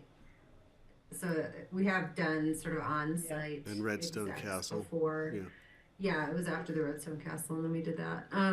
But I was gonna say, I would love to flag some time, like I mentioned earlier, perhaps to have Chris Menges come in, and if Levi wants to join with an update on the siting bill. You know, it probably makes sense just to do it during open discussion in fairly short order, since we're getting to the end of the session. So I would look to the board to see if they want time for that. I would definitely like that. Okay, I'm still confused about Friday, so Yeah, we were talking about Friday before that, so we'll get back to it. so Friday's going to be a site visit. We can determine how long it is. But it's not. And but- then there was going to be a short exec afterwards for some purpose, which I can't remember right now. And it's And we can the record that purpose of the remotely. exec session is not noticed and it needs to be noticed. We'll get back to for Ryan that. Why don't we keep it on the calendar for now? And where are we meeting on Friday? We're meeting at the Basalt. I had it in here. We're supposed to be meeting somewhere at 9 o'clock. I don't know In where. Basalt. I don't know who's getting there and how. It just said travel That we were time. to be determined. We were going to figure that out this week. So the plan was to meet in Basalt, is what I've been told. It's the TDRs they want for the public. the Rye's beaches on his over way in- down apparently, Okay, so great. maybe that'll He can- provide he some can help clarity. Which is over into Eagle County. I was originally planning to get a car and pick people up on the way, but now I have an appointment I need to be at, and I won't be able to right after the site visit, so I'll have to be driving my own car. What time is your appointment? When we're done and I get back to Basalt, it's a phone conference. Okay, so it's possible we can get it all done. We're There's a inquiring man about with the all the exec answers session on now. the 10th, on the 5th, Friday. Friday. Having forgotten what it was for. Do you guys want to do an executive session on that? It depends on what you want to talk about. Well, In our snow boots and Snowshoes? Maybe a 5-minute session, but if it's necessary, let's do The it. idea would be to have an opportunity for you all to have a frank discussion regarding the potential acquisition and receive any advice from me regarding the code provisions applicable to the property while you're standing there looking at it. oh, I see. If you don't want, what we would do is have the public session start in Basalt, meet in Basalt, travel up to the property, and then have your motion either before we go up there, probably before we go up there, so somebody could see it. But Motion to what? To go into to exec. go into exec. And then after the site visit, where you're gonna have the property owner and their representatives there, we could have an opportunity to stand around for 5 or 10 minutes and talk about a potential acquisition of the property. With the owner? or Acquisition, our- I thought we were not- talking about not with- conservation unit. Well, that's acquisition of a conservation easement. Okay. But this is some of the stuff that I think it would be useful for us all to discuss moving forward from here, because we are about to enter into a phase with the property owner of potential, now that we do have an appraisal of the property, I'm not sure if you all have that yet. No, we don't. It would be in a potential, you'd have an opportunity to look at that before we go up there. And we would then be able to discuss it then. If you want to wait until the following Tuesday to talk about it here, we can do that as well. It's totally up to you. But if you want to have the option to have an executive session conversation about it on that day, we can put that on the agenda. It's Right, really let's not a keep it on the big deal. agenda. The plan right now, which I like, is to meet at Basalt Town Hall at 9 a.m. Okay, we call the meeting to order, call the executive session, head up there, and do the site visit. Maybe it takes, well, the travel up's half an hour probably. 40 minutes. An hour. More No. than an hour from Basalt. No, So it's It's an like- hour plus from here. it's like 20 minutes from the south. 13 miles to the Okay, we'll we'll get say there. half an hour. reservoir, So we're gonna go up for base half of an the hour. We'll, dam. we'll be there from 9:30 to 10 How long does it roughly. take to get to Eagle on the Back- other Suppose side? it's all a matter of perception, but Back in Basalt by 10:30 or 11. yeah, I did hear that it may be desirable to have snowshoes up there. I am If you not wanna doing wa- snowshoes. I knew you'd love that. Ask Ely with my experience in snowshoes. But we have lots of time on Tuesday afternoon of the 9th. Yeah, so if we have to call it, Do you want to just if we have add to the call it exec for short. that day and not It worry may about make the more exec in sense front? to Hey, you know what? Okay. I get to be the have to come chair. with us. And as the chair, I'm going to say, let's keep it the way it is. And if we need to do it on Tuesday, we'll do it on Tuesday. But right now, we're keeping the option open, Well, it okay? needs to be noticed properly, Mr. Chairman, if you would. Yes, not we're mind me noticing interrupting. it for Friday. Jeez, power play time. Let me Well- see, who's gonna win? Actually, gonna my be the chair? understanding of the chair is that you lead and you don't make unilateral decisions. Oh, well, okay, we can have a conversation about Just that. saying. Until it comes to the agenda, and then, okay. Okay, Kelly's we're hand is talking up. working Kelly, do you agreements have any- tomorrow. any- Let's move it on. Anything I'm to add leaving to tomorrow. this? I'm not coming tomorrow. Kelly? Yes, you are. No, your hand is up. Just wondering. You know your hand's up. You still want to talk about something else? Because I have other future agenda Okay, items, so I'm just is waiting that for pretty us to- clear now? Do we understand? Because that's how I It's understood clear to me it. I can make the agenda Okay, let's do it. conform to Right. the possibility to go into exec. When I'm on that Excellent. day. Thank you. That's So, great. could Perfect. I get an estimate about when we might be leaving Basalt? Because I do 9 have- a.m. No, going the other way, Oh, going going back. home. I mean, Half an should hour we up, just half an leave hour the back. whole day open, or You'll be back in Basalt by 11 Not if we have an executive session, maybe? Okay. but that's up to the or chairman. 11:30. So your I day is would not be shot. surprised Well, if it's taken us 15 minutes to just debate this. So our site visit That might you be can you can blame that on me. That's a weakness of the chair. I think I must have a low sugar level for allowing it to decay to this extent. Well, we have been sitting since 9:30. That might be part Okay, of it. are you clear? I'm clear Excellent. for sure. Okay. And it'll be Great. properly noticed. It will be properly noticed. All right, That now is my I'm going to purview. change the subject to Kelly, who has important things to talk about.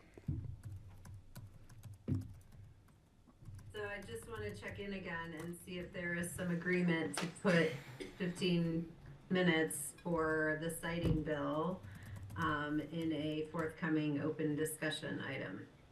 I would like to do that, and on Thursday, we can determine what day that'll be. But it ought to be soon, is what you're saying. At On the Thursday? agenda, when we're setting the agenda, Oh. me and Steve and John and Kara and It does look like there would be time next Tuesday if Next Chris is Tuesday. available. If we're not talking about Jakeman, we can do this. Okay, perfect. Sure. Okay. Got it. And then what's- that's okay. We have a majority of our board are okay with that. I'll give Chris a heads up that somebody will reach out to him to schedule. You'll do that, John? And then I wanted to also request time. I think it would be worth our while to have the Healthy Rivers staff and I present to you all the findings of the steering committee for the Wild and Scenic process. So you may have seen an article that came out over the weekend, but I think it would help to walk through, like present you all with the recommendation and walk through the three topics that came out of that and give a status report and, probably 30 minutes. I If I would, can request that. Didn't we just do that, or am I thinking of the Crystal Caucus meeting? I must have been the Crystal Caucus. We haven't done it. We haven't done it? Kelly, that's a great idea, and I would like to do that. I would too. Steve would as well. I haven't heard from I Patty. think or it Francie, but merits a next formal Thursday. presentation to Okay, all about sounds Great, what's been okay. accomplished. I think we're going to do that. Thank you. All right, so we've got that. That's it for future agendas. I have. Oh, one. Patty's got one. Go ahead. Yeah, I brought it up earlier about the elected officials mixer at Glenwood Springs and my thought about having Levi join us. Do we need to get permission from Glenwood Springs? I don't know who to contact to see if it's okay to bring him. I just thought it would be a good opportunity for him to meet the local electeds. Yeah, and I'm happy to make sure Levi is available for that. I haven't been part of that, so I don't know the context, like who, yeah. Yeah, It's just an invitation from Glenwood Council to have a cocktail party for elected officials to meet each other. chew the fat. Okay. I thought that might be a good opportunity, and he is available that day. What's the date on that again? I don't think It's I'm. the 12th. It's up to the board if the board would like us I'm even to gonna look be into here. 6 that. to 8. And did we notice it? I know Patty and I are going. You can't. I right, won't Steve? be there. I'm in Grand Junction at Club I 20. thought it was already noticed, but maybe not. I think we had it on future agendas. Got it. Okay. So John, could you reach out to somebody in Glenwood Springs and find out? Now, are we if it's- inviting Levi or are we commanding him? What are you asking for? I don't think we can command him on a Friday evening to go to a party. Yeah, I don't either. but So that's why I just wanted to make sure that's He clear. said he would be interested in going if it's okay with Glenwood Springs, because it'd be a good opportunity for him to meet the other electeds. Great. I will email my counterpart Thank and you. just see. All right, that's it for future agendas as far as I know. Our next thing up is an executive session, and we are right on schedule. Thank you all. I have to take a break. We've been sitting since Can 9:30. we just vote to go go into into exec exec and session take a and then break? we'll take a break? Going up. Okay. Yeah. Okay. Are we So, going upstairs? We're going to go upstairs. This is proposed item for possible discussion, being airport improvement plan and airport layout plan issues, processes, and procedures. To complete these documents and reviews with the FAA, discussion with council pursuant to CRS 2464024B and E. And if I could, John, could you just explain why this needs to be an exec session? It doesn't need to be, but it can be, in that you will receive advice from council and discuss these items with various staff and consultants. I think consultants, one of our consultants, and give direction. So it's board's discretion. It's simply a question of if you want to do it, you can. Okay, thank you for that. I'm going to look for a motion. I'll move to go into exec session for the purpose stated. I'll second. Okay, moved by Francie, seconded by Patty. All in favor? Aye. Aye. Aye. Okay, unanimous. We're done. So we're done today for the public part of the meeting. Thank you, everybody. Thanks, Endora.